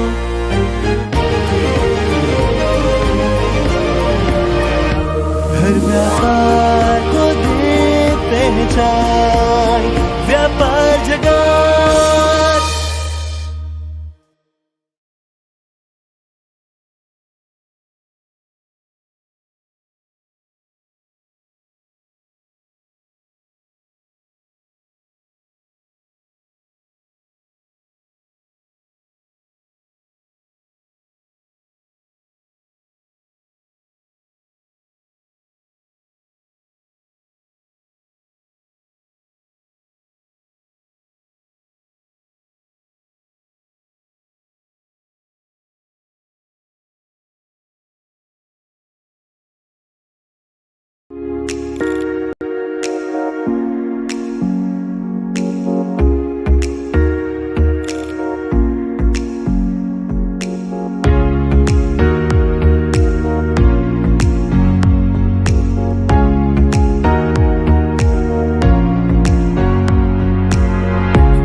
Very good afternoon, all the distinguished and distinguished, all the speakers, all the listeners, and all other members of Vyapaar Jagat. I really thank Praveen to organize this panel discussion of healthcare industry for the very first time in this convention award. And we really feel happy and privileged to discuss a very important topics on healthcare challenges. Likewise, so I'll introduce first, I'll just introduce our panel member, Dr. Bharat Gadvi. Sir, I request you to, So I know Dr. Gadvi since many years. I worked under him. I have learned so many things. I mean, by the virtue of just being there with him. He is regional head of HCG Group, and at present actively working on AHNA as a president. And we all aware about all the activities of AHNA on various platforms. So he's taking leadership from the Gujarat level, and that is a really uploaded efforts. I would really congratulate sir for this all these big tasks for Gujarat hospitals. Secondly, I'll announce Mr. Neeraj Lal. He's CEO with Apollo Hospitals. Previously, he had worked with Rainbow Children Hospital Medicover Group in South India. Before that, he was there with Shelby Hospital. Now, recently, he has joined Apollo and working at the executive leadership role. He is a national figure, and people know about him everywhere. He is there on many platforms. So I would not much extend the introduction part. We have Mr. Rajesh Chandwani from IIM Ahmedabad. He is the head for Center of Management in Healthcare.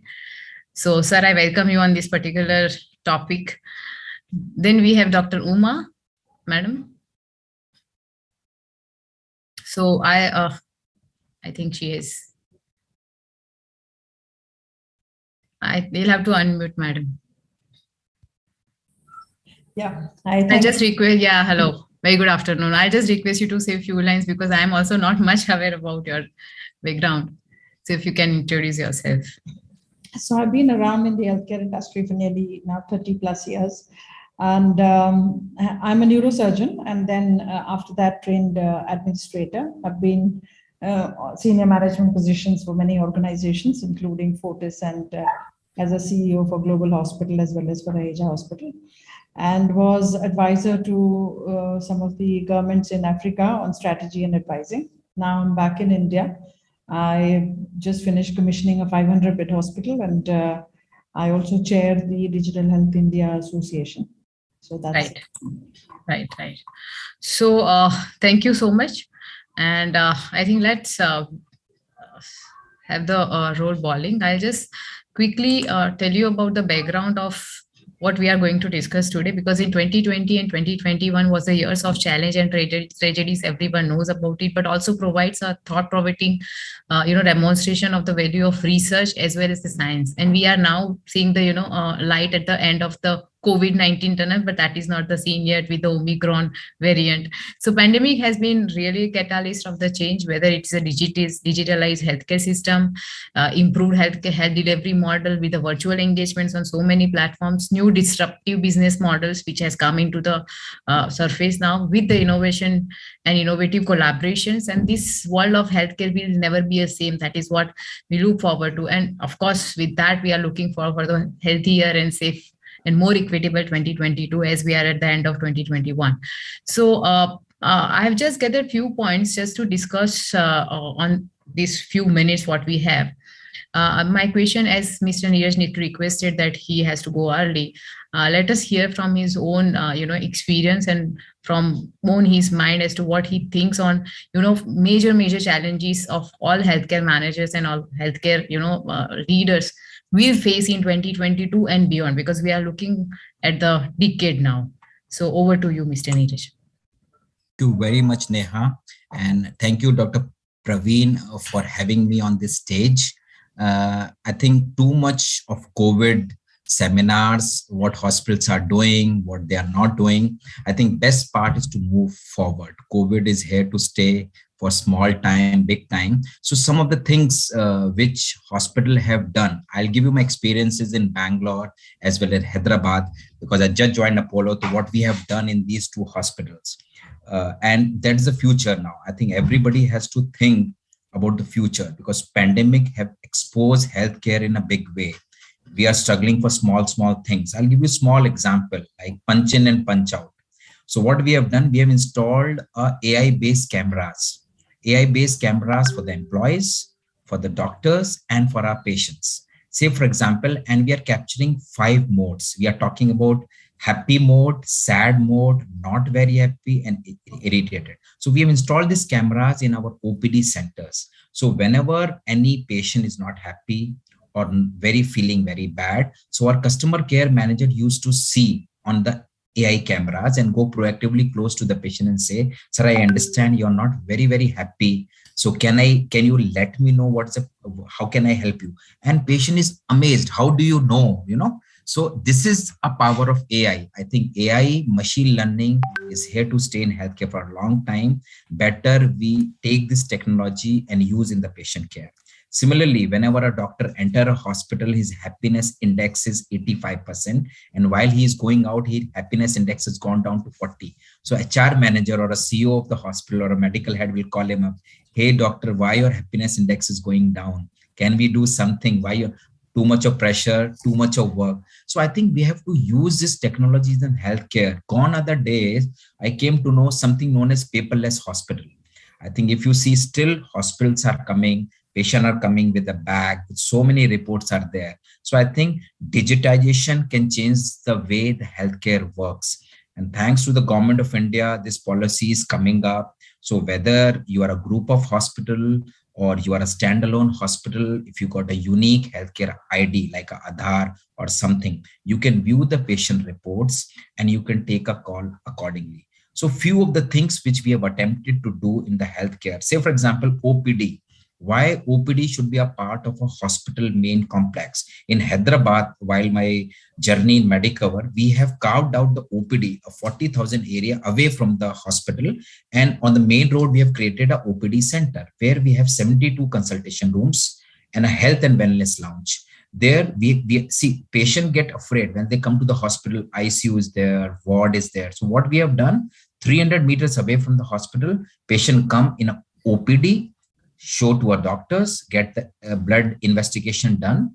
And whenever they require an indoor admission, a battery operated cart is available there. Sit in that car, go inside the hospital, which is on a different side, and take the admission. So therefore, these are the few things which we have attempted in this COVID times to manage the COVID. And we are grossly using this technology. Like our virtual consultation is less than 5% pre-COVID. Now it is 47%.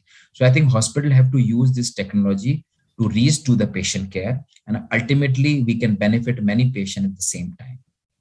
Fine. Thank you. Thank you so much. Sir, Dr. Gadvi, sir, what are your thoughts on the challenges going ahead, like in 2022 and beyond? I mean, if we talk specific about Ahmedabad and Gujarat, because you hit Gujarat. So good afternoon, everybody. Thanks for giving me this opportunity. And Neha, thanks for anchoring this. Welcome, Neeraj and Dr. Uma. We have not been talking to each other, but have been knowing each other since long. Rajesh and I have been since 30 years. Almost. Yeah.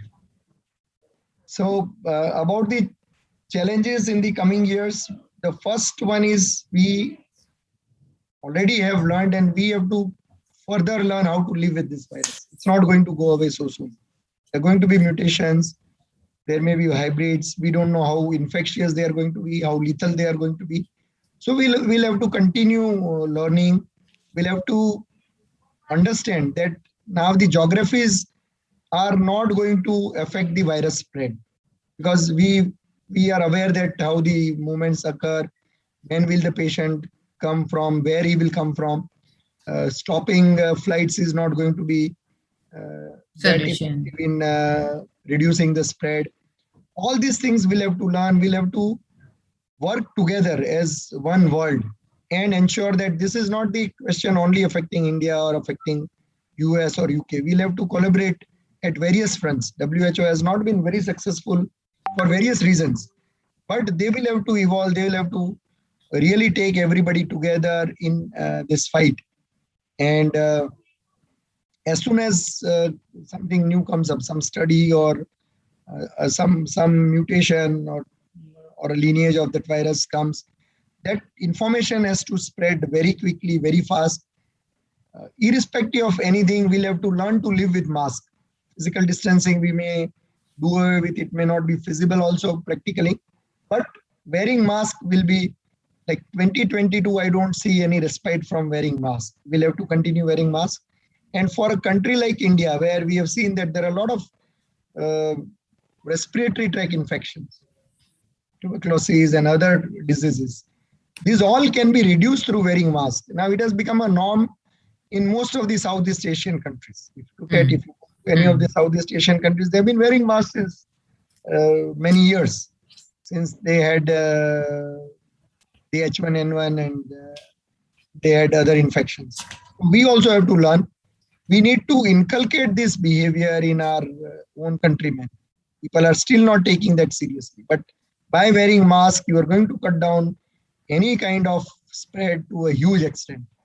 So these are the things which we will have to do in the years. We have to understand that it's not going to go away. Pandemic is not going to stop in 2022. It will go on till a mutation happens, which will become non-infective or non-lethal, and the virus dies down. But I don't see that at least in 2022. Okay. So I think one of the important points which you just highlighted, that is going to be there. We have to learn to be together. And I think COVID appropriate protocols to be imbibed in our life going forward till we completely get out of it. So that's something which is going to be there. Thank you for such a big message to all the members and all the participants. Another question I asked Madam Uma, that we have talked about telehealth all around COVID since last 2 years. So it is being said that telehealth is not going to be a solution. This is going to be a permanent service. That is what the people are looking at with the changing scenario, of course, with all digitalization which is happening globally. What are your thoughts on this? Telehealth becoming a service. You'll have to unmute. Yeah. I do agree with the fact that telemedicine is here to stay, and it is going to be one of the services that we provide. See, it's been there in the country for the last 20 years, but it was really when COVID happened and we realized that all along what we thought we had everything in healthcare under control, we realized that we were so fragmented and we were so disorganized and we were so much in our silos that the only thing that could help us was technology, which we had been ignoring for the last 20 years. Sure. And thankfully, the government also woke up and immediately they made the guidelines so that it could be regulated. In my view, as we go digital, and we know, I mean, in the last 2 years, it has been proven beyond doubt that digitization is the only way forward to undo the damage that we had done to our own healthcare system. Yeah. Which in a way, it was a fragmented healthcare system. We were all working in silos. We never cooperated. So technology was the savior in times of COVID, but technology has also opened our eyes to know that if we have to move forward to do meaningful healthcare to the community, then we have to use digital technology. And telemedicine will be to the digital health infrastructure, which will become the core. It has the same role as, I would say, an ASHA worker and a PHC have in the brick and mortar system. Yeah. The first point of data collection for every citizen would be through telemedicine. So what we will essentially be doing is physical will always stay. The physical infrastructure is required for specialty care, super specialty care, in-hospital sickness care. But for wellness and for routine, like small time health care, which is like 60 to 70% of the disease burden, that will be handled through telemedicine. And this will form the basis on which you have the other HISs and the EMRs that will sit on it and amplify the healthcare for the people. And eventually it will be personal health records for people, and each patient will have their own data with themselves. And telemedicine therefore has to be the basic building block. So it is not just a time pass thing that we have used for consultation during COVID. So it should not be looked at as a consultation mode. It will become the primary source of data. Yeah. So that's what I needed to say. Over to you. Thank you. Thank you for your wonderful thoughts on data collection and the model which you have just spoke about, the ASHA worker, and how the data collection from the resource, I mean, from the sourcing itself, I mean, from the registry of the patient and, Aadhaar and other things. I think that is going to be a game changer in India when the government supporting this digital healthcare registry is happening. That project is already taken by Prime Minister. Going forward and moving forward from this data, I request Dr. Rajesh to, give his insights. First of all, please accept my congratulations. He has just released one movie and, a movie on COVID warriors, if I'm not mistaken, Mr. Chandwani. No, it was not on COVID warriors. Okay. It was on Kama Hospital who actually face the terrorists before they went to Yeah. So It's about their bravery. Yeah. So please accept our congratulations. Sir, what are your thoughts? How the data collection and this whole big agenda is going to be sorted in India and from the management and academic point of view? Yeah, so thank you so much, Dr. Neha and Vyapaar Jagat, and great to see all of you here. So I have been working on telemedicine since my dissertation and last 10-15 years, and वो चलता ही नहीं था, है ना, कि people used to just use it as a demo piece कि वो वहाँ है telemedicine and see we have got telemedicine, but nobody used to consult. In fact, one organization in Hyderabad closed down while I was doing my dissertation. मेरा data collection आधा रह गया. So that was the status. And what happened in COVID was we used to say in college, Bharat Gadvi sir को पता होगा, मजबूरी का नाम dash dash एक होता है. So that was the case where it came up that telemedicine is the only way you can go and consult the doctor, because doctor and patient both are afraid to see face to face each other. And I think that was the turning point, as Uma madam was also saying, that it made us comfortable with the technology which we didn't acknowledge till 20 years. But that was the only good thing which we could see that COVID can bring. I think technology adoption is a very, very, very complicated thing. And I have been working with many organizations on technology adoption in healthcare. And it is from the technician to the data collector to ASHA workers to doctors to administrators. It is a big thing, big hurdle actually. And most enthusiastic people are people sitting in administration, and they are the positive extreme of enthusiasm. The negative extreme of the enthusiasm is the ground staff, and including doctors. So that is where the gap needs to be bridged if we want to see the fruits of digital health or digital technology in healthcare. I think this bridging of human technology interface, how it can be bridged, means COVID has brought doctors and patients on technology. Otherwise, for 20 years, we were not there. So how the things will move forward will depend upon many things will depend upon how adoption takes place in healthcare, especially ground staff, especially the rural areas, the villages, the ASHA workers, the other hospital staff. I think a lot of things are required and a lot of efforts have to put in, as you said, the breaching the gap between the ground level staff to the management. But I always wonder, when we have the EMR implementation, let's say at my hospital, we always talk to doctor, when you use the smartphone, I think it is as simple as that. Even our attendant also uses a smartphone. They are all there in all the platforms. Why don't they just adopt this technology as just for ease of their own work?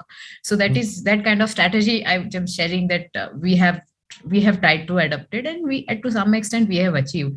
But yes, if we talk about the rural India, there are many things yet to be thought of and yet to be done. So very nicely, conducted and given all the inputs by all of you. Moving forward, again, I request Mr. Lal. Let us move to next topic. We have heard a lot of things on technology and the telehealth, as well as the challenges. What is your thought that, how the social media advertising landscape will continue to evolve, and how the actually, healthcare marketing trends will be matter in year 2020, 2022 and beyond, of course? See, I'll always give with examples, like in Medicover, 6 months, 15 crore. That was a target to reach to the people. So we have aggressively used social media to reach to 15 crore people. What we did, we have created 250 social influencer agents, the people who got a following of more than 50,000. We have enrolled those celebrities, young people, old people into the various fields, and we have requested them to visit the hospitals and promote healthcare in their own way, right from the OTs, from the OPD. Some of the patients are, they've been treated by our consultants. And for this, we have got the award also. I think social media have two edges, good and bad. So how to use social media in your favor in like, say, for example, these days, whenever you do anything and whenever you talk to anybody whom you are interviewing, they say, sir, I have seen you on social media. You have done this, you have done this. So people have gone to that level. But one thing, social media, which they are coming into the privacy of the people. I'll give you examples. See, now hospital have large number of sources which generate enormous amount of data daily, vaccination data, your clinical data, OP and IP, and software application like HIMS and supply chain. And even department has created own dashboards. So what is happening? This data is not talking to each other. Say, for example, we got a call center. Call center, a lead is generated through various platforms, phone numbers, from social media, from the websites and all. So there is a platform which is created. Now, most of the startups are there in Hyderabad and Bangalore. They used to come and they integrate all these leads so that you can generate these leads in your favor for a potential business. Say, for example, in COVID time, Mr. Rajesh Chandwani telling telemedicine was not happening. And now because of COVID, it acted an enzyme and telemedicine has reached from 5% penetration to 47%, for example, in my hospital. So similarly, these technology also is happening, like software. I'm giving example of MFine. MFine is a platform which integrate all the doctors for a virtual consultation. So doctor can consult a patient while on the move. So I think technology and digital penetration has, is going in a long way. People have to adapt technology and this digitally. Now, I think I have not seen an ad in the print media or something like this. People are making use of social media. People are using this digital technology for business and reaching to n number of patients. So I think the first things first, if hospital use this social media for the business as well as for the patient care. Say, for example, whenever a patient is going for a CT scan, so a video is on where sometimes they're talking about CT scan is a so many minutes procedure. So and so person will do your procedure. What are the merits? What are the demerits? So a patient is aware. Most of the time, patient went inside the hospital, he or she is confused what I am doing. So I think thanks to COVID, most of the things people are making use. Otherwise, for a conferences and platform, you need to pack your bags, take a flight and come by the evening. And thanks to this COVID and digital, we are talking to each other and seeing each other. So digital transformation is happening in a big way in healthcare, but it is not happening in a uniform and a structured way. Like data is not talking to each other. So I think some platforms are there. Home healthcare is a new concept which is started. So these are the things which, I want to say about digital technology, use of this technology for the promotion of healthcare and for the business of healthcare. That's from me, Neha. Thank you. Thank you so very much for sharing wonderful examples being practiced at many good hospitals. Request to Dr. Gadvi, sir. Dr. Bharat Gadvi, sir. Yes, sir. Taking these thoughts forward, hospital will still continue, and if they are still continuing to consolidate and running as a business. So if we talked about Gujarat healthcare, let us say, how these big time, small time hospital or mid-sized hospitals are, continuing collaborating as well as, consolidating themselves, whether it's a doctoral model or is a, any entrepreneur is running the hospital. How does that particular function is evolving in Gujarat? So specifically during COVID, what we have seen that because there was shortage of beds, etc. Hospital themselves also opened up various satellite centers and ensured that the beds availability was not an issue. If you look at the second wave, when most states or most cities had problems related to beds, compared to that, Ahmedabad faced much lesser difficulties because we kept on increasing the beds as per the requirement. Right. And we are constantly collaborating with the government. What is the requirement? So March end, we had around 3,000 beds reserved for COVID in private sector. That was increased to almost 6,500 within 15 days. Oh. That's how we were able to really work together and ensure that every patient who required a bed was provided. Yes, they may not have been able to get the bed in the hospital they wanted, but they were not denied of a bed. So that was one of the reasons of having lesser number of issues with the bed availability in Ahmedabad. In relation to the evolving models, still it is the same model. People are continuing with the doctor-led hospital model, but more non-medical people are also joining the bandwagon. They are considering that COVID is going to be there, considering that they have seen a lot of patient inflow during those times. They have realized the need for hospitals, and now more entrepreneurs are coming up with newer hospital projects, and we are seeing that in next few months or years we will come across various new ventures coming together. So, sir, as I understand, in year 2022, because we are just moving into that year, so same, the same arrangements of the bed, if that Omicron spread out is there, if the Omicron is going to be spreaded like the COVID-19 in year 2021, and then a huge shortage of oxygen, huge shortage of beds, how ANA is perceiving to it?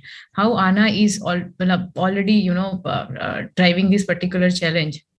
So we all have a COVID steering committee. We are looking at what kind of facilities are available. And during the COVID peak, when we faced this oxygen crisis, we all came together. We had a unique way of ensuring that everybody had adequate oxygen. So we collected from those non-COVID treating hospitals, we collected cylinders, oxygen cylinders. Because at that time, availability of cylinders itself was a big task, a big challenge. Plus, we got some from the other places. And we had an oxygen bank of almost 150 cylinders at our disposal, which was, I think, unique in the country. No private hospital organization had managed this kind of oxygen bank. So we quickly, naturally with the government help, we got the license for the storage quickly. And we got help from Blind People Association. They gave us the premises and we had vehicles at our disposal. But we came together and ensured that we had an oxygen bank. So at night, whenever hospitals had shortage issues, this bank was proven to be very helpful. Okay. So I think, yes, I was also part of that and could witness a lot of efforts have been taken to ANA. We really congratulate you, sir, for taking this big case challenge of COVID on ANA, and ANA actually accelerated everyone. I must tell Dr. Gharbi has been very, very active in all the common issues of all the hospitals in Ahmedabad and Gujarat. And I really wish that this chapter could actually, spread across India and then very big association and all the healthcare providers are that it is that now ANA and whatever association is there to take care of us. Because I think government is also very, very far as understanding the issues of the healthcare. So we have a huge gap wherein ANA is providing, I would say the staircase to reach the government and, making change in India. That is what I want to submit here. Okay, thank you so very much. To Madam Uma, Dr. Uma Nabiar, I mean, with this COVID change, you have worked with so many hospitals at the leadership in India and outside India. What is the main difference or your views on patient experience and patient expectation? So I would like you to just narrate your experience before COVID and post COVID, what we are looking at. When we had the first wave, no one knew anything about what had hit us, right? So the animal that we were dealing with was unknown to everyone. Everybody was afraid. So initially there was fear and also social stigma because there was isolation and quarantine, and everybody thought like, you just become a pariah, and people were not coming forward. Even if they had fever and all that, like they would not come forward to testing because kahin unko isolate na karte hain, relatives ko isolate karte hain, all of that stuff happened. Then we found that over a period of 3 months or so, when people had a little bit of knowledge, by the time the second wave came, we knew far more because the scientific advances that have happened for research in this disease and for developing vaccine and everything has been phenomenal. It has never, it is unprecedented in the history of medicine to have vaccines, so many of them develop within 1 year of outbreak of a disease. So, we have to really be very thankful that we have so much of scientific advancement at our disposal. And by the time second wave happened, people were not afraid anymore. One, there was this whole sense of comfort. Yes, there is a vaccine. Although they had not taken a vaccine available, it was almost to that level that people stopped wearing masks and all that. So there was an attitude, a behavioral attitude where people had, I would call it a fatigue of some kind, wearing masks, social distancing, policing, all of that stuff. So they were fed up. So they stopped wearing masks, and therefore the second wave happened. Had the behavior continued properly, we had COVID appropriate behavior been more pronounced, we would not have hit the second wave like we did. So I think a lot of us and our behavior is to blame for that. And the euphoria that the vaccine is there again, made people quite lax in their disciplined behavior. However, now it is quite all right to, ask for RT-PCR. People themselves come forward. Even if the slightest of suspicion of any symptom, or even if the relatives have found positive, they'll come forward to testing. There is a fear when, mutations happen. But I think what people have to know, virus is a virus. It will always mutate. What is a big deal? We need to be prepared for that. Not every mutant will respond to the vaccine that we already have. Fine. However, there are attempts, and science is so, well advanced that I am sure we will have vaccines which will, sort of act against mutants. Even if not, the mutations that you see are less lethal than the ones before. If you see the character in which the viruses mutate, because there is a natural tendency, virus also has to survive, right? So so mutation is not something that people should, just throw their hands up and say, oh my God, one more mutation. So what? You have to learn to deal with it. And the one thing that is going to help all of us is our behavior. I don't think that we are as yet ready to give up masks. We should not. Masking and social distancing is the only thing that is going to ensure that we can work like what we were working before. We can go out, we can, do everything that we're doing. And, and once you have your 2 doses of the vaccine, then whether booster is required or not required, these are all scientific discussions that will happen, appropriate guidelines will be given. We are not yet there. So I think we need to not have fear. We have that much of knowledge today to understand that fear should not be there. We should not be all into this rumor mongering and, WhatsApp university gossip sessions, being forwarded as if like Omicron is, put the stop to like, why? Omicron is not such a deadly virus. Why did we do lockdowns? They're not necessary. It's not necessary. Life has to go on as normal. So we need to learn to live with this virus. What Bharat had told earlier, we need to learn to modify our behavior to live with this new disease. This disease is not going to get eradicated. Right. This will get the status of another flu. Once this gets the status of another flu, be ready. There will be some other, virus or some other thing. In the last 20 years, how many such viruses we have seen, epidemics we have seen. We've seen bird flu, H1N1, we've seen, Nipah virus, we've seen Ebola.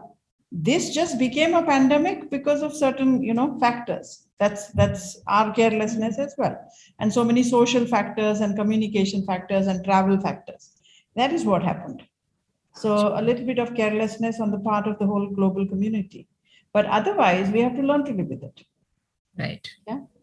Right. Thank you. I think there is a big learning and key learning from your just 5-minute, insight on the patient expectation versus patient experience during COVID and going forward in Omicron era as well. I think, again, as Dr. Ghadvi stressed, and now Madam Uma is also suggesting the same, as in the masking and COVID appropriate protocols. If we continue, then only we can able to save ourselves and react to that virus accordingly. So I think that is something major learning of this particular session. I'm overing to Dr. Rajesh. Yes, madam. Sir, what are your thoughts where, the hospital consumers, I mean, if we talk about anybody, I mean, any kind of hospital, be it government hospital or trust hospital, corporate hospital, private hospital, chain of corporate hospital, how the healthcare consumer will turn into the integrated healthcare system where hospital only do not provide the, indoor or OPD, wherein they have a lot of solutions, as Neeraj just mentioned about the home healthcare services, or they have a telehealth solutions, they have a pharmacy home delivery, they have some assistant to patient.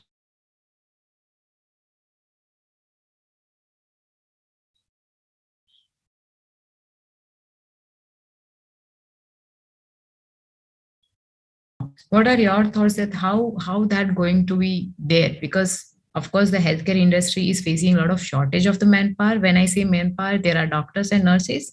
You know about the COVID situation, and now a few of the nurses also have given up their job just due to the COVID and all that. We, from the provider point of view, we are aware about it.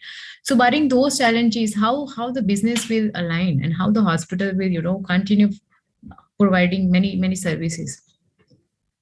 Yeah, so one thing we are sure of that, like COVID is not going to go away from our life, technology is also not going to go away from our life. Okay, it is going to increase further. So what will happen is mostly there is a merit in shifting the burden to patient himself. For example, आप अपना BP खुद ही नाप लो, तो ECG खुद ही ले लो, फिर heart rate खुद ही देख लो. Okay, so all of these things will have this effect that the task burden shifts from healthcare provider to the healthcare seeker. Sure. So and technology will also help in that sense that now it will become more and more easy to take these readings and maintain a graph and those things. So one thing is, I think from the patient's perspective, they will have a lot of data, but they will get confused because of that data. Okay, so the doctor's role will change to more of educators, like how do you make sense of this data. पहले वो आके बोलता था मेरे सिर में दर्द हो रहा है ना, so now he will tell मेरे सिर में दर्द हो रहा है, मेरा ECG ऐसा है, मेरा BP ऐसा है, मेरा heart rate ऐसा है. He will have much more things to talk to the doctors. Okay, so all vitals are taken there at own end, and then they come up with the whole history. Yeah, graph भी बना के देगा आपको, फिर आप ही को interpret करना पड़ेगा. So sir, आजकल तो आपके iWatch से ही निकल जाता है ECG. So if you have an app, so you can just have your ECG done, your blood pressure is measured. Correct. So these things will change the way the seeker is seeing healthcare. Okay, so now many of these things were black boxes. When I go to hospital, I don't know. They will have some machine, उसका कुछ लगाएंगे और वो ECG निकलेगा. Now that machine is with me only. Okay, Yeah. and the ECG I can only take out. So these things will be very, I think they are a lot of game-changing things which are happening because of technology. And I can't predict how the healthcare delivery will happen because how the patient will take care of this data or how they will behave while they come to the hospital along with this data. I don't think there has been many studies on that. So there are from It the is still management evolving, perspective, yeah. from the management perspective, there are being studies which we can talk about, but how much percentage of population in India will be having these sort of facilities? You can say 0.1, 0.01%. So it's still not widespread, but you can see in the horizon the sunrise is happening. And once the patient takes lot of burden on himself, then how will he see healthcare? That is I can't predict how it will happen. I see that one part which is post COVID technology bringing in. Covid तो रहेगा, but technology और ज्यादा अच्छे से रहेगी आपके साथ, and that will always change the way people behave with each other. Okay, so for example, we say people on dining table don't talk to each other, they message each other. So these things will also happen. It's not the dining table manners which are changing, it will also change the way patient and doctor interact, healthcare and consumer interact, everything. So we will have to be aware of what are the changes and then adapt accordingly. Fine. You actually bang it on, because the way you had given the example about patient taking care of their own health by using all the platform what they have on the smartphones and other equipment, and you just YouTube it and then you get to know how to do it. I mean, everything is available on YouTube. So doctor turning into educator, and they are more academician, wherein they have to tell patient that this is how it should be done, and half of the job done, but it is not well job done. So that is somewhere the doctor will have to pitch in. So yeah, of course, the role is getting diversified from the medical practitioner, from the healthcare administrator to the seeker. So very well taken all your views, sir. Thank you so very much. We have questions coming in from the viewers. So I'll request Kavita to please raise the question to the speaker. Yeah, go ahead. Thank you, Ms. Neha. So we have few questions from our viewers and entrepreneurs. So the first question is that we have heard that huge oxygen crisis in the second phase of corona. Why oxygen generator not a part of hospitals similar to of power generators? The user wants to ask that why there was huge oxygen crisis in second phase of corona, why oxygen generators were not available in the quantity as of power generators. Okay, I'll request Dr. Gharvi to elaborate on that, because a lot of this is your question, sir. Oxygen generators to power generators, and like we can't have lines like similar to electric lines are there. So basically, this is a very localized industry. The oxygen manufacturing or oxygen production is a very localized industry, wherein most of it is used by the industries, and the purest of the pure, the remaining, that is taken for the medical purposes. And from there, it is transported to the hospitals.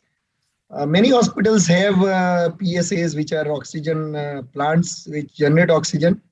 And because of the high capital cost, many hospitals have not actually installed those plants. Plus, there are some issues about the pressure also. There have been issues whether the ventilators can be run with the PSAs or not. Now we are getting better PSA plants. So many hospitals are opting for that. There are also liquid oxygen tanks which have been installed by the hospitals. So these are the three modes in which oxygen generation happens: through cylinders, through liquid oxygen tanks, and PSA plants. So it can't, like, you can't compare it with power generation. It is completely a different process. And the oxygen generation is not only for medical purpose, most of it is for industrial purposes. And transporting oxygen is a very critical thing. Like the major reason of the oxygen crisis during the second wave was that there were places where there was no local industry which had this oxygen generation capacity. So the government had to arrange vehicles, transport vehicles, to shift oxygen, liquid oxygen from one state to the other. And yeah, initially there were issues, but later on it was taken care of. Yeah. Yeah, so I hope the question is well answered by sir. Right. Truly said, Dr. Garvi. One more question. I think it's related again to oxygen. I think you will have to answer that again. Does excess oxygen intake has an adverse impact on patient's health? So there is no excess intake. The body will take only that much it is required. Like there is a capacity, lung has a capacity. So it won't take more than what is required. So there is nothing like an excess. Provision key store kar lo. Okay. Thank you so much for putting lights on both the questions. Please continue, Ms. Neha. Yes, so fine. So both the questions are addressed. Thank you so very much, sir, again for taking up those questions. We are just about to end this discussion. Before we end up, I request all the speakers just to say one line on this particular topic on the what we have today, the COVID and going on Omicron era and the future ahead 2022 and more than that. So next decade. So what are yours, sir? Let us start with Dr. Gharbi. Sir, one line, please. One line message. Don't be afraid, but be alert. That is what I am saying. Thank you. Continue wearing mask and maintaining physical distance. It's not going to go away. Right. Over to Rajeshi. Yeah, I think as Dr. Bharat Gadvi says, wear your mask, but do your work also, even if it is from home. No more chuttis, no more leaves. It's going to be work from home or work from office, wherever you are. Yes, Dr. Ruma, what is your intake? Yeah, you have to unmute yourself first. Sorry. So while I concur with both Bharat and Rajesh, I also want to add that we have to change our attitudes and we have to work more in cooperation with each other rather than isolate ourselves. Because we can see, it is good to be, we can isolate ourselves for medical reasons. So it's good to be self-preservationist, but don't isolate yourself in your professional field so much that when the time comes, we cannot rise and work together. See, what has brought us to control COVID is that despite all our differences, the entire global community of the healthcare workforce came together.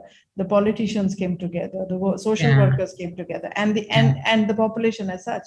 So it is necessary to work together. It's necessary to unite, but also be self-preservationist and wear your mask. So that's what I have to say.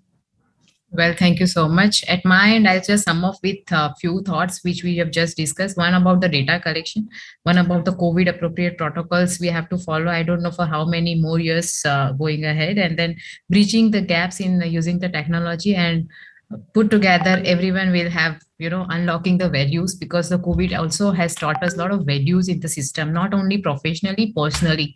We have all came together and actually valued the life of the human life. So I think let us unlock those values in our lifespan. And with that, I'll just hand over to Ms. Kavita. And once again, thank you so much for being here and requested. My request was considered by one call. So again, I extend my warm thank you to all the speakers. Over to Kavita. Thank you very much. Thank you. Our pleasure. We are glad to have all of you here. Thanks a lot, Ms. Neha Lal, Dr. Bharat Garvi, Dr. Uma Nambiar, Dr. Rajesh Chandwani. Thanks a lot for this healthy panel discussion. And we will move on to the next panel discussion a while later. Till then, enjoy the songs. Thank you. Thank you. Thank you all. Thank you so much. Thank you.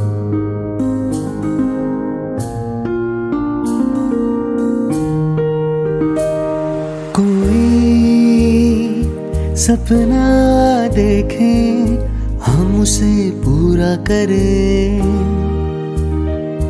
कोई उड़ना चाहे हम उसे विश्वास दें, कोई सपना देखें हम उसे पूरा करें, कोई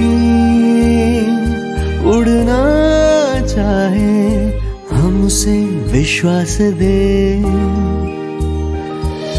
जोश भरने को तैयार हम, आगे बढ़ने में राहदार हम, जोश भरने को तैयार हम, आगे बढ़ने में राहदार हम। मेरा व्यापार मेरी पहचान, मेरा व्यापार मेरी पहचान, मेरा व्यापार मेरी पहचान, मेरा व्यापार मेरी पहचान। हर व्यापार को दे पहचान।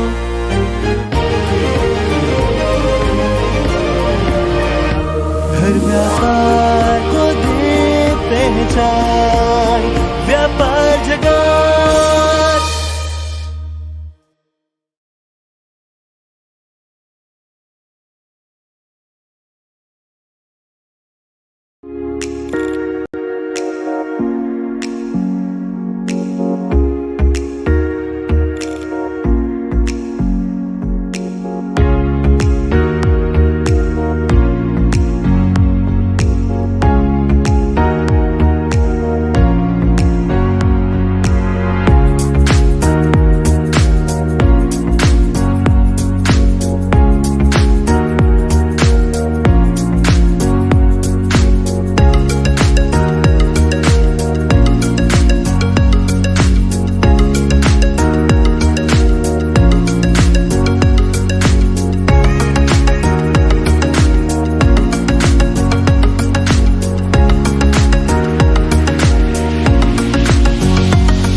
आज हमारे पास सारी सुख सुविधाएं हैं, पर खराब स्वास्थ्य के कारण हम जीवन का आनंद ही नहीं ले पा रहे हैं।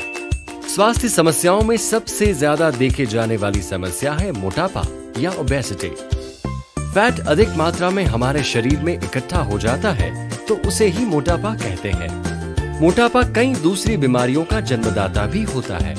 शुरुआत में इससे पीठ दर्द, जोड़ों का दर्द, सोते हुए खर्राटे लेना और छोटी सांसें जैसी परेशानियां होती हैं।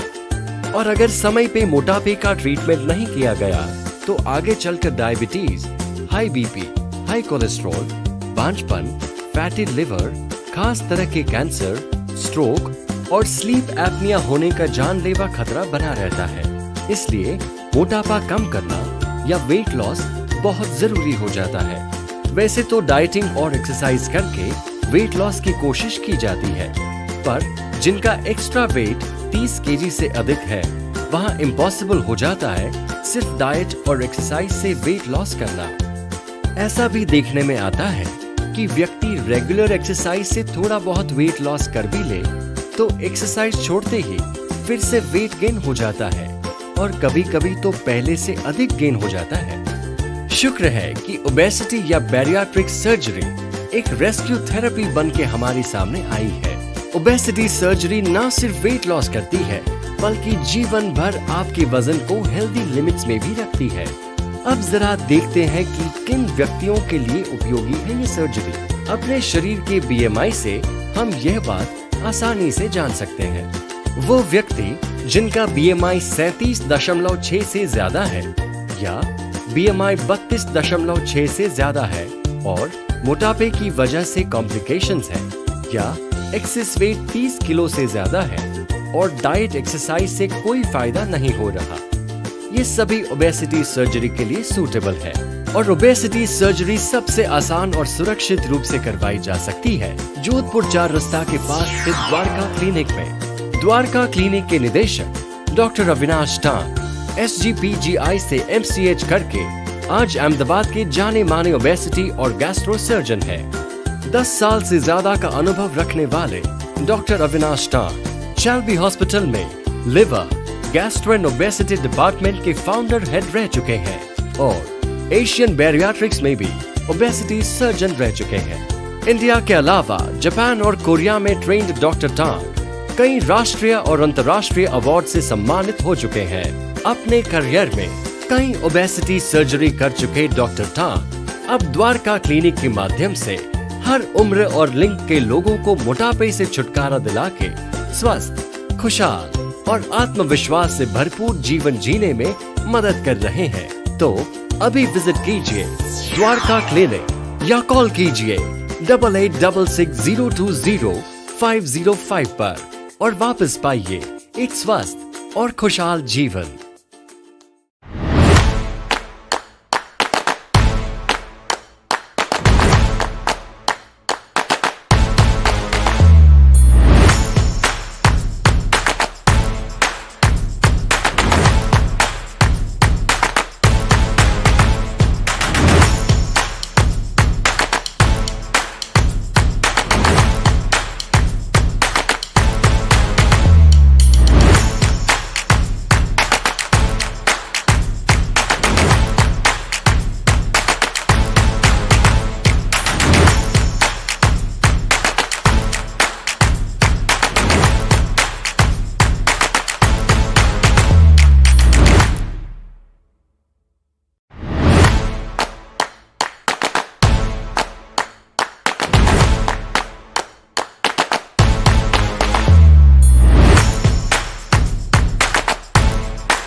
Seconds to go. टेक्नोलॉजी का एडवांटेज क्या है कि अभी I am sitting at Ambaji hilly area है गुजरात में, लेकिन you know because of virtual meeting तो it is so kind enough कि कहीं से भी हम रिमोट लोकेशन से बातचीत कर सकते हैं। Absolutely. We are going live.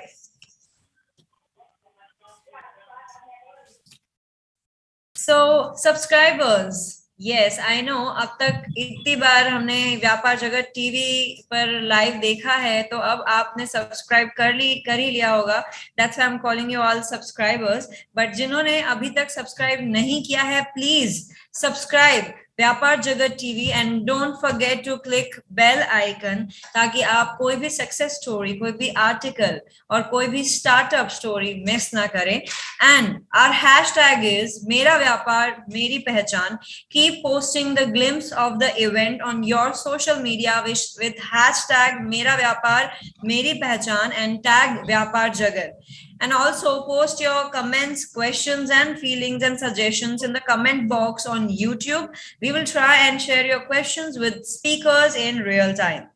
So now it's time to on the next panel discussion on government policy, which will be moderated by Ms. Piyali Chattopadhyay. Piyali has experience of 15 plus years in global roles, operations, strategic initiatives, project and partner management in MNCs in India as well as in UK. Her current role in TAI enables her to work closely with startup ecosystem. And in her words, entrepreneurship is riveting roller coaster of emotions. It's a story of courage and grit. So working with them is truly inspiring. She enjoys public speaking, traveling, and learning new cultures beside work. Now she will handle the panel discussion. Over to you, Piyali. Great to have you here in Vyapaar Jagat. Over to you. Thank you so much. Thank you so much, Kavita. And hello, everyone, and good afternoon. First and foremost, congratulations to the team of Vyapaar Jagat for putting up such a beautiful session. And at such a big scale. Definitely, this is something to look forward to every year. And I can see that, year on year, Dr. Praveen Parmar is adding more and more different aspects of business and bringing it together. And I'm sure there are many awards, it's going to rain awards also sometime in this convention. And I'm sure people are looking forward to it. And then I'm very glad that I'm part of one of these sessions today, which is an extremely important topic for anyone. I would say with the unicorn landscape that we have in India currently, and the way, the entire startup ecosystem is becoming vibrant in India, I'm very sure with the enthusiasm, with the excitement we have around India as a country is going to absolutely, progress leaps and bounds in this area.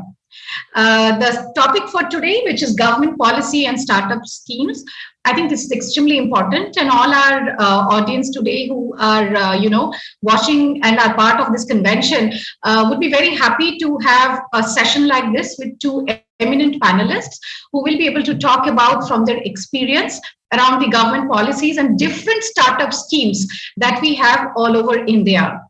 Many times, I'm sure if you were to go to the social media or to the Google and the websites, there are many information that is quite, available for ready reference. But today in this discussion, our panelists will also sort of go beyond all of that and talk a little bit more from their experience on how you could probably take the best and the most out of it. So I'm very pleased. Very briefly, I'll introduce two of our panelists, and then I will actually go to them and probably request them to talk for a minute or so about their own work, because all of that they do, it's a little difficult to probably put in a couple of words. But nevertheless, formally, I'm first welcoming Mr. Sanjay Kumar Patel. He is from the Exelon IP, which is a full-service intellectual property rights service provider. They guide clients ranging from early stage startups to the MNCs from across industries in protecting their intellectual property rights, be it patent, trademark, copyright, or design patenting. They have a team of attorneys, analysts, pharmacists, engineers who try to make the IP protection process very smooth for their clients, and they're really driven with clarity and transparency, and definitely that counts. The winning combination of their knowledge and the passion to protect IP have, of course, led to the excellence in the businesses wherever they do their innovation and IP strategy. So with these words, I welcome Mr. Sanjay Kumar Patel to this panel discussion. Yeah, thank you, madam. Such a nice, wonderful introduction. And also would like to say thanks to the Dr. Praveen Parmar and Vyapaar Jagat team for providing this opportunity and platform to share their knowledge and information, which is really going to be helpful to the people over there who are either a startup, either a SME, either a MSME, or even with the people who are just thinking to start something by their own, right? And with this, as I told you, day to day, we are dealing with all such type of clients who are coming with some creative ideas, innovations, and all this. But what they are lacking is some kind of guidance or the directions, right? So there are two things. One thing is guiding them technically, guiding them commercially, and second thing is educating them about what are the options or the facilities available by the government that can support to grow their idea or a startup or a business, which is already available. But just because of the lack of awareness, they are not able to find it out and use for the growth of their startup or a business. Absolutely. And I think today we are going to take this opportunity to talk a little bit more about it. With this, let me take the opportunity to introduce you to our next panelist for this afternoon. He doesn't need an introduction to the gathering in Ahmedabad. Mr. Siddharth Bhatt, Chartered Accountant by profession, Masters in Rural Development. The youngest CFO in Dholera Smart City. He's an Amul member union in Ahmedabad, a TV media personality, and of course, a startup mentor. Welcome, Siddharth. For Siddharth, we were just chatting, and Siddharth was just talking about, how we have all become a different kind of a world. He is completely out of station. Probably, I do not know if it's business or vacation, but I understand he is in Ambaji. So, thank you for taking the time out from your, plan of this afternoon and joining us for this session. And really, technology plays a great role now in, wherever we are, we have become a global village. तो बिल्कुल सही बात है. दरअसल Ambaji is a hilly area in Gujarat, and here I am not for a religious purpose. यहाँ पे हमारे ग्रामीण क्षेत्र में how to create a startup ecosystem in our rural India. So on my backyard, there is a seminar hall. So just finished the seminar on startup ecosystem. How we can make our rural India a vibrant India. Rural India a vibrant India. So this is how the things are going on. As the startup ecosystem has flourished in metro cities, in urban area. But what about the rural India? So there is a gap, and we as a Vyapaar Jagat is here to fill the gap. So we are creating a ecosystem के पूरा Bharat cover हो जाए, कि ग्रामीण क्षेत्र भी आ जाए, शहरी लोग भी आ जाए, because the migration जो हो रहा है rural to urban, so somehow we need to stop it. Otherwise, the kind of congestion we are facing in urban area, so major reason is हमारे गांव खाली हो रहे हैं और शहर आगे बढ़ रहा है. So it is a balanced system के गांव में भी स्वरोजगारी का सर्जन कैसे हो सकता है. And more than 50-60% of Indians are still living in rural India. So it is very fascinating and pleasant movement के गांव वालों के साथ स्टार्टअप क्या होता है, how to become a entrepreneur. तो एक्सपीरियंस शेयर करने का मौका मिलता है, तो it is always good within a professional etiquette क्या होती है. So how to make our small business. तो स्टार्टअप से लेके आईपीओ तक, the journey from rural to urban to multinational. Absolutely, Siddharth. Wonderful, and congratulations that you are doing such a good job. Vibrant तो India तभी हो सकता है जब इंडिया का हर कोना स्टार्टअप के बारे में जानता है, एंटरप्रेन्योरशिप के बारे में जानता है, और very importantly they know where to go. अगर उनको किसी भी हेल्प की जरूरत पड़ती है, जैसे कि आपने बोला, चाहे वो कैपिटल हो चाहे मेंटरशिप हो, आई थिंक ये कॉम्बिनेशन बहुत जरूरी है. और ये दोनों चीजें अगर आपको जरूरत है तो कहाँ आपको जाना चाहिए, किससे आपको मिलना चाहिए, और किस तरह से पूरा लेवरेज कीजिए जो इंटायर नेटवर्क और इंटायर सिस्टम बन रहा है इंडिया में. आई थिंक वैसे भी यूनिकॉर्न्स की तरफ से हमारे पास अभी बहुत ज्यादा, I would probably say we have that encouragement, excitement and motivation, all of the three. So right time. So let me ask the first question to Mr. Sanjay Kumar, and then we'll move on to you, Siddharth. Right? So I'm just going to start with probably the basics only. So when it comes to MSMEs and startups, I'm looking at both the communities. Of course, as we all see, the government of India is very clear. We know that they need to be nurtured, they need to be protected and encouraged for overall India's betterment. So to start with, Government of India and the Ministry of MSMEs, we hear that they have launched a lot of unique government schemes and programs which are designed to empower these startups and MSMEs. What, according to you, are the top 2 government schemes which can help startups and MSMEs, or both or either of them, which can help them to trigger their growth and more business, according to you? Okay, thank you, madam. So with respect to there are so many schemes and subsidies, tax benefits are available for startup as well as MSMEs, but I will focus mainly on the IP or intellectual property perspective. Right? So there are so many benefits are there under the MSME scheme as well as under the startup, like tax rebates, R&D benefits, and so many others. But particularly, I would like to say about the intellectual property, which is, as I told you, that because of the lack of information or lack of the knowledge about this subject, most of the people are not filing or not protecting their IP or delaying that process. That, okay, I have just started my business, so I will do my trademark registration, or I will file my patent later on when I will get some revenue or when I will get some cash. So because of that reason, they are delaying the process. But delay into that process may create a very big problem to their business if someone else is started using their product or started using their brand name and registered it or started copying their product. So it will very badly impact their business if they do not protect their intellectual property at an initial level.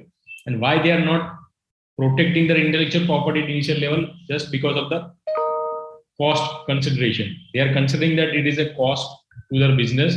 So they do not want to do expenses into that intellectual property because they consider it as an expense, not as an investment, right? So to support the things under the SSIP, government has already provided the things that either you want to file a trademark or you want to file a patent, they do not have to pay the professional fees or the patent attorney fees. They only just have to pay the government fees, which is applicable, and that is also reduced with the 80% compared to the large industry, right? So that is also very nominal, and the professional fees will be directly reimbursed to the patent attorney or trademark attorney from the government side. So this is the one thing from the SSIP perspective. For MSME perspective, again, there is no direct professional fee reimbursement, but once they do payment to the patent attorney for the patent process or trademark process, they can approach the MSME and for the reimbursement. So under the MSME scheme of the IPR reimbursement, the 10,000 rupees per trademark is eligible for the reimbursement, as well as for the patent. 1 lakh rupees for an Indian patent and up to 5 lakh rupees for the foreign patent is applicable under the reimbursement under the MSME. Also for the geographical indication, they have provided the provision for the reimbursement. But the thing is, first you have to pay and then you have to submit your expenses, bills and all this to the MSME portal. It is an online system. You can directly log into your MSME login, go to the IPR assistance scheme and go for the trademark or the patent, upload the required documents and will be processed, scrutinized by the exam concerned person and will be reimbursed directly to your bank account. So this is the first thing with respect to the financial fees and reimbursement. Another portion that is encouraging them or encouraging the startup and MSME to file patent is if you say someone that you should file a patent. Now people say that, okay, patent filing aaj karunga, it will take 5 years, 10 years to get the patent. It's a very long process and lengthy process and costly process. But now as per the recent amendment into the patent law, now there is a provision of expedite examination, right? But that expedite examination is only applicable if you are a startup, if you are an MSME, or at least one female applicant is an applicant as a co-applicant or a single applicant. Then and then only you can apply for the expedite examination. So if you choose that provision of expedite examination, you can complete the whole process starting from patent filing to grant, even within less than 1 year.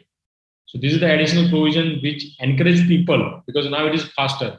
They do not have to wait for the 4 or 5 years to get their patent granted, right?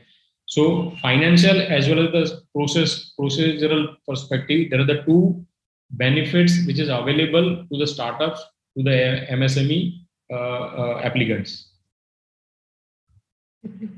And just one additional question on this. So for all these reimbursements, I'm just thinking from a startup's maybe point of view, are these processes very long, or if you are able to provide with the documents and everything, the reimbursements that they get is that a very quick process? Yeah, for startup perspective, under that it's a quick process. It's not very going to delay.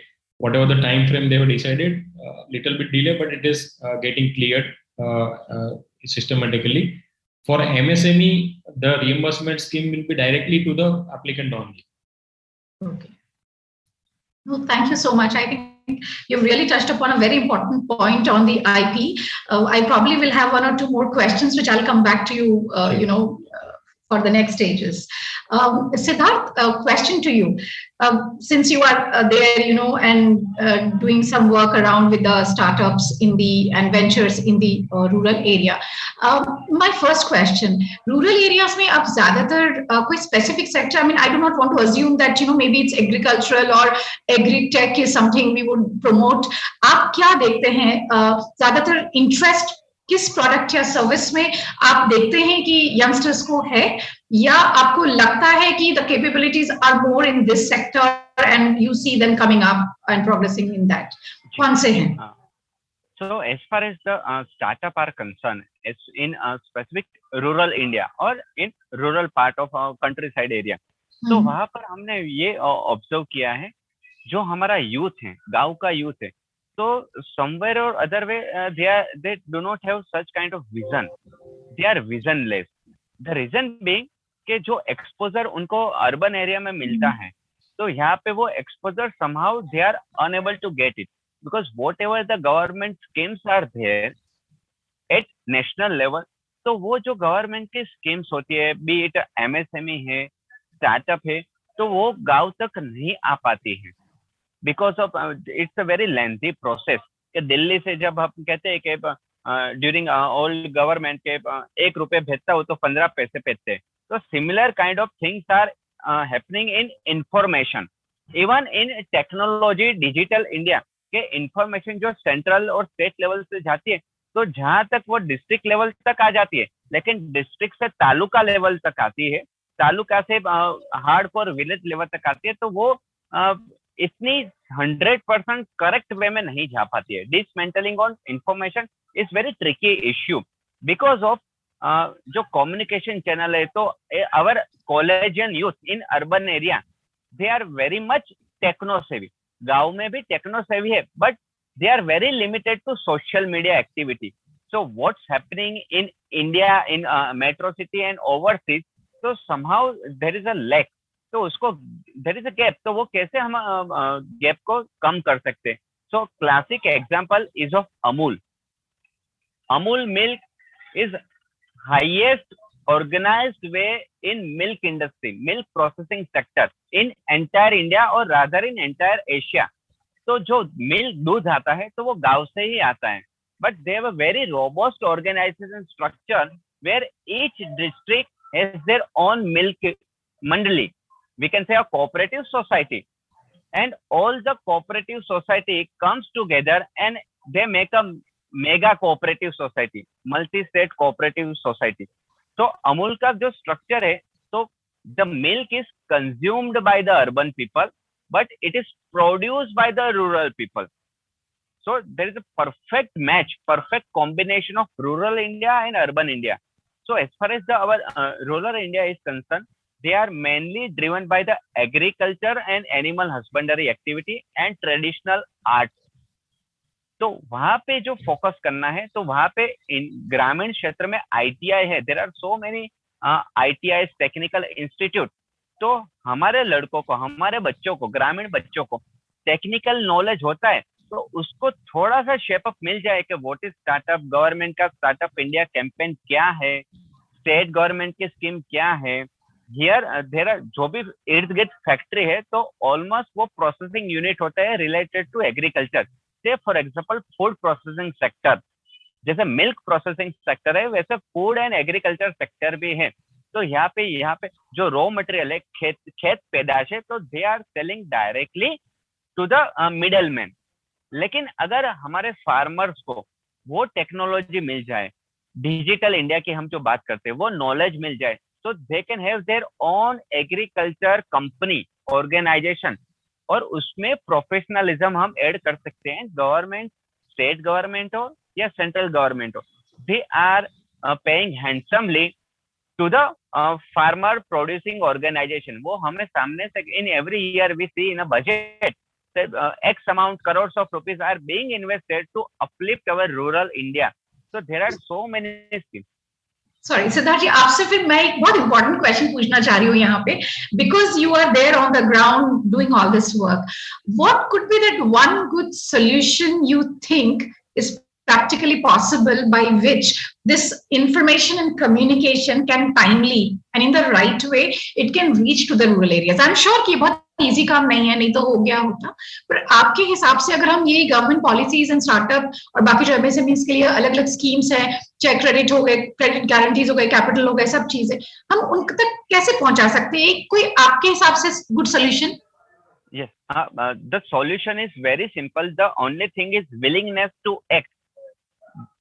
willingness to act. तो हमारे India में कैसे organisation structure है as far as the government, every district has a district industry center, DIC, and every district has a taluka. ठीक है. And below taluka level, every village has a gram panchayat, and gram panchayat has their own infrastructure. So Right. we can set up a startup cell at that level, gram panchayat level. सरकारी जो office होती है वहां पे जहाँ से social welfare activity चलती है, तो on the similar line we can have a startup MSME sector. तो वहां पे हमारे जो अर्बन पीपल है, एक्सपर्ट है, तो they can come over to rural India, और वर्चुअल कॉन्फ्रेंस भी हो सकती है. And mainly economic activity is focused on agriculture, animal husbandry. So agriculture is a big area to flourish. As on today, 85% raw agriculture जो हम fruits and vegetables खाते हैं वो unorganized है. While compared to European market, Chinese market और American market, 50 to 60% food are processed. तो हमारे जो वेस्टेज का इश्यू होता है, so if we do a processing of the food, fruits and vegetables, so it would be a very good industry for startup, and with the help of agri-tech industry as far as the startup is concerned. तो हमारे जो खेडूत थे, तो उनको they are still doing legacy agriculture practices. So we need to evolve that system like Israel has done. Israel has a revolutionary thing, as well as European nation. Europe के छोटे-छोटे nation होते हैं, Italy है, then France है, Germany है. They are not big as India, but as far as the technology in agriculture sector is concerned, they are doing excellent things. So can we adopt yes? I was just thinking that I'm actually going to come back to you with a little bit more around the schemes that are available in agriculture industry as a whole. I want to go back to Sanjay ji and quickly understand from him. Sanjay ji, आपके पास कोई ऐसे solutions, or do you know about any of the schemes or part of the policies, including capital, that is available for any kind of technology?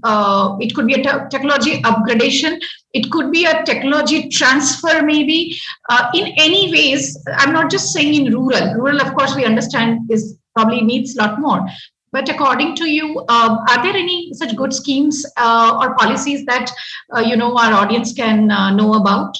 So not particularly technology specific, but if you can consider the MSME, right? So MSME can be of any technology. There is no any technological or the industry diversity or bifurcation. If you are eligible, or if you are MSME qualifying as an MSME, all the schemes and the benefits are available. Now, one thing I just have idea about this Ministry of Electronics and Information Technology, right?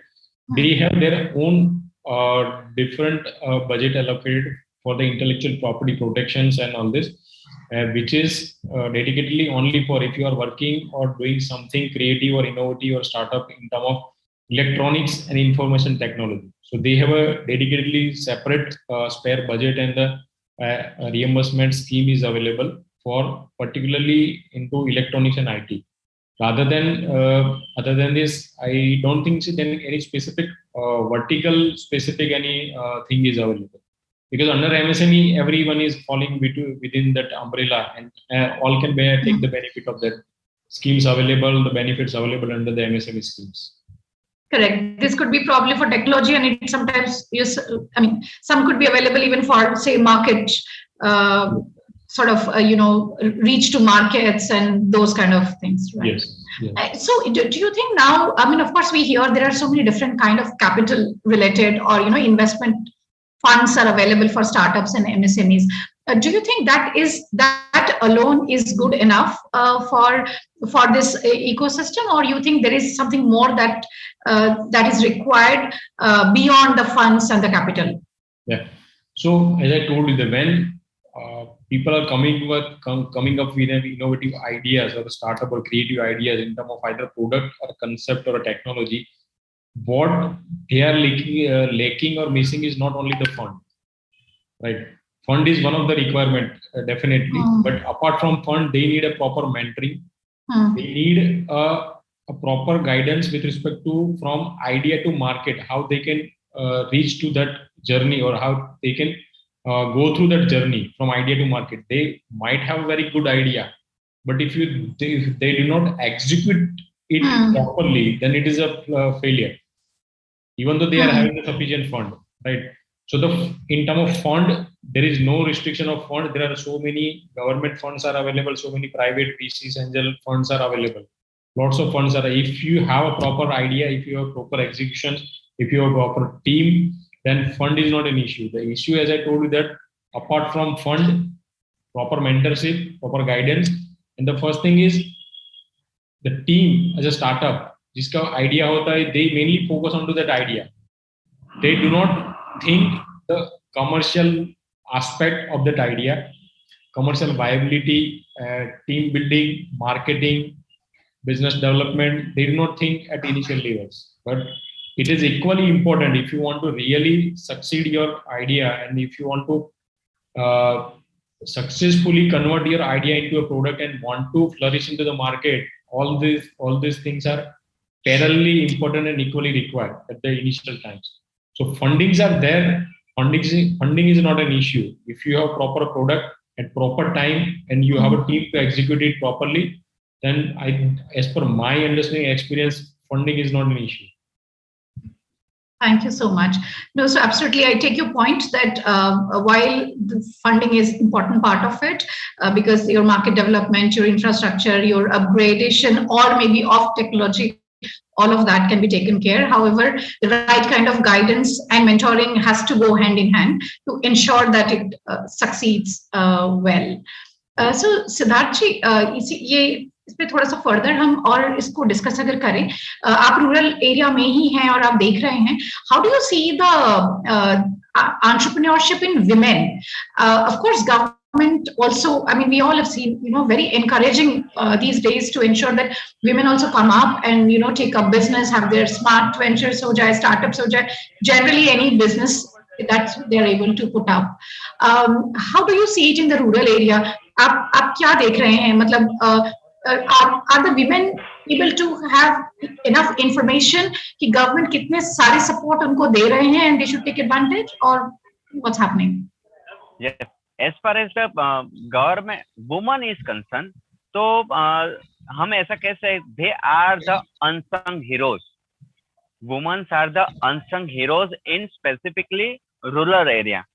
Reason being, हमारे वहाँ जो खेतीबाड़ी होती है, जो पशुपालन का व्यवसाय होता है, agriculture and animal husbandry, so 50 to 60% labor work is contributed by the woman in entire India.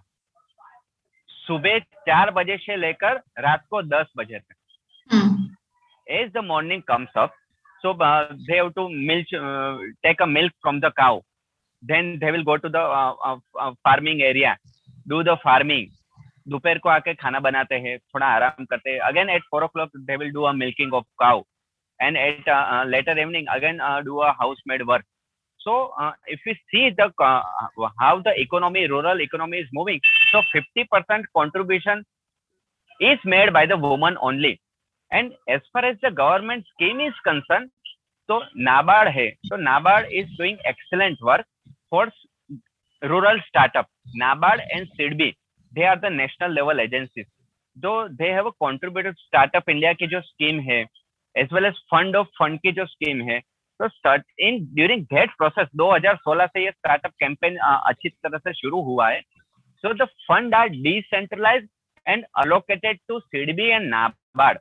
और वो कैसे startup को funding करते हैं जो rural economy को uplift करे, scalable idea हो, and which have a potentiality to generate the monetary aspect, commercial aspect, viability अच्छी होनी चाहिए.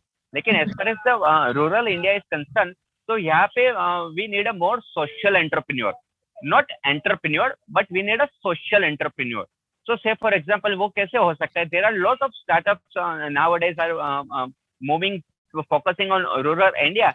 Say for example, there are few startups in Pune, Bangalore, in Indore as well as in Gujarat, they have developed a application, IT-based application, farm से खेत से लेके बाजार तक, खेत से लेके बाजार तक, तो पूरा इंटीग्रेटेड वैल्यू चेन बनाया है, सप्लाई चेन मैनेजमेंट के वहाँ फार्मर को पता चलेगा आज बारिश आएगी नहीं आएगी, सनसेट कब होगा, क्या होगा, what kind of health soil testing is required. जैसे हमारा बॉडी चेकअप होता है वैसे जमीन का भी टेस्ट हेल्थ चेकअप होना चाहिए.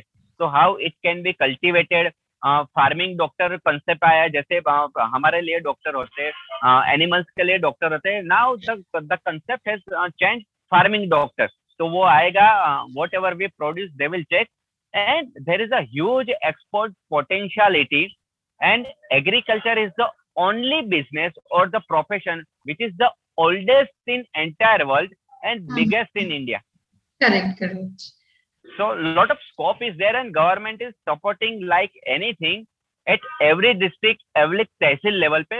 Just we need a proper information जो sharing करना है, वो gap हमें fill up करना है. So the gap will be fill up by the government as well as through digital India, because the rural youth are very much techno savvy, so they need a just focus थोड़ा divert करना है कि भाई इधर focus करो. And what kind of, because they are very much intelligent. Please remember, our rural people are excellent, innovative, कि जो भी होता है वो जुगाड़ कर लेते हैं.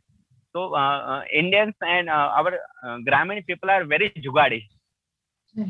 No, that's very nice, very informative, and absolutely good to hear about the good work that is happening. And as you rightly said, कि अगर अभी हम थोड़ा communication and information वाला जो reach है वो अगर हम थोड़ा fast कर सकें तो वो bridge जल्दी हो जाएगा जो gap अभी है.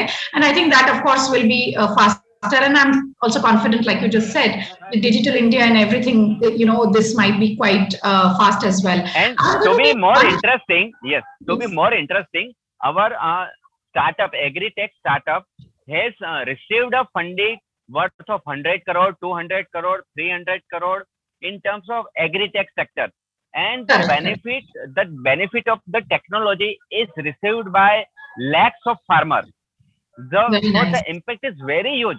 यहाँ 100, 200, 500 की तो बात ही नहीं होती है, सीधे 15,000, 20,000, 1 लाख, 2 लाख, 3 लाख की बात होती है. Ji. I'm going to go back to Kavita to just check if we have any questions from any of our audience. Kavita, are there any questions we can take? Yes, definitely. Yes, Payali, we do have interesting questions. So first of all, I would like to read the question that I feel is very interesting. So there is an IBM Institute study that finds that 90% of Indian startups fail within the first 5 years of inception, right? And why this score and how it will be reduced? Do you think India has right startup ecosystem or infrastructure? If not, how long will it take to have it? When we have full startup ecosystem, what additional benefits any startup will get? So basically the question whether Sanjay Bhai or Siddharth, if you would like to take. So study do say that probably, 20% might be the success rate. What do you think? If that's the case, then what are we lacking and how that can be addressed? Yeah. So as already I have discussed or touched up on this point that startups are having the very good idea, very good concept, very good technology or the creation, but just because of the lack of ignoring other parts, which is at most required if they want to succeed it in a process. As I told you, that is mentoring, a proper lack of focus into the protecting their intellectual property at an initial stage, lack of business understanding, lack of market understanding, lack of market survey, and all these things. They are excitingly very much liking their idea, only focusing on that idea only, without focusing and ignoring other parts, which is equally important for the business perspective, right? So because they do not see initial at a business or commercial perspective, they are only focusing or very excited about that ideas, right? So earlier were the days then, at that time, we do not have that support system in terms of mentoring, industrial collaborations or experts to guide them. But now, based on the experience and now based on all the government is taking the lead and the private industries and private other incubation centers are there to provide each and every kind of supports. It includes the mentor, it includes the industry experts, it includes the particular technology experts, finance experts, the funding expert, the funding support. Everything is available now. So now it is up to the startups that how they can leverage through all the system which is already available now. Correct. I think that's a very valid point. Kavita, I'm sure the audience who has put up this question should have probably got the answer now. Are there any other questions from our viewers? Sure. Thank you for that answer, Mr. Sanjay. The next question I have in the queue is patent applications filed in India are very poor as compared to China. Why? It is. I think for you, I'm sure. It is not rich or poor, right? So each country, because each country has their own patent law, and that patent law has been drafted considering that country's requirement, that country's status, economic status, finance status, intellectual status, and all this, right? So if we, as for example, if we consider the US is allowing the software patent, US is allowing the method of treatment patent. But in India, we are not allowing the method of treatment patent. We are not allowing the software patent, right? In India, we are not allowing the process for agriculture method to get patented, right? So what I want to say, each country has their own patent law, and the patent grant or rejection will be depending on that particular patent law. So you cannot say that the patent of India is poor and patent of China is very much stronger or something like that. If the one thing if you want to compare, even observe that what are the patent they filed in China, you won't find the same equivalent patent into the US or India, because they won't survive as per the patent law of US and India. So they only have their patent in China itself because they are having their law, favoring law into the China domestic. But if they come up with the same application in India, they won't get the patent in India. Absolutely. No, I completely agree with that.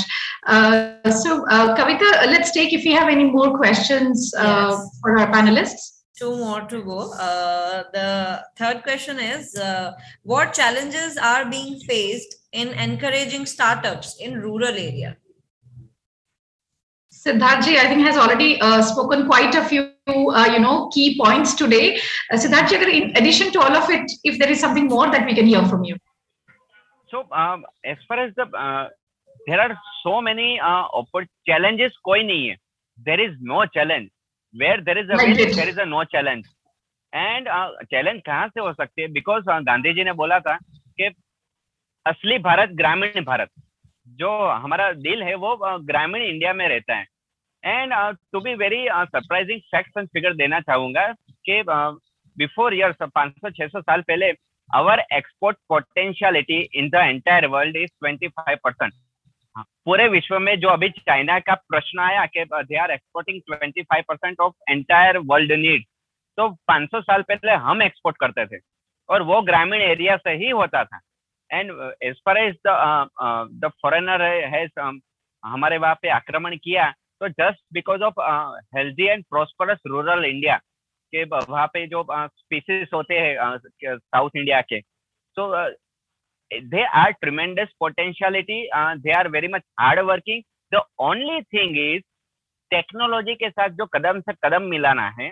तो यहाँ पे जो education system है, हमारी तक्षशिला और Nalanda they are par excellent विश्वविद्यालय थे, लेकिन because of various kind of reason, तो अभी से जो हो रहा है, so if we more cultivate our education system since beginning in a such a manner के वहाँ पे यहाँ का बंदा यहाँ पे रहे, बुकिश ना बने, क्योंकि प्रैक्टिकल नॉलेज होता है जो कॉलेज गोइंग स्टूडेंट का तो रूरल इंडिया में ज्यादा है.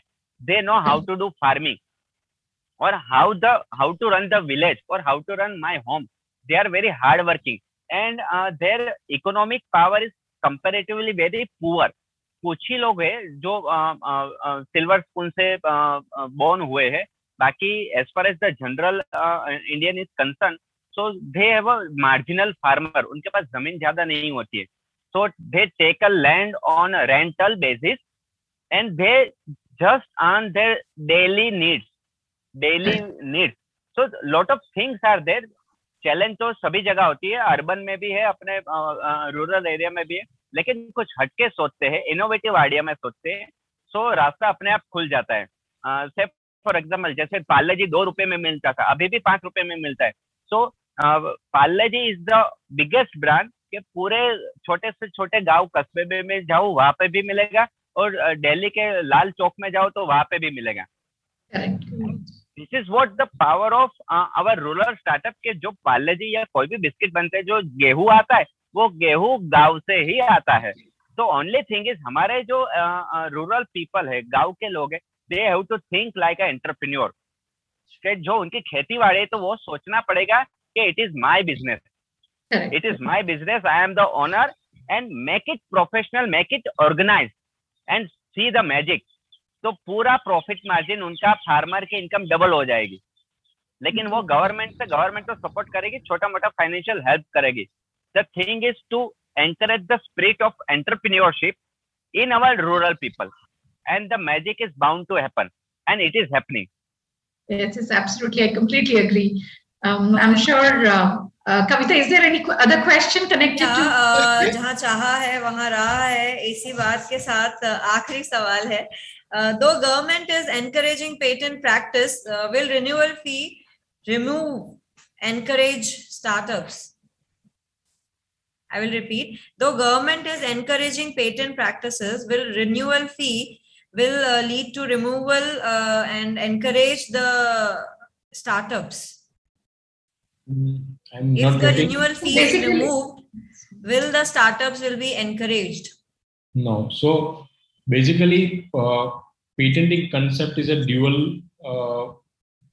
benefit, or it's to keep a balance. The one thing is, it is giving the benefit to the inventor by giving him the rights for the 20 years. The patent life is 20 years. And if they want to keep that right with them for the 20 years, they need to pay the renewal fees. Right? So renewal fees cannot be waived off. It won't be waived off. But if you consider for the individual person or a MSME person or a startup person, the renewal fees at initial for 5 years, it is very, very nominal. It is 800 rupees per year, right? It is not going to burden anyone, right? But as there is a slot of 5 years till 20 years, and after every 5 years, it will get increased. But even after the increase, it is not going to be very tremendous amount. It can be affordable to any person who is into the business, right? So the purpose of this, keeping this renewal fees and increasing every 5 years, is that you should commercialize your patent, generate revenue, so that you can pay the renewal fees, as well as you can recycle your innovation and come up with a new innovation, right?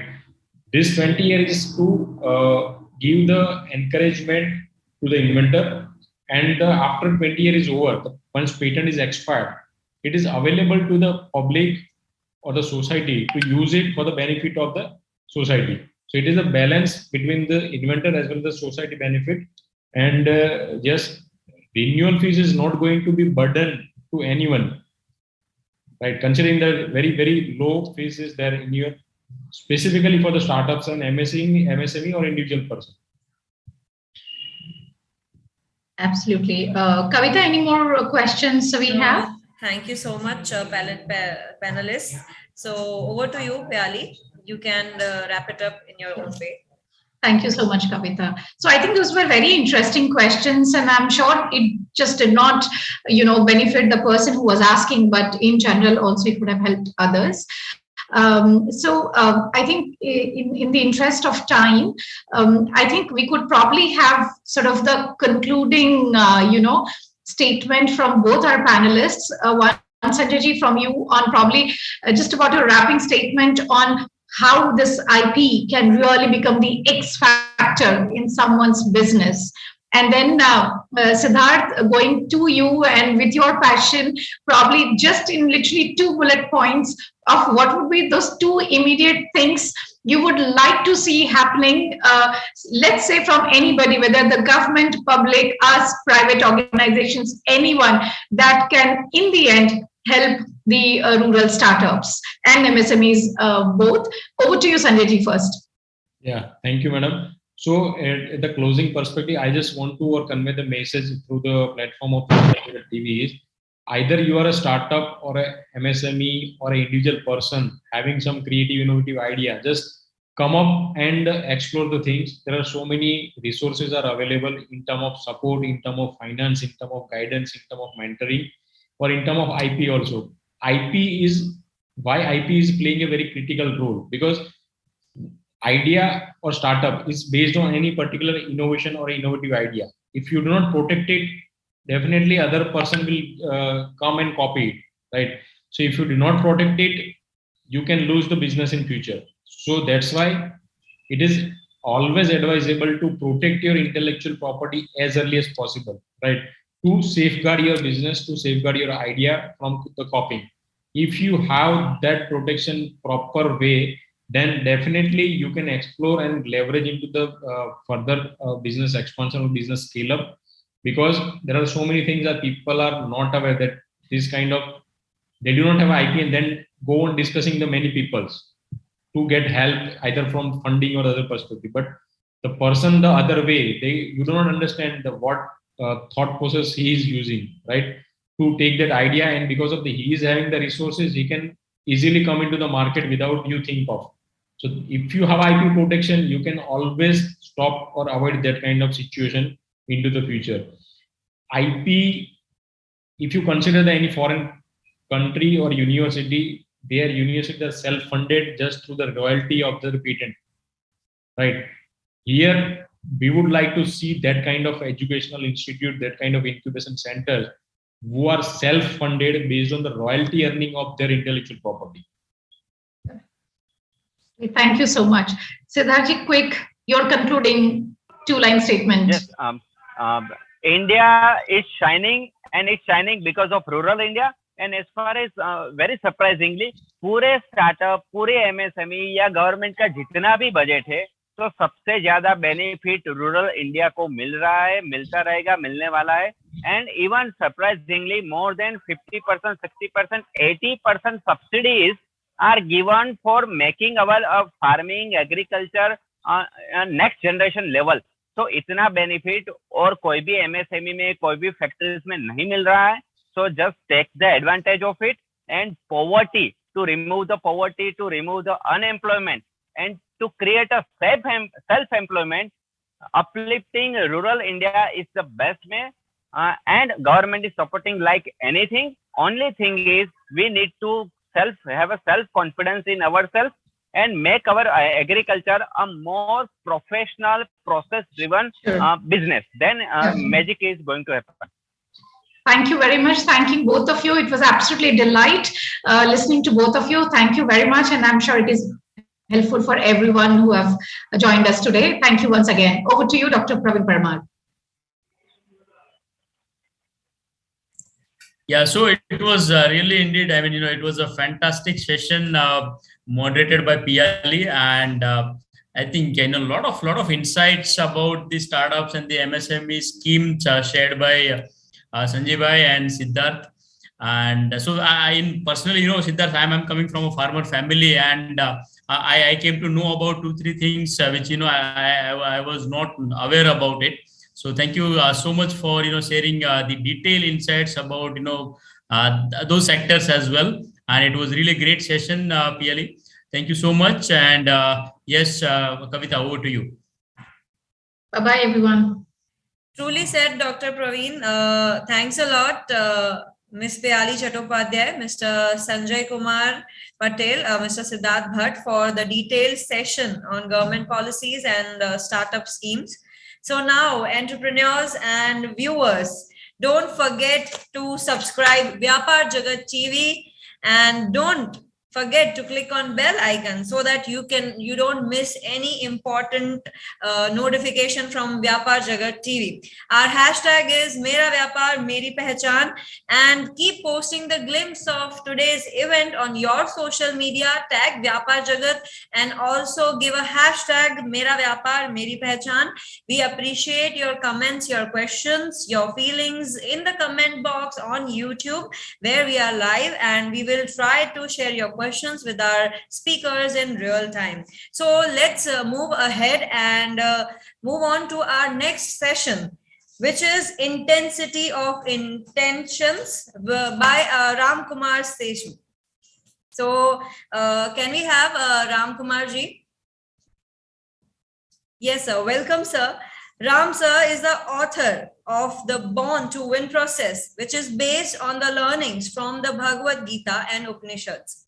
The program has impacted over 1 lakh entrepreneurs, corporate executives. Some of the clients Born to Win has helped are ABB, Arvind Brands, Ashirwad Pipes, Axis Bank, BEL, BMS College of Engineering, Brigade Group, Savasa Homes, Kalyani Polymers, Canara Bank, Club Mahindra, Escorts, Hall, HMT, India Post, ISRO, ITC, ITC Infotech, KPTCL, Marks and Spencers, Microsoft, Prestige Constructions, Raj Petro, RMZ Corp, Sansera, SAP Labs, Sasken, Shantala Group, State Bank of India, SJR Prime Corp, Tata Teleservices Limited, Toyota Kirloskar, TTK Healthcare Limited, Waldel, VST Tractors and Tillers. For 40 years, he has implemented the philosophy of I can, you can,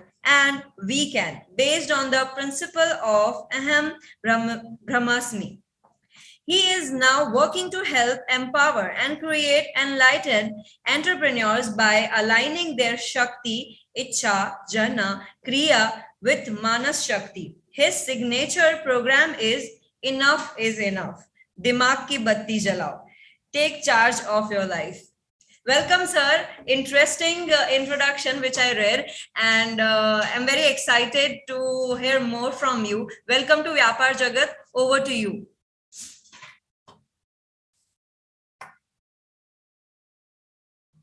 You are on mute. All right. Thank you very much. Thank you very much, Kavita ji, for that lovely introduction. Namaskar, Shubha Sandhya, everybody.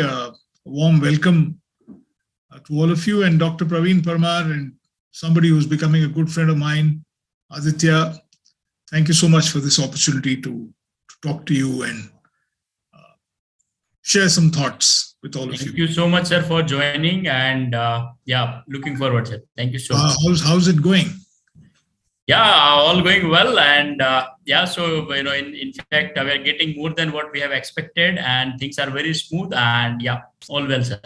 Well, I did attend Shiv Khera's session in the morning as usual. Absolutely brilliant. He is so good with what he does, and he says fantastic. And just now, this session was, I think, absolute paisa vasool. With Sanjay and Siddharth. I'm meeting Siddharth for the first time. Sanjay, of course, I've met earlier on e-meetings, but this was a complete paisa vasool session, I must say. Fantastic session. Right. So I'm going to talk to you about the intensity of intention, just as a continuation to what we talked about a little earlier. What do I mean by that? I mean, is it a play of words, or is it something that can really make a difference, can make some sense? Everybody has a need or a want to succeed. Everybody but everybody wants to succeed. There is nobody on earth who doesn't want to succeed. Okay, that's why I called my company Born to Win.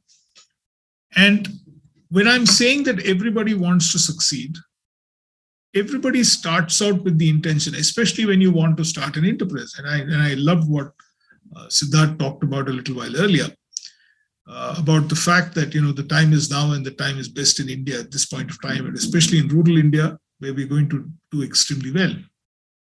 So having said that, somebody asked, why is it that, individuals, or why is it that enterprises don't succeed? What could be the reason for them not to succeed? For the last 40 years, I've been consulting with a number of enterprises across the country, very large, very small, small companies, large companies, big companies, all kinds of companies. And I've really found something very interesting in all the research, and that's the research that's actually gone into the entire Born to Win program. And the research that we've done shows that there is a difference between the intensity of the intention that some people have and some people are still to get there. And it is very, very important for all of us as entrepreneurs to find out कि इस intensity को हम कैसे लाएं, कैसे इस intensity को convert करें, इसका क्या कुछ प्रोसेस है, इसका कुछ एक तरीका है, इसका कुछ तौर है, जिससे हमारी जो इंटेंशन है वो और इंटेंस हो जाएगा. This is a very, very important point. You see, this research that we heard a little earlier about, how enterprises fail and why do they fail and what could be the reasons for their failure. And there are so many reasons that we give, that there is a market misunderstanding, mismatch, there is a team issue, there are finance issues, there is, cash flow problems, etc., etc., etc. All this is there. But the point is that if you look at the enterprises that succeed, despite all this, they succeed. They also get into a trap where there will be a market mismatch, or there will be a finance problem, or there'll be a team problem. All of these are challenges that they also have. So we need to go one step behind some of these reasons that are given as to why people are failing or why are enterprises failing, and find out, is there anything else that we can do? And for this, Praveen and Aditya, you'll be surprised, I decided to dig into our own Indian philosophy. Because one of the challenges that I have today with most of these, and today morning I was in a very, very interesting discussion with another friend of mine who runs a very interesting MBA institute. I said, the biggest problem, the biggest challenge with management education, and I'm saying this after having taught in virtually every single management school in this country. The challenge with most management education today in this country is that most of the case studies that they tell us to do, or they teach us, are all based on certain examples from the Western world. And why is that? For a simple reason. They managed to create it into a case study. We have not taken some of our homegrown success stories and made it into a case study. And I think that's one of the things that I'd like to recommend to Vyapaar Jagat, that there are so many beautiful success stories in our backyards that we have not gone and created into case studies. Okay. Recently, Praveen, you're from Ahmedabad, and I was in Ahmedabad a couple of years ago. My daughter studied there, and we went to this absolutely smashing place, which used to make these, what do they call that? This dosa khakra. Okay. That Hiraben, or I forget which, some. Induben. Induben, correct. Induben khakra, yeah. Induben, right? Now that is a huge success story. Imagine if we can make a case study on that and share it with our MBA colleges and schools. Okay, and our MBA students. Now, likewise, for instance, in Baroda, I was in Baroda in September, and I went to this shop. I think it was called Apex or something like that. And that guy was, when I chatted him up, he was telling me, he said, our products go all over the world. They're exported all over the world. I said, oh my God, and he makes some pickles and he makes some, farsan and stuff like that. And, he gave me one. He said, why don't you take this powder? This is pani puri powder. You just have to mix this and you'll get all this stuff that you want. You can have pani puri in Bangalore. I'm saying, look, this is a great success story. Okay. There is another fellow there who makes some absolutely good. Why am I saying all this? There are some gorgeous products that we have in this country. In every city, we have success stories. We need to make them into case studies, and we in India need to understand it. So in the same light, when I started talking to success stories, you see, there is one kind of a success story, which is one very large one, whether it is the Adanis or the Ambanis or the Tatas or the Birlas or whatever, they are one level of a success story. But at the same time, there are hundreds of success stories that we could learn from, which are local success stories, which are success stories that are doing extremely well over the years, and they're maintaining their product, they're maintaining their quality, and they continue to expand. And now this is something that I sincerely believe all of us must try and figure out and learn from. So this is what.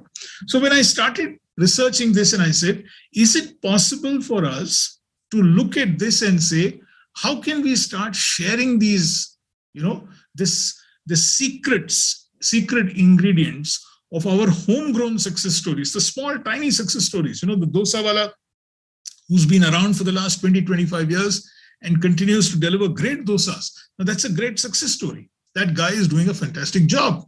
Or, so many of these people who are doing very well. And from that, Praveen, emerged this entire theory that I'm going to share with you right now on the intensity of intention. So, agar apne ko succeed, Praveen, can I mix a little Hindi? Is that okay?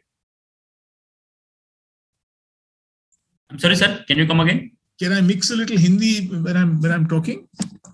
Yes. You That's can. perfectly all right. Okay, good. So, agar apne ko, if we want to understand ki success ka kya how do we do that? So let's go back into what is our own Indian ethos, Indian thought. If you look at the Indian ethos and the thought, we have been taught in our, in the Upanishads, in the Puranas, especially in the Srimad Bhagavatam, that there are three different Shaktis that need to be aligned for anybody to become successful in life. तीन शक्तियां होती हैं. Okay? ये तीन शक्ति क्या है?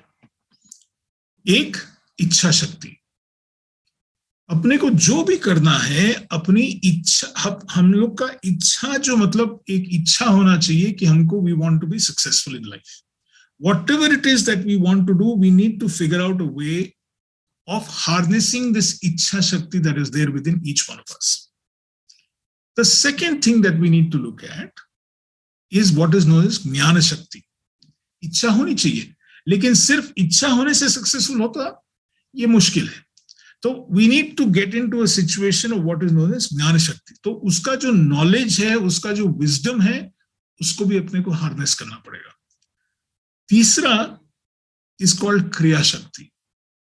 अगर आपकी इच्छा ठीक है और आपका knowledge है, लेकिन आपका effort होना चाहिए उसमें. चौथा is what is known as मनस शक्ति. कि ये सब क्रिया कर रहे हो आप, obstacles आएंगे आपके द्वार पे, but how are you going to be strong mentally so that you can go and do what you want to do?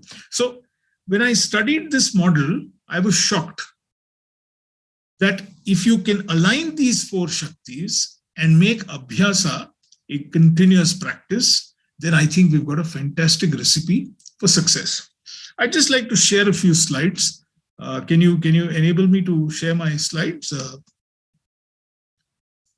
Can the host allow me to share my slides, please? Yes, absolutely, sir. Just yes, I have made you the co-host, so you can share it now. Yeah.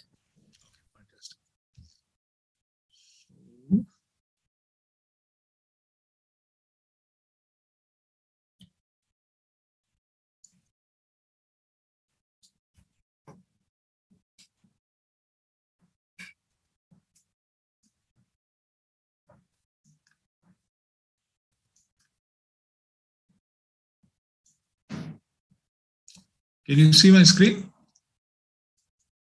Screen दिख रहा है? Not yet, sir. Okay.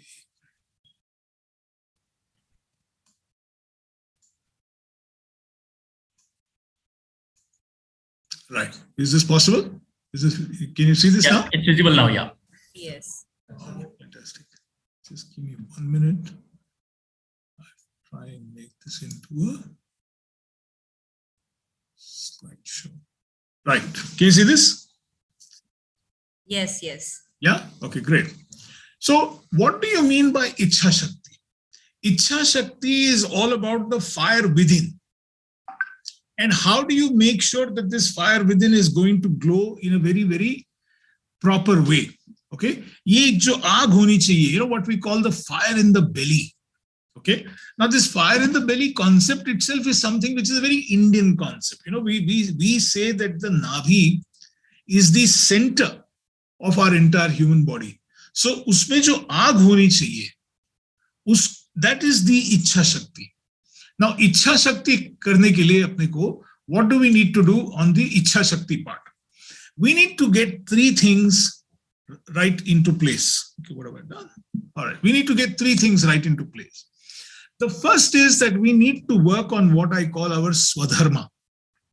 You see, you don't start a business because of the fact that it is good money that you can earn.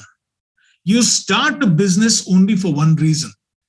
And that is because you are doing something that is making you happy. So your Swadharma is something which is very, very interesting. Swadharma is all about making sure, Pravinji, there are people in the waiting room that's disturbing me. So can you just admit them or do something with them, please? Okay.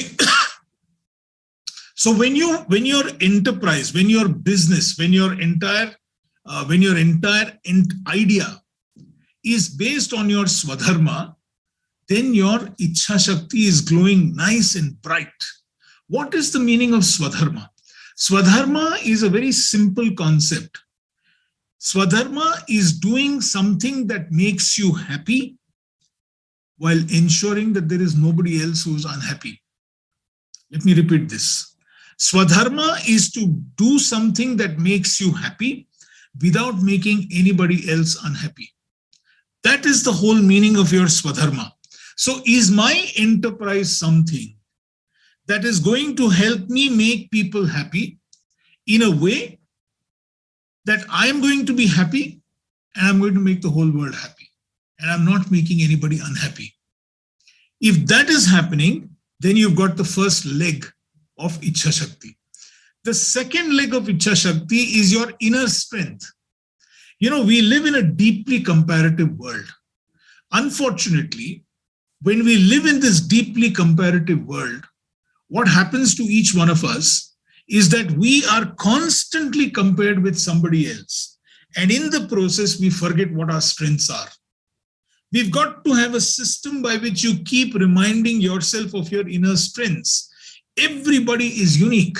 Remember this. So how can we make sure that your inner strengths are harnessed by you? You become aware of this and you keep working on this on a day-to-day basis. Don't listen to anybody who says that you're weak. Don't listen to anybody who says that आप में दम नहीं है, आप succeed नहीं कर पाओगे. उसे छोड़ दीजिए आप. आपको सिर्फ एक ही एक काम करना है और जो भी आपका strength है, जो भी आपका inner strength है, और इसको एक process में बिठाना चाहिए अपने को, that जो भी अपना inner strength है, उस inner strength को हम लोग every day we need to harness. याद रखिए. The third leg of Ichha Shakti is what is known as Abhyasa. Now, what is the meaning of this Abhyasa? It is to practice. I love what Shiv Khera said in the morning, that if you keep doing the same thing every day, if you keep practicing the same day, it does not mean that you're doing the perfect things. No, you're not. It's just this, that you've got good at doing something right. But when you're practicing, when your Abhyasa is doing it, you must do it in the spirit of a Karma Yogi. Now, what is this whole Karma Yogi thought? That look, when you do some action, there will be a result. There is no doubt about that. Being a Karma Yogi does not mean that you forsake your ability to drive a result. No, it does not. What it only suggests to us is this, that if you do whatever practice, whatever abhyasa that you do on a day-to-day basis, do it from a Karma Yogi's perspective, which means be worried about the outcome, not the result. Whenever you put in an effort, there will be an outcome. Now you focus on your effort, because every day you need to focus on your effort and people will come. I gave you some examples a little while earlier, tiny enterprises, small enterprises, micro enterprises. If you just go and look at each one of them, what are they doing? They're doing things that makes them happy, and that's why whether he's running a dosa shop, whether he's running a tailoring shop, whether he's running a barber shop, whatever be the micro enterprise that he is running, and remember, India is made out of those. 70% of Indian economy actually comes from the micro enterprises, the tiny enterprises.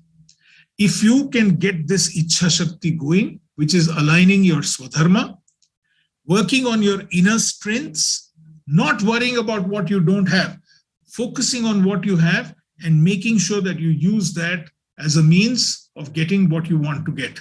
And finally, your Abhyasa from a Karma Yogi's perspective. If you can do this, then you're fueling your Ichha Shakti. I'll just give you a small example of what I'm saying.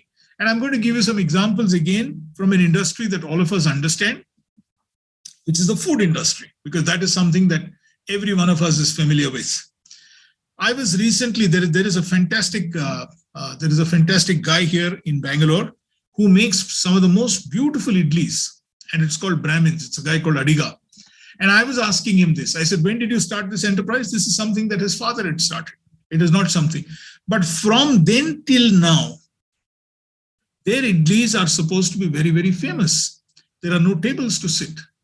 Right outside his outlet, there are hundreds literally of customers every day who get together and want to eat that idli. Why?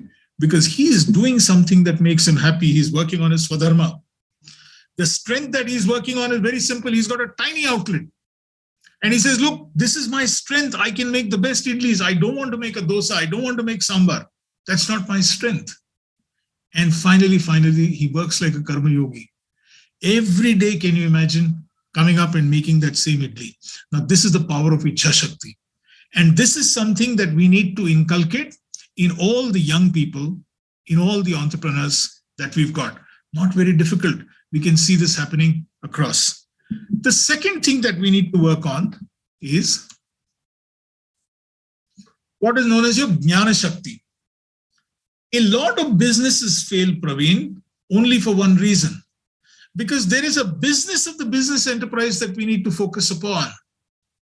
We are so focused on our customers that we forget that ours is also a business. Yaar, apna bhi dhanda hai, dost. तो अगर मैं मेरे धंधे के ऊपर focus नहीं करूंगा तो बिल्कुल मेरा धंधा will go pat, because we are so focused on delivering to our customers that we forget that our business is important. Now, what is Jnana Shakti all about? Jnana Shakti is about three very important points. There is an input that you get into your business. How can you make sure that this input, whether it is men, whether it is material, whether it is processes, are all inputs that are going to be of the highest quality?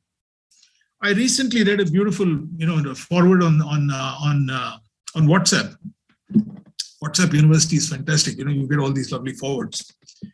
And it was said that there is this farmer who's a champion grower of corn. But wo kya karta hai? He makes sure that he distributes his seed across all the farmers around him. Why? Because he says that's the only way that in the cross-pollination, my crop also becomes the best crop. The input that you get, we need to work. This whole thinking that supplier hai, vendor hai, usko squeeze karo, usko nichod do, usse pura matlab uska muh khol ke, uske daant ke piche jo chupa, wo bhi khich ke nikalo, ye nahi chalne wala hai. This is absolutely rotten thinking. This is typically an MBA thinking कि कुछ भी करो और मेरे जो supplier है, मेरा vendor है, उसको ऐसा निचोड़ो कि he will not make any money in the process. उसको पैसे मत दो. ये गलत है. We have to figure out a way in which the people who are supplying the input to us is of the highest order. The second thing that we need to focus is on the output. That whatever you produce, there is an output. And that output has to be of the highest quality. So how can you make sure that the output that you're producing is meeting the requirements of your customers? And you need a lot of research. Remember, 40% or more of the startups that fail is because there is a mismatch between the market expectations and the product or the process that you're giving. And that is why there is a failure there. And most important link between the input and the output is your process. आपका जो process है, it has to be absolutely मजबूत, इतनी मजबूत होनी चाहिए process, and you must consult people to get the best processes in place. Go get I keep telling all enterprises, get a mentor, don't worry, pay him, how you pay him, don't worry about that. But make sure that the processes that you use are processes that are going to be absolutely top class. And this is the Jnana Shakti that we need to get at. I was talking to a very famous restaurant in Hyderabad, and that guy told me something amazing. He said, you know how I make money, sir? I make money only on 3 things. Number 1, I make sure that whatever I buy every day in the market is the best produce, and I personally go and supervise that buying. 2, I make sure that my customers are absolutely happy. And 3rd, my process is so strong that my wastage is 0. Do you know, Praveen, that in the restaurant business, the biggest cause of a loss is wastage? And he says, my process is so strong. Now, this is Jnana Shakti. Now, I used to be in the advertising business. The same thing holds good there.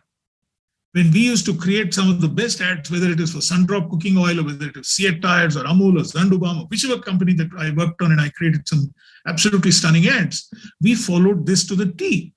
That look at your process has to be so strong that with a great input, fabulous process, your output is going to be strong. And this is the Jnana Shakti. This is the business of the business enterprise that entrepreneurs must focus on.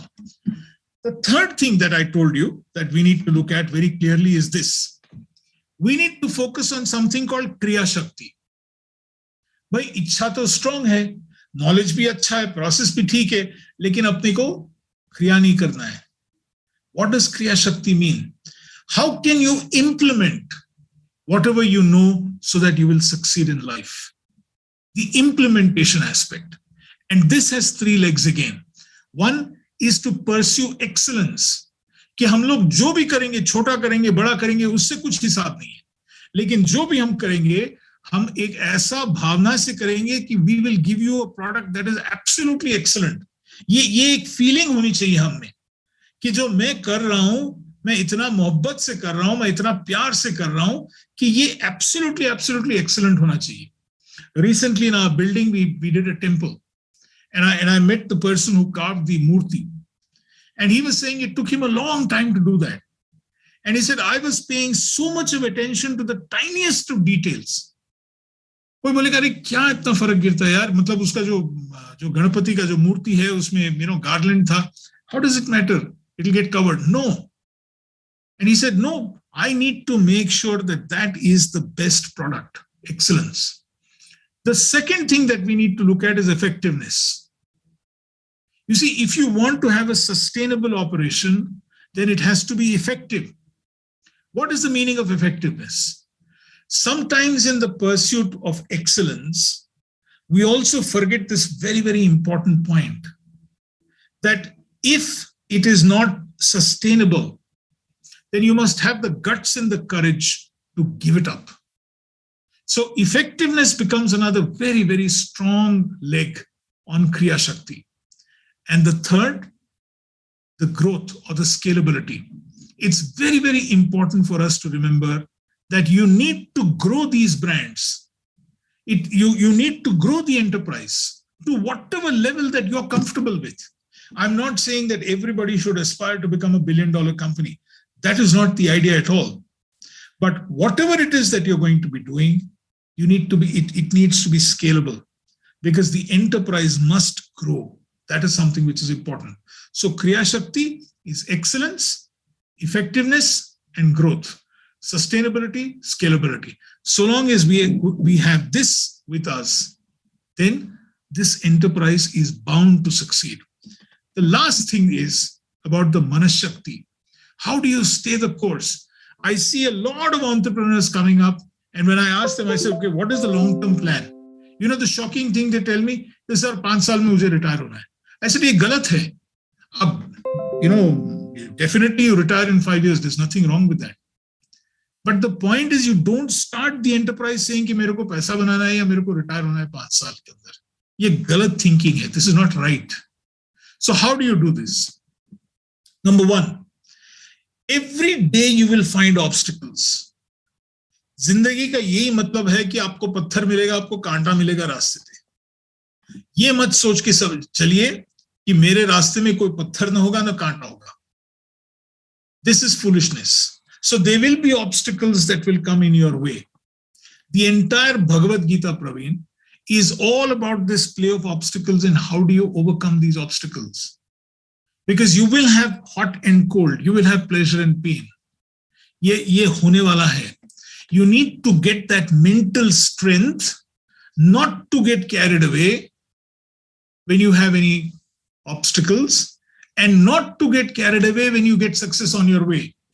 Treat both in what Krishna calls a sthita prajna. Become a sthita prajna, which means become immune to the play of the opposites that will happen in your life. You know, Praveen, when I was running my ad agency in Bombay, on one fine day, my client called me and said, "We are sacking you." And it was a very important client. You know, this is way back in 96, 97. It was a very, very important customer because every month he used to give us a retainer fee of 4 lakhs, which is a lot of money. And he called us out of the blue and he said, "Well, I'm sorry, but we are not working and something, and you're out."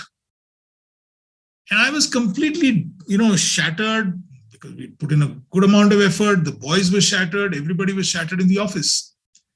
But I came back to the office and I told the guys, I said, "Look, we've got to figure out a way of getting out of this. Let us not, continue to be sad."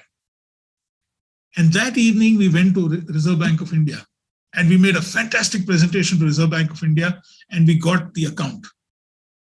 Now, why am I saying this? That this opposites will be there in life. Chhod dijiye usko, don't worry about it. The next thing is I talked about abhyasa a little earlier, perseverance. The difference between failure and success, and this is after 40 years of doing this, is one night. सिर्फ एक रात का फासला याद रखिए. जो आदमी give up करता है वो इंसान एक दिन पहले, before that person could have been successful, gives up. So you need to have that perseverance. वो एक अभ्यासा होनी चाहिए कि हम persevere करेंगे.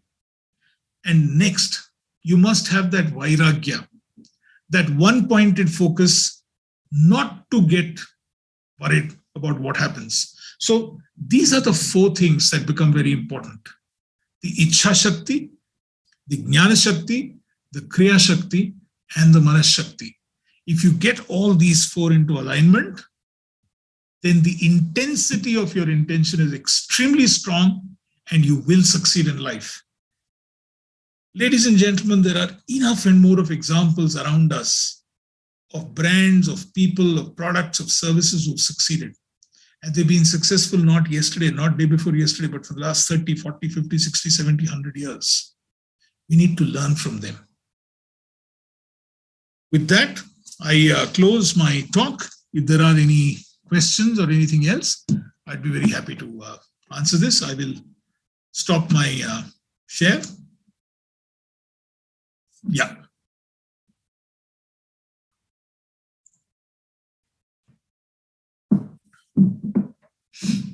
Yes, Dr. Praveen. Praveen or Kavita. So, Mr. Ramkumar Seshu, we have one question that we are born to win, but it seems we lack in having a molder mentor. If so, how to fill the gap? Sorry, ma'am, what is that question again? We lack? We are born to win, but it seems we lack in having a mentor. If so, how to fill the gap? Why would we not get a mentor anyway? Let me. You see, this is another. I'm sorry. Right now, I'm very, very concerned about the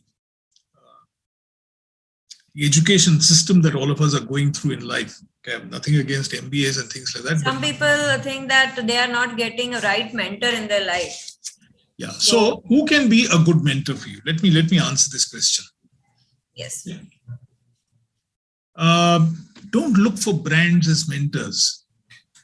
They will never give you the time. Okay? Go to simple people who made a success of their life and talk to them, and they will mentor you. What do you need mentoring on? Most of my time as a coach, most of my time as a facilitator, most of my time as a guide is spent on doing one very simple thing. I talked about the play of opposites. A lot of people get confused about that. That should I do this? Should I do that? Kaun sa rasta should I take up? Now, you don't need the most intelligent man on earth. You can go to your grandmother. You can go to your grandfather, and they will tell you what to do. Because this is common sense. So one of the things that I keep telling people, I have 6 mentors. I have 6 mentors. And one of them, you'll be surprised, is who? It used to be a driver, because that guy would actually teach me some beautiful, home truths about human beings. And this is a cab driver. He was the guy who many years ago taught me how to breathe. So don't go for a brand as a mentor. Look around you, look around your family. Talk to granny, talk to grandfather, talk to elder brother, talk to your son, talk to your daughter. Anybody can be a mentor, because you need to be mentored only on one point. Remember, what do I do when I get stuck in a duvida? Should I do this? Should I do that? And that is the time when you need a lot of common sense. You don't need domain knowledge at that time. Remember that. So please don't go and try and choose a brand as a mentor. If you're lucky, if you get a brand, great. If you don't, doesn't matter. But try and get people who are rooted in reality and who will be able to guide you. Truly said, sir. One more question is coming up. It is regarding law of attraction. Someone says that he has heard that if you want something, if you have ichha shakti of achieving some goal, if you write it on a paper and keep it under your pillow, you get it. Is it true? Many years ago, there was this friend of mine who had this desire, who had this ichha to win a lottery. तो वो lottery ticket खरीदता था, okay, and he used to pray to God, right? भगवान मेरे को lottery कैसे भी दिला दे.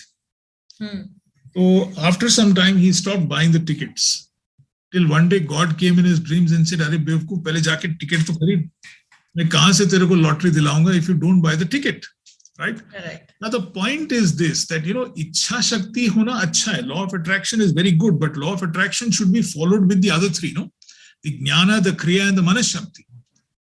सिर्फ एक टिकट खरीद के रखो, या सिर्फ तकिए के नीचे आप लिख के रखो कि मैं कल सुबह उठ के बिलियनर बन जाऊंगा, या मेरा स्टार्टअप जो है will become a $1 billion valuation, nothing will happen. So you've got to follow that through. Yes, you have to have that. That is very important. That's the first leg. But without the jnana, without the kriya and without the manashakti, you're not going to get what you want. It's like somebody saying, I want to get thin, I want to lose weight, but then I continue to eat nonsense. I don't exercise. How are you going to end up getting thin? Yeah, you're losing weight. So true. So Dr. Praveen Parmar, do you have any question? I don't have any question that is not getting accomplished. You can ask. No, I don't have any questions. Actually, I got very inspired from the talk of Ram Kumar sir, and so sir, whatever you are saying, sometimes, or maybe for many people, it is like it is simple thing, right? But actually, it is not simple. It is most powerful, right? That is someone who has experience those things practically, they can understand that it looks very simple, but it is most powerful thing.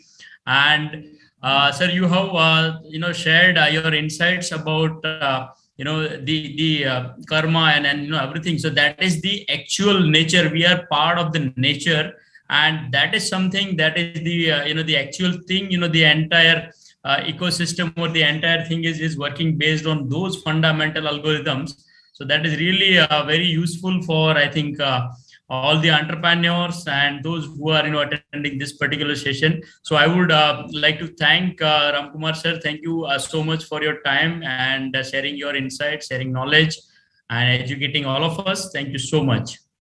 Life, Praveen, is very simple. Yeah, life is very simple. We go and make it complex and then search for simple solutions. True.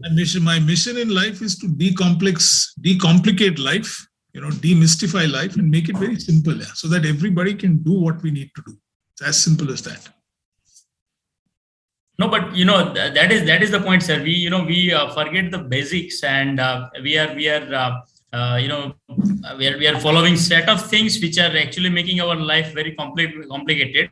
And I think the same thing applies in businesses. And as in the morning, the Kera Sahib was saying that the people, those who have done PhD, are on the wrong direction, right? So because we are misguided by the by this particular market or by other influencers or whatever. I mean, but it is the fact. Yes, very true. So true. Thank you, Dr. Praveen, and thanks a lot, Mr. Ram Kumar, for such a Dimag Kholofai session. And it was really enlightening session. I personally really enjoyed in this session. Thank you so much, and thank you, Dr. Praveen, for your truly said words. And now it's time for MSME Entrepreneurs Pavilion to show on. So let's move on to that session.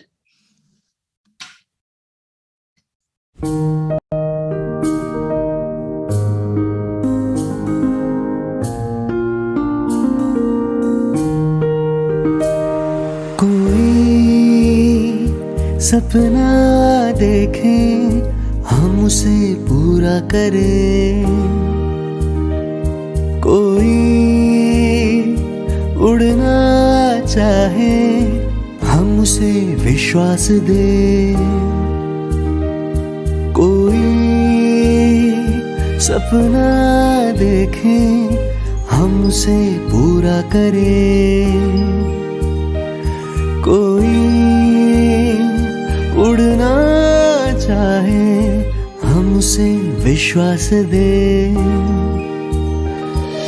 जोश भरने को तैयार हम, आगे बढ़ने में राहदार हम, जोश भरने को तैयार हम, आगे बढ़ने में राहदार हम। मेरा व्यापार मेरी पहचान, मेरा व्यापार मेरी पहचान, मेरा व्यापार जोश भरने को तैयार हम, मेरा व्यापार आगे बढ़ने में राहदार हम, हर व्यापार को दे पहचान,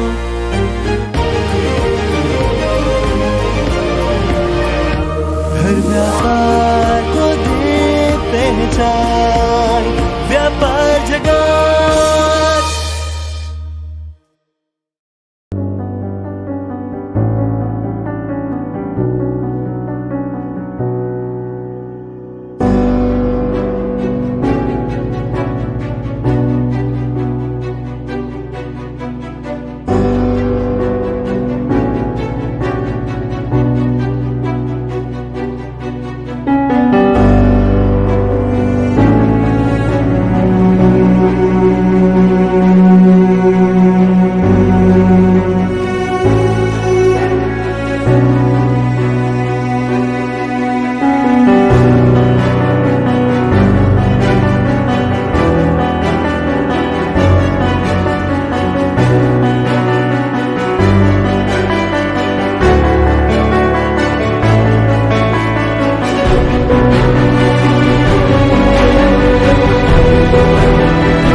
Holidays. Mr. Himanshu Patel is with me right now in Vyapaar Jagat studio. I'm very excited to know about his business and his journey. So let me welcome him. Welcome, sir. Thank you, Kavita ji, and thank you, Vyapaar Jagat, for inviting me. Let's start the interview. The first question I want to ask you is, how did you come up with the idea of your business? आपको इतना exciting business का idea कैसे आया? Well, Kavita ji, मैंने engineering किया है, and then I went to UK for work visa. And जब मैं UK में था, तब हर वीकेंड मुझे घूमने का बहुत शौक है, तो हर वीकेंड में कहीं पर चला जाता था। और मेरे फ्रेंड्स भी ये बोला करते थे कि भाई UK में ही तो स्टार्ट कर ले कंपनी अपनी, पटेल टूर्स एंड ट्रैवल के नाम से, कोई है नहीं UK में, तो why don't you start here? But then I went, visa has expire and I back to India. अच्छा, मतलब कोई आइडिया नहीं था? आइडिया नहीं था। तो 2016 में वापस आया, और जब मैं इंडिया में वापस आया तब मेरे फ्रेंड्स भी पूछने आते थे मुझे कि मुझे यहाँ जाना है, कहाँ से सस्ता मिलेगा, समर में कहाँ जा सकते हैं, विंटर में कहाँ जा सकते हैं, हनीमून में कहाँ जा सकते हैं, very very different questions, and सस्ता कहाँ से मिलेगा, मेन इम्पोर्टेंट। तो जब मैं फिल्म में नहीं था तब भी मैं लोगों को सस्ता ढूंढ के देता था, एडवाइस फ्री में। हाँ, तो तब एक फ्रेंड ने मस्ती में बोल दिया था मुझे कि तू इतना कर रहा है तो क्यों अपनी खुद की कंपनी नहीं चालू कर रहा है और इनकम कर लेंगे इनसे। ग्रेट। तो आप क्या अपने फ्रेंड्स के साथ या अकेले भी जब आप अलग अलग प्लेसेस पे एक्सप्लोर करते थे, तो क्या आप वो आजकल यूट्यूबर्स जैसा करते हैं, व्लॉग्स बनाते हैं, आप ऐसा कुछ बनाते हैं? नहीं, वो मैं नहीं बनाता हूँ, लेकिन जब यूके में था तब मैं अपने फ्रेंड्स को किडनैप कर रहा था हर वीकेंड में। मेरे 6-7 फ्रेंड्स हैं, उनको हर वीकेंड कहीं ना कहीं किडनैप करके ले जा रहा था घूमने के लिए, और वापस मस्ती करके वापस आ जाते थे। यानी कि मिस्टर हिमांशु पटेल अपने दोस्तों को पहले फ्री में इधर उधर ले जाया करते थे कि वीकेंड्स पे ये अच्छी जगह है, वो अच्छी जगह है। This is how he came up with his great idea of opening his own firm called Jiyansh holidays. तो सर, मैं ये पूछना चाहूंगी कि how much time did it take you from the conceptualization of your business idea to the actual launching of your business in the market? मैंने 3 से 4 महीने research करने में लिए, और डिफरेंट प्लेटफॉर्म पे कहाँ से क्या हम ये ले सकते हैं, डायरेक्ट होटल से कॉन्टेक्ट किए, उनके साथ टाइप किया। तो मुझे 3 से 4 महीने लगे थे पूरा कंसेप्ट बनाने में। और then I started my company and I put my company's name on my son's name, it's called Jiyansh holidays. Jiyansh is your son. So I started this company in 2017 and पहले 6-8 महीने मैंने घर से काम किया था। And then I started my own office at CG Road. Okay, that's great. And what are the services that you are offering? Different kind of services. We are offering flight booking, hotel booking, customized holiday packages, and corporate travel management, cab bookings. And currently we have started one-way intercity cab service pan India as well. So आपको एक city से दूसरी city just drop करना है तो भी हम आपको कर लेंगे, ऐसा नहीं कि अभी पूरे दिन का आपको पैसा देंगे। यानी कि इंजीनियर लोग जैसा करते हैं, कुछ भी छोड़ते नहीं हैं, उन्होंने सारे एरियाज कवर कर लिए, be it international, be it domestic, be it local, travelling in the city also. So what is the competitive advantage of your business and your company particularly? क्योंकि बहुत सारे ट्रैवल एंड टूर्स हमारे साथ यहाँ पे कितने ही अवेलेबल है, हर गली में है, लेकिन क्यों आपके साथ कोई कनेक्ट करे? What is the competitive advantage you are providing? First of all, we provide a competitive rates and a best services. When you are on a tour, we are available 24/7. आप मुझे रात को 3 बजे भी कॉल करो, बोलो कि इश्यू आया हुआ है, I will answer your call within 1 hour. Your problem is been solved.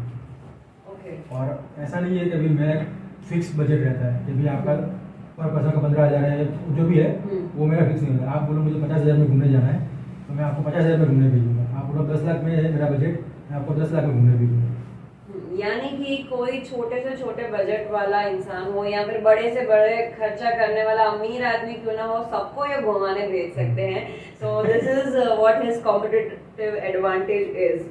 So let us move ahead and let me ask you, what are your business expansion goals and what do you want to achieve from your business on larger scale? Currently, I am working with 4 to 5 MNCs company in Ahmedabad, and I am managing their full corporate travel. My goal for the next couple of years is to tie with the bigger MNCs like Torrent Pharma, India Cements, that like companies, and I'm looking to see myself in top 10 tours operator, or you can say corporate travel management companies for the Gujarat. So you're more focused in corporate Yes. field rather than leisure. So where do you see yourself in next 10 years? So as I mentioned, I'm looking to see myself in the top 10 tour operators in the Gujarat in the next 10 years. Okay. Only in Gujarat? Or maybe First goal is somewhere in Gujarat, yes, and next goal is in India. in India, and then international. International, yes. Then sometime we'll be taking your interview, and I'll be saying the top 10 tours and travel company. So owner of Giansh Holidays, Mr. ये ले सकते हैं direct hotel से contact किए, उनके साथ type किया, तो मुझे 3 से 4 महीने लगे थे पूरा कंसेप्ट बनाने में. और then I started my company and I put my company's name on my son's name. It's Okay. called Giansh Holidays. Giansh is your son. My son. Great.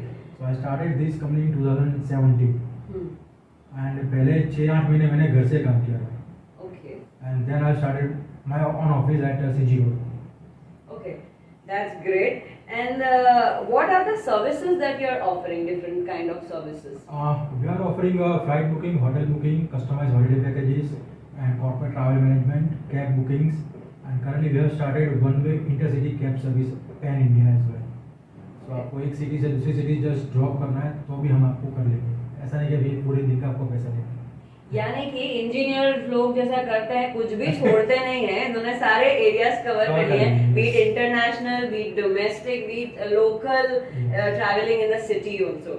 So what is the competitive advantage of your business and your company particularly? क्योंकि बहुत सारे travel and tours हमारे साथ यहाँ पे कितने ही available है, हर गली में है, लेकिन क्यों आपके साथ कोई कनेक्ट करे? What is the competitive advantage you are providing? First of all, we provide a competitive rates and best services. When you are on a tour, we are available 24/7. आप मुझे रात को 3 बजे भी कॉल करो, बोलो कि इश्यू आया हुआ है, I will answer your call within 1 hour. Your problem is going to solve. Okay. और ऐसा नहीं है कि अभी मेरा फिक्स बजट रहता है कि अभी आपका पर पर्सन का 15,000 है, जो भी है वो मेरा फिक्स नहीं होता. आप बोलो मुझे 50,000 में घूमने जाना है तो मैं आपको 50,000 में घूमने भेजूंगा. आप बोलो 10 लाख में है मेरा बजट, मैं आपको 10 लाख में घूमने भेजूंगा. यानी कि कोई छोटे से छोटे बजट वाला इंसान हो या फिर बड़े से बड़े खर्चा करने वाला अमीर आदमी क्यों ना हो, सबको ये घुमाने भेज सकते हैं. So this is what his competitive advantage is. So let us move ahead and let me ask you, what are your business expansion goals and what do you want to achieve from your business on larger scale? Currently, I am working with a 4 to 5 MNCs company in Ahmedabad, and I am managing their full corporate travel. My goal for the next couple of years is to tie with the bigger MNCs like a Torrent Pharma, India Cements, that like a companies, and I'm looking to see myself in top 10 tours operator, or you can say corporate travel management companies for the Gujarat. So you're more focused in corporate Yes. field rather than leisure. So where do you see yourself in next 10 years? So as I mentioned, I'm looking to see myself in the top 10 tour operators in the Gujarat in the next 10 years. Okay. Only in Gujarat? Or maybe First goal is somewhere in Gujarat, yes, and next goal is in India. in India, and then international. International, yes. Then sometime we'll be taking your interview and I'll be saying the top 10 tours and travel company of the world. Hopefully you are taking my next interview in Dubai. Oh wow, I would love to travel to Dubai. So you're taking me to Dubai, right? Yes. With me. Thanks a lot. Thanks for the sponsorship. I would love to. So okay, so the last and final question. As your journey is very exciting and you're very experienced, so what message do you want to convey to other entrepreneurs and the early riser and startups? So my advice is, when you start a new company, give some time to your company and don't expect that too much profit from the first year itself. Yeah, in the beginning. Yes. Give at least 3 to 4 years and then see how you doing this. Okay, thank you Mr. Himanshu Patel. So इनकी journey बहुत ही exciting, बहुत ही inspiring थी.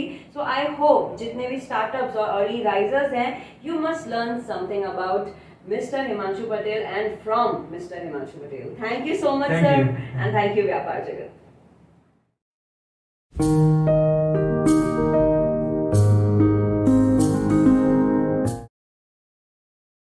you just heard Mr. Himanshu Patel from Gianch Holidays. And Gianch Holidays is one of the best online travel companies in India. Their offerings include a complete spectrum of packages. So there's something for everybody from budget to luxury stays. And I must not forget to mention that Gianch Holidays is our silver sponsor, and Vyapaar Jagat is glad to have him. So next you will hear Mr. Nishad Saigal. He is our franchisee partner, SNS Super Brands. SNS Super Brand provides key insights to grow and expand various business models. It is built around the idea of profitable and sustainable business growth through quality associations and partnering with the right investor vis-a-vis businesses. Please welcome owner of SNS Super Brand and our franchisee partner, Mr. Nishad Saigal. Welcome, sir. Thank you, Kavita. Thank you, Team Vyapaar Jagat, for having me here. Great, sir. I'm very excited and eager to know about your business and your journey and, of course, your success story. So, let me ask you, how did you come up with the idea of such an interesting business? So, as you very correctly mentioned in our intro, SNS Super Brands is a leasing and a franchise investment advisory. And as a business, we are here to actually help and promote other businesses. We are here to support investors who are looking to expand their revenue streams and invest into newer businesses, newer avenues, so that they can diversify their income brackets. The reason and the way that we came up with this particular business is such that in the market, we see there is a huge void. There are a lot of businesses who want to grow themselves. There are a lot of people who want to do better in their businesses. And the only thing that they lack is information. And the time when this particular piece of information is missing, the only reason why they are not able to grow is because they do not know how to approach the market. They do not know how and when will they be able to promote their business to reach out to investors who are not able to figure out what the business offering is all about and should they or they should not invest into this particular business. So with this void in the market, we came up with the idea and we have become one of India's leading integrated business solutions provider. That's our journey and that's who we are. Superb, sir. So I would like to ask you that how much time did it take you from conceptualizing your business to actual launching it in the market? We conceptualized this business approximately 5 years ago, and it took us more than 2 years to launch it entirely and have all the functions, all the wings fully functional. Today, SNS Super Brands services over 12 different categories with more than 500 brands on board. We have serviced more than 50 commercial properties with one of the leading set of developers across India. We also have about more than 500 deals done, and we've consulted over 150 brands in taking their businesses forward and growing them from scratch. Wow, what a data. So I would like to ask, what are the services that you're offering? So basically, SNS Super Brands, like I told you, being a leasing and a franchise investment advisory, offers number one, investment advisory. When an investor comes on board, he wants to understand what sort of businesses can I put my money into, how can they diversify, what are the options that they have available within their budget. So this is number one, we give investment advisory. We give brand advisory and consulting, basically a brand who wants to come on board, wants to understand what should be the business models, what are the legalities involved, legal paperwork, how do they seek new investors, how do they promote themselves. This is what we do. So brand consulting is number two. Number three is media and launch planning. So we have a very vast experience when it comes to media. We do media releases, we do logo designs, we do planning services, we do launches. All of this is covered as a part of our third service. We also do leasing. Leasing typically means larger brands that are looking for new commercial spaces, associations where they can set up their signature stores. So leasing is a part of the fourth activity. Number five is mall consulting. So if there is a new mall coming up in a city, in a town, where they are looking to set up the entire mall, it's a larger space, thousands of shops, and there is zoning required, there is categorization required. It requires for the mall owners to understand what sort of brands to place where. This entire layouting and designing is done by SNS Super Brands. And last but not the least, we have our real estate services where we do everything from buying, selling, leasing, rentals, and all of that. So industrial, commercial, and residential is covered by the real estate team. Definitely, sir. Superb services, and also Vyapaar Jagat is looking forward to have a franchisee model from you. Absolutely. We have them exclusively on board with us. We're going to be designing something which we can help them take all over India. Superb. So I would like to ask you that nowadays there are many industries like yours, like many branding, many investing advisories. They are there. But what sort of competitive advantage you provide to your customers? The biggest point that we believe in is that we give the right fit to the right person. So if there is a brand who wants to give the franchise, or if there is an investor who wants to buy a franchise, it is very important to understand what background does the person comes from, what sort of skill set does that particular person have. We as a company, as a part of our investment advisory services, we profile the customer, we spend a lot of time in discussing the right fit for the right person.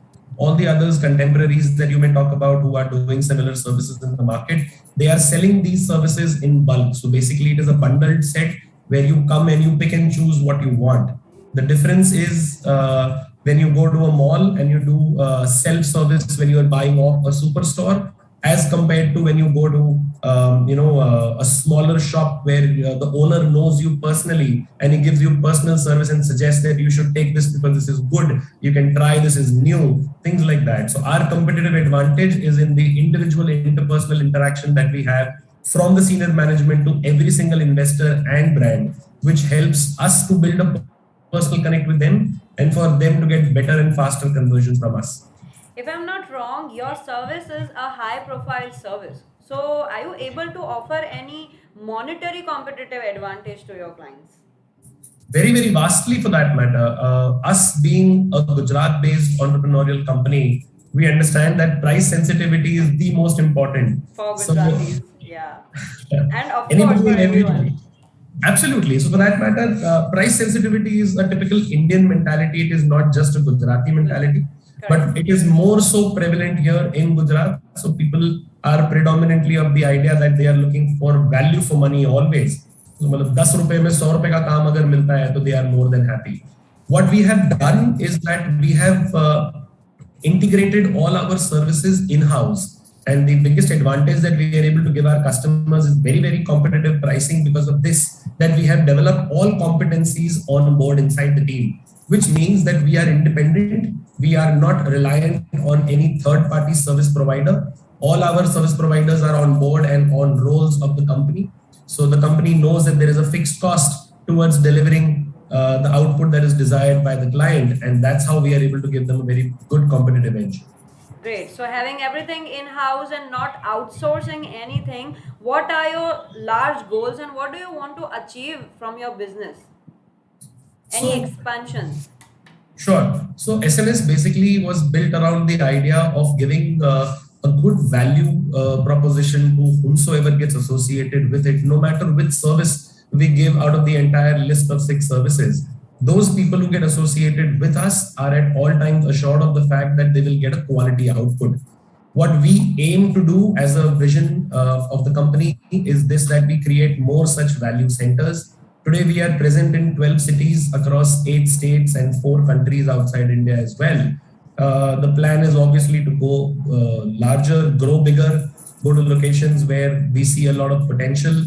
For example, you look at a country like Australia. Australia in itself is a very, very big booming economy. Canada has always been one of the forefront of locations where we are yet to reach. So we plan to expand our wings to go to such locations, add more brands at a national and an international level to our kitty, and expand the bouquet of services to our to our consumers.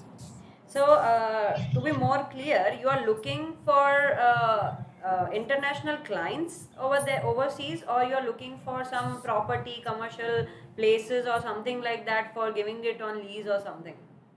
So both of them, eventually property and lease that you talk about is required to be occupied. So who are the occupiers? Who are the people who will take it on lease? It will be brands, it will be businesses who will set up their offices or set up their stores in that particular commercial property. So the primary agenda is to bring on board international investors, is to bring on board international brands who can be, so for example, we talk about Caesar's Palace, we talk about the pizza brand. So Little Caesars, I'm sorry. Little Caesars is a US based brand which is now there in India. So an international brand has come to India. Vice versa, Honest, Have More, all of these are brands that have gone. Choice, a very famous Ahmedabadi brand, has gone to the US all the way. They have their stores, their setups in New York. So this would mean that there is a lot of internal transfer possible from India to other countries and from other countries back to India. This is the space where we are looking to be.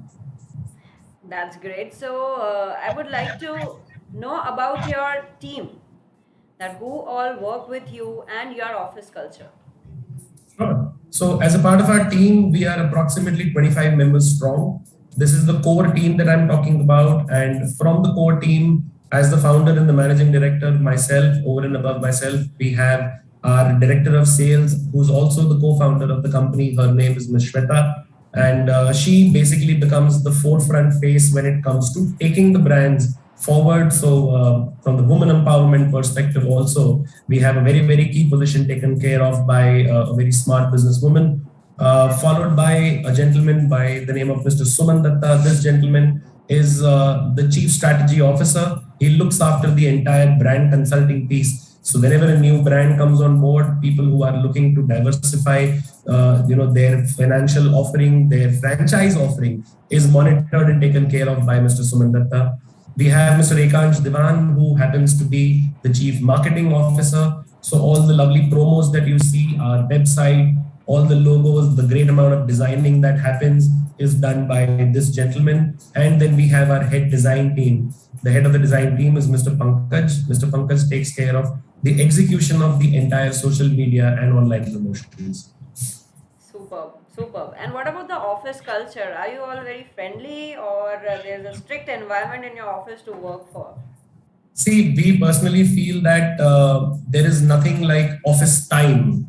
Yeah, all time is business time basically. So it is from the time that you wake up to the time you go to sleep. So our team replicates that particular thought process. We are on our toes all the time. We celebrate, we have fun, we do a lot of internal gifting, we enjoy being together, and we have our set of reasons to party more frequently than do. So mostly what happens is in the office, the culture is always more of a go-getter attitude. People are always working more and more towards making their achievements bigger than the last time. So the overall the overall atmosphere that we've been able to successfully create is very, very progressive, and people looking to grow from where they are today. Super, because one of your service is branding also, and it's a creative field. You cannot fix time for creativity. That is super. Exactly.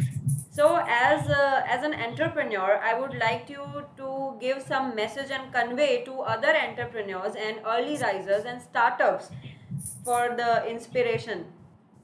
So I feel no business idea is very small. That is very, very important to be remembered. And it is not always money that makes a business big. It is the effort that you put behind the idea that you have. We had an idea when we began. I'm taking my own example because I feel that is one particular thing which we did really well, which is fairly doable for anybody and everybody. We do not have products, we have services, as everyone knows. So SNS Super Brands as a service provider, when we started, when people did not quite know us in the market, we were individually surviving on our own individual goodwill. Every individual member of the team put in their personal reference and brought in the business. And today, when there is a process in which the business is getting auto-generated, in spite of that, there is a good amount of personal connect. As a company, whatever capital investment was infused at the time of starting our company, we were able to pay off these debts in less than 1 year, which means that the company was debt-free from the capital investment in less than 12 months. This is something that even we did not imagine when we got started. So my strong message to all the early risers is, if you have an idea, If you have clarity of thought and you know what you want to do, make a good, strong plan out of it and follow it to the T till the time you don't achieve success. And also connect to SNS Super Brand for branding and franchisee models, and also investors, and for every business solution, right? You're very welcome. Yeah, and what a intellectual conversation with you, Mr. Nishit Saigal, and thank you for joining with us. I would like to thank our franchisee partner, Mr. Nishit Saigal, for joining with us. Thank you so much. It was great to connect to you. Likewise, thank you very much, Kavita. Thank you, Team Vyapaar Jagat. Business Professional of the Year. The business world can sometimes get extremely overwhelming. Managing finance, marketing,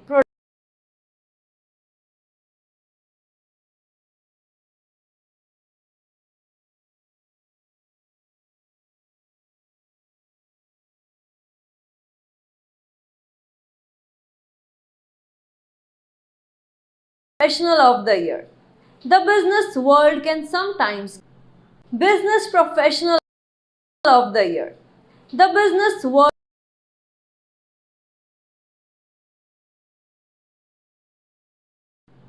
Business Professional of the Year. The business world can sometimes get extremely overwhelming. Managing finance, marketing, product designing, sales strategies, technological optimization, tasks like these bound to take up all the time and effort of business owners. However, there are some superheroes that come to rescue entrepreneurs. Vyapaar Jagat Convention and Awards salutes them in the field of support businesses. Business of the Year Award in the Business Professional category honors companies working in the sector of laws, finance, consultancy, technology and digital marketing among others for supporting other brands towards economic growth. So, our first award is the award for the Architect of the Year goes to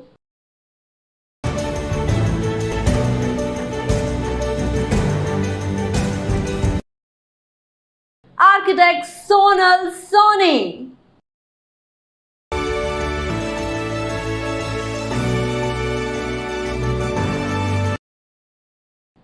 Congratulations, Architect Sonal Soni.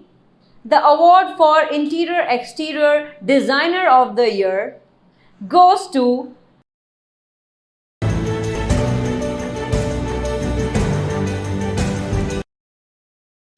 Susanta Sengupta. A big round of applause for Susanta Sengupta. Congratulations.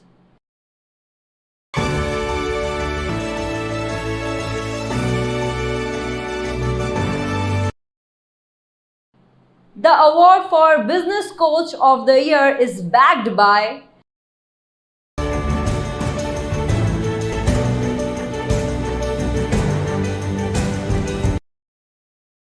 Maua Gorti. Congratulations, Maua.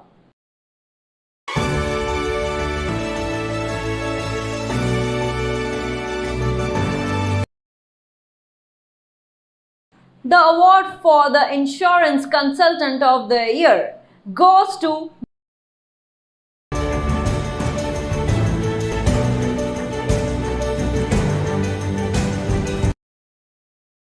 Mangilal J. Patel with 287 votes, which they have received from their customers and other business professionals. Our heartiest congratulations to them.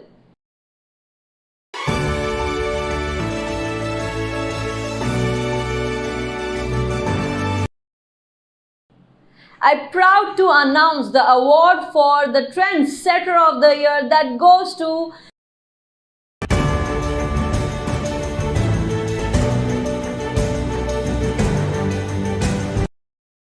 Meherzad Mogrelia. Congratulations.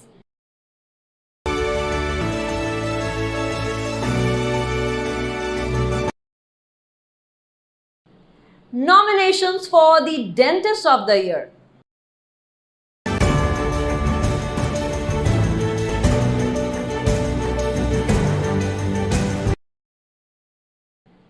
There are many who work in this sector, but one of them who receives the award for the Dentist of the Year, that is Dr. Rahul Ved, with 287 votes which they have received from their patients and other business professionals.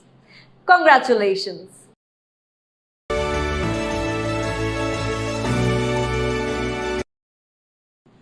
Next are the nominations for the Astrologist of the Year.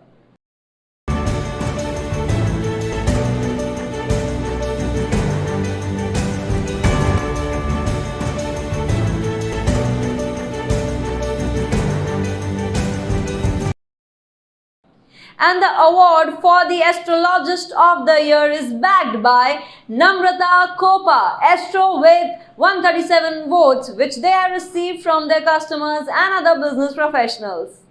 Many congratulations.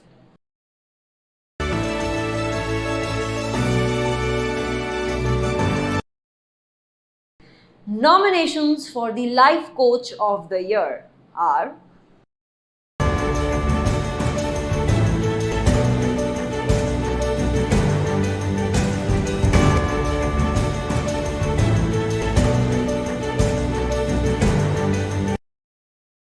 and the winner of the Life Coach Award of the Year goes to Bimal Raj with 138 votes which they have received from their customers and business professionals.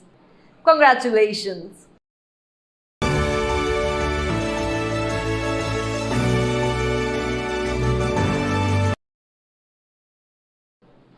Coming up next are the nominations for the Creative Entrepreneur of the Year, and those are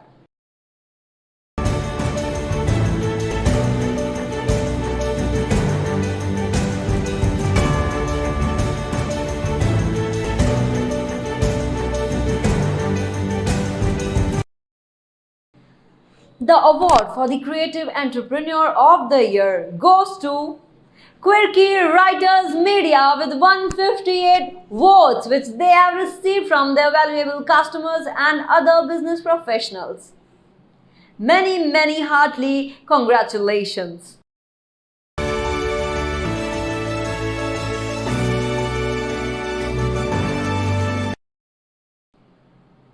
So next are the nominations for the Business Consultant of the Year, and those are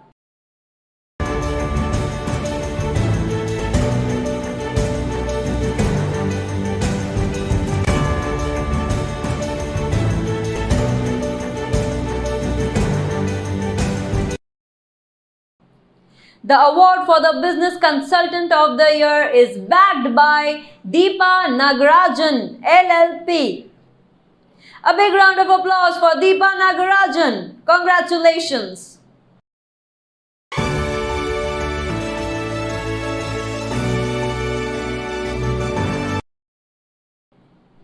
Nominations for the Legal Service Provider of the Year. And the award for the Legal Service Provider of the Year goes to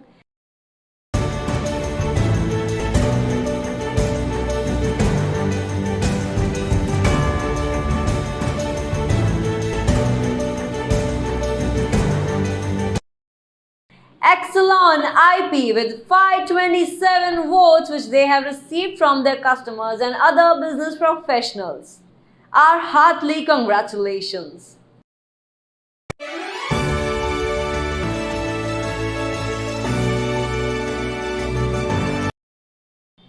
Nominations for the Copywriter and Writer of the Year.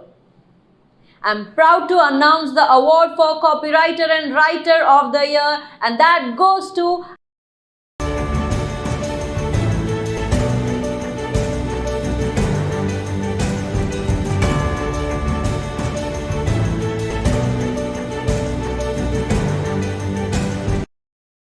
Idolizer Content Solutions Private Limited. Congratulations.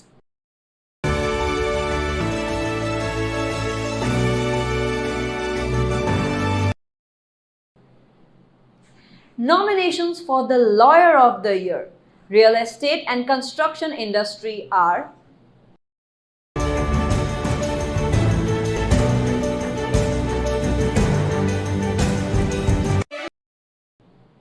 The award for the Lawyer of the Year, Real Estate and Construction Industry goes to Nisar Trivedi.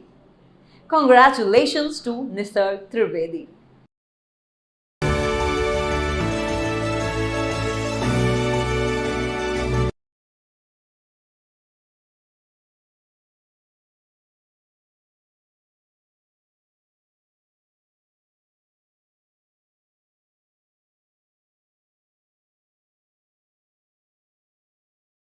Who received the award.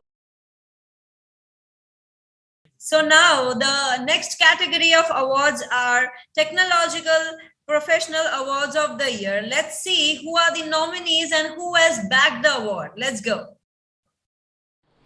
Technology Business of the Year India. The digital capabilities hub of the world earns revenue up to $191 billion each year. With a growth rate of 7.7% per year, the tech industry is headed towards the sky.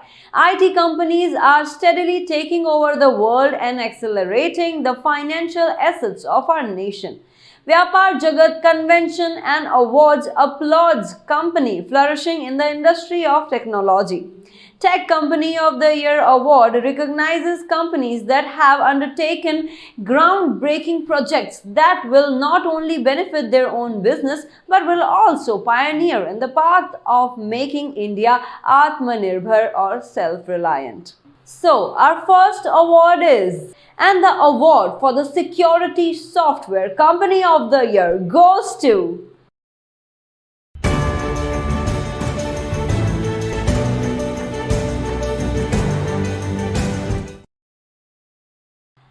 Lab Technologies Private Limited with 196 votes which they have received from their customers and other business professionals.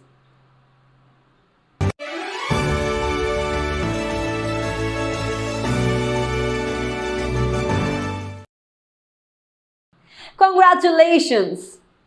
The award for the Mobile App Development Company of the Year goes to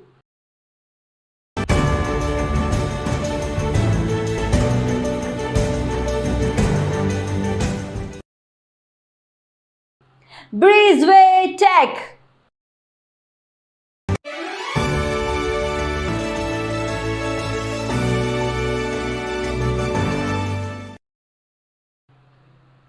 Congratulations, Breezeway Tech.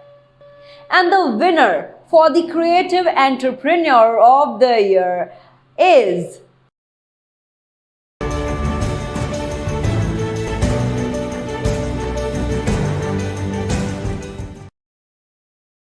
Mistry Bhargav.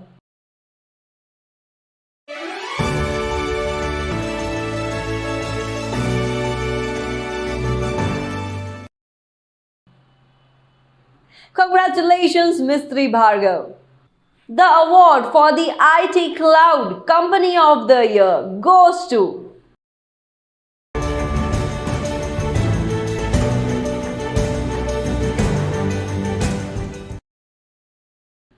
Shivami Cloud Services Private Limited with 505 votes which they have received from their valuable customers and other business professionals.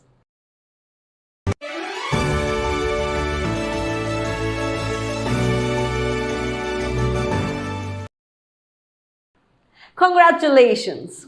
The award for Security Services Company of the Year goes to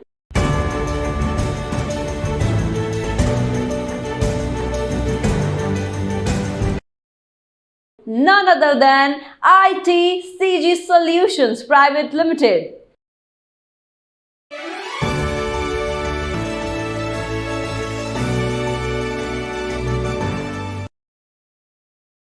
Congratulations, ITCG Solutions. The award for the CRM Solution Company of the Year goes to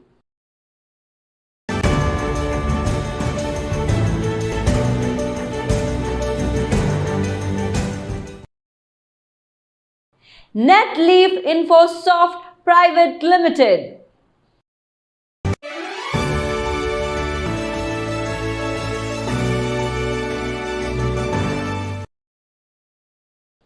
Congratulations, Netleaf. The award for the Trendsetter of the Year goes to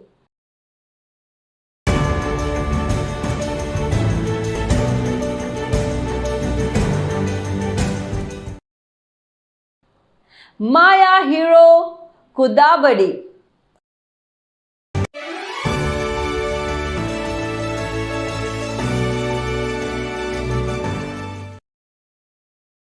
Congratulations, Maya Hero Kudabadi.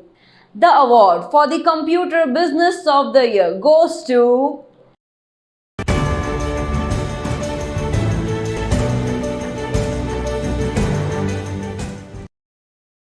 none other than Haripriya Computers.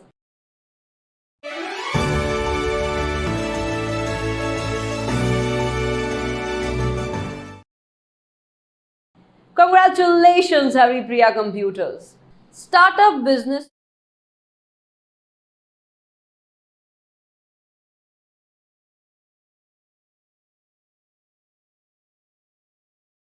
I enjoyed a lot. I hope you. Congratulations to all the winners of both the categories. What the great day it was. I enjoyed a lot. I hope you also enjoyed. Now I request Dr. Praveen Parmar for closing note of Vyapaar Jagat Convention and Awards 2021, Day 1. And I will see you tomorrow for sure in the morning. Thank you. Over to you, Dr. Praveen.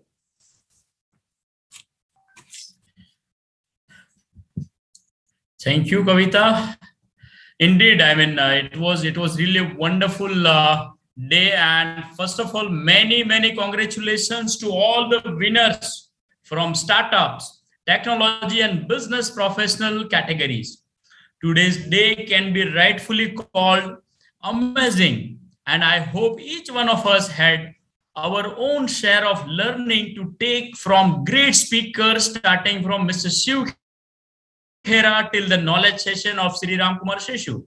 We would personally like to take this moment to thank our speakers, our sponsors, event partners, as well as all of you who present here, because of whom today's event has been made possible. The day was packed up with a lot of resources to take away, and I think each one of you would use it for the benefit of their growing businesses. At last, I would like to give a stop to my words by a suggestion that experimentation is important, because the mistakes that you will create will pave the path for your success. We hope you all had a lovely time here today, and we will be awaiting to see you tomorrow, as we got some lovely speakers to discuss on various different topics based on the theme of sustainability. And also we will announce 40 more award winners tomorrow since morning. So don't forget to join us, and until next time, goodbye. See you tomorrow. Thank you.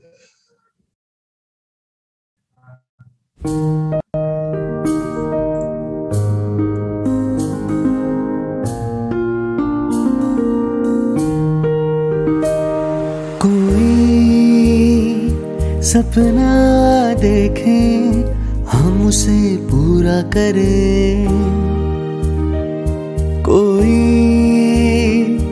उड़ना चाहे हम उसे विश्वास दे, कोई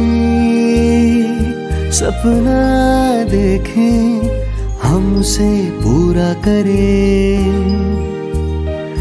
कोई उड़ना चाहे हम उसे विश्वास दे,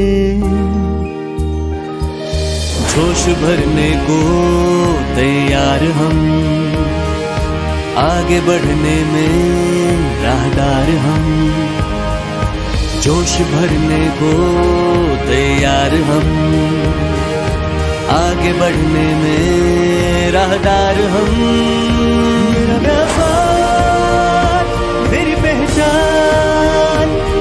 व्यापार मेरी पहचान, मेरा व्यापार मेरी पहचान, मेरा व्यापार मेरी पहचान, हर व्यापार को दे पहचान।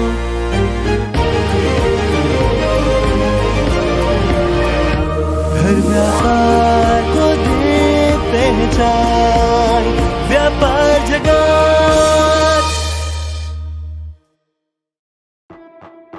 Introducing a breathtaking performer.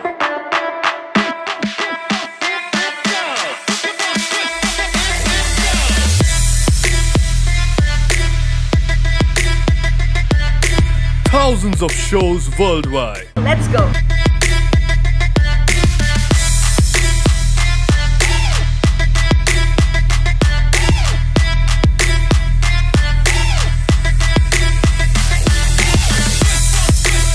Voice of Destination Weddings. लड़की वाले मिलके जोरदार voting for Ronil and Binny एक साथ एंटरटेनमेंट और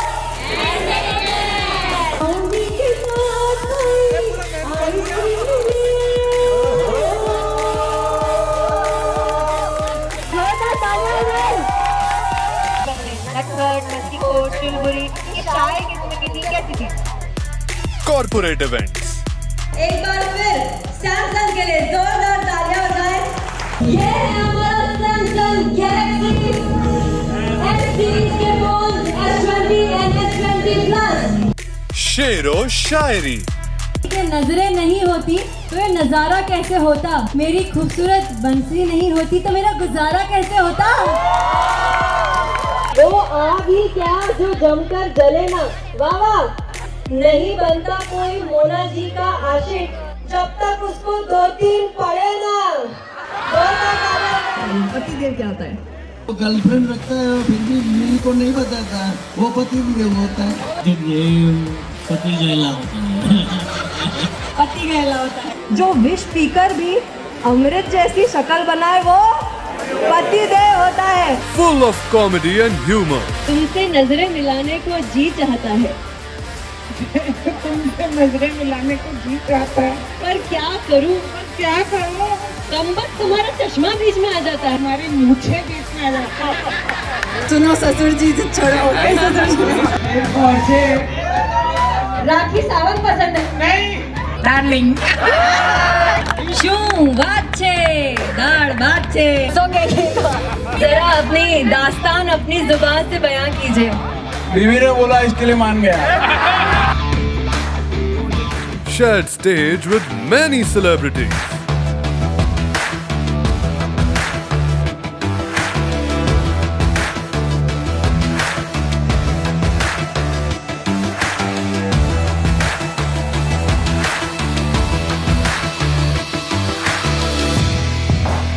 आज हमारे बीच मौजूद हैं गुजरात के सीएम श्री विजय रूपाणी जी, जिनका हम सभी हार्दिक स्वागत करते हैं। जोरदार तालियां हो जाएं इनके लिए। वेलकम सर, बहुत ही खुशी हुई है आज आपको यहाँ देखकर। Internet and media sensation. आपके साथ है कविता बुधानी। मुझे लगता है कि लोगों को इसे और सीरियसली लेना चाहिए ताकि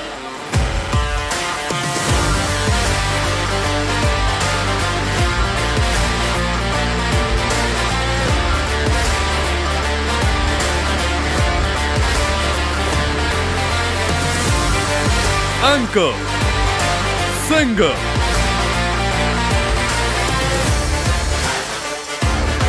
actor, voice-over artist. faces of Bollywood in the global arena. जी हाँ, तभी इंटरनेशनल फिल्म मेकर्स भी करना चाहते हैं आमिर खान के साथ काम। Entertainer,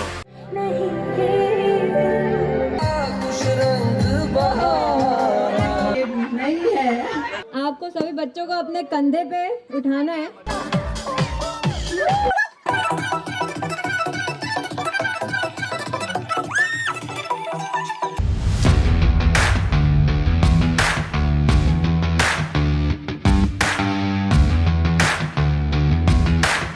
presenting to you none other than Kavita Bodhani.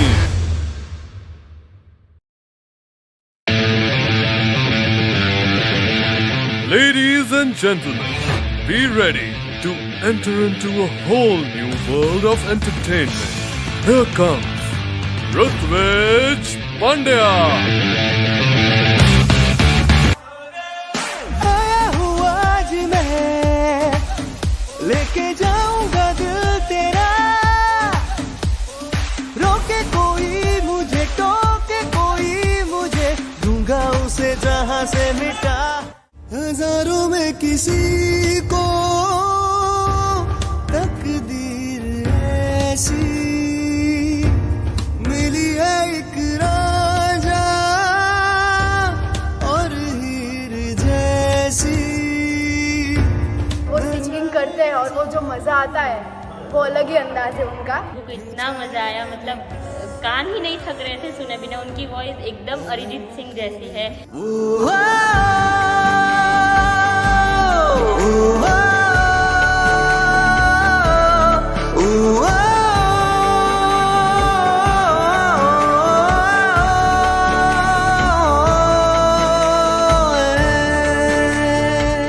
छबीला तारा, रंगीला तारा, रंग बेरू जुए तारी वाट रे। हाँ चौगाड़ा तारा, ओरे छबीला तारा, ओरे रंगीला तारा, रंग बेरू जुए तारी वाट रे।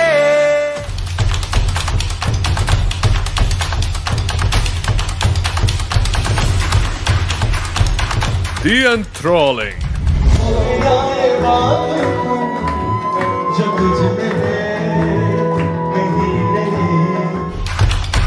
the alluring,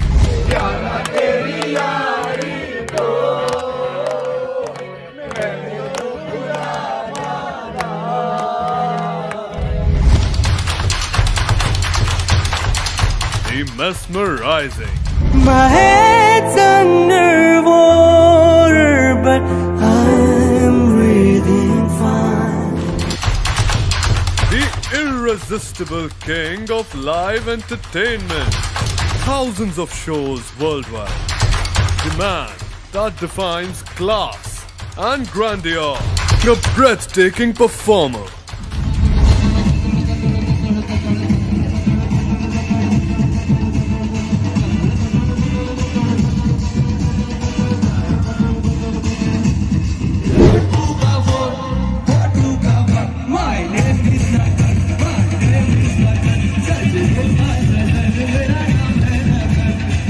सर इतना प्यारा गाते हैं, इतना उनकी आवाज़ इतनी अच्छी है कि हमारे पैर ही नहीं किए कि रुक जाओ। हम पूरे समय डांस करते रहे और बहुत मज़ा आया। Thank you so much for entertaining us. Thank you so much.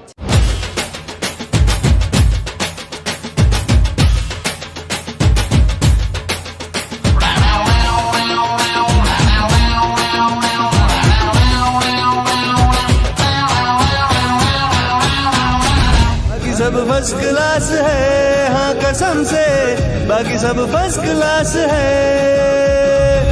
गोकुड़ियाओ Girdhari रे धीरे, गोकुड़ियाओ गिरधारी रे धीरे, गोकुड़ियाओ गिरधारी।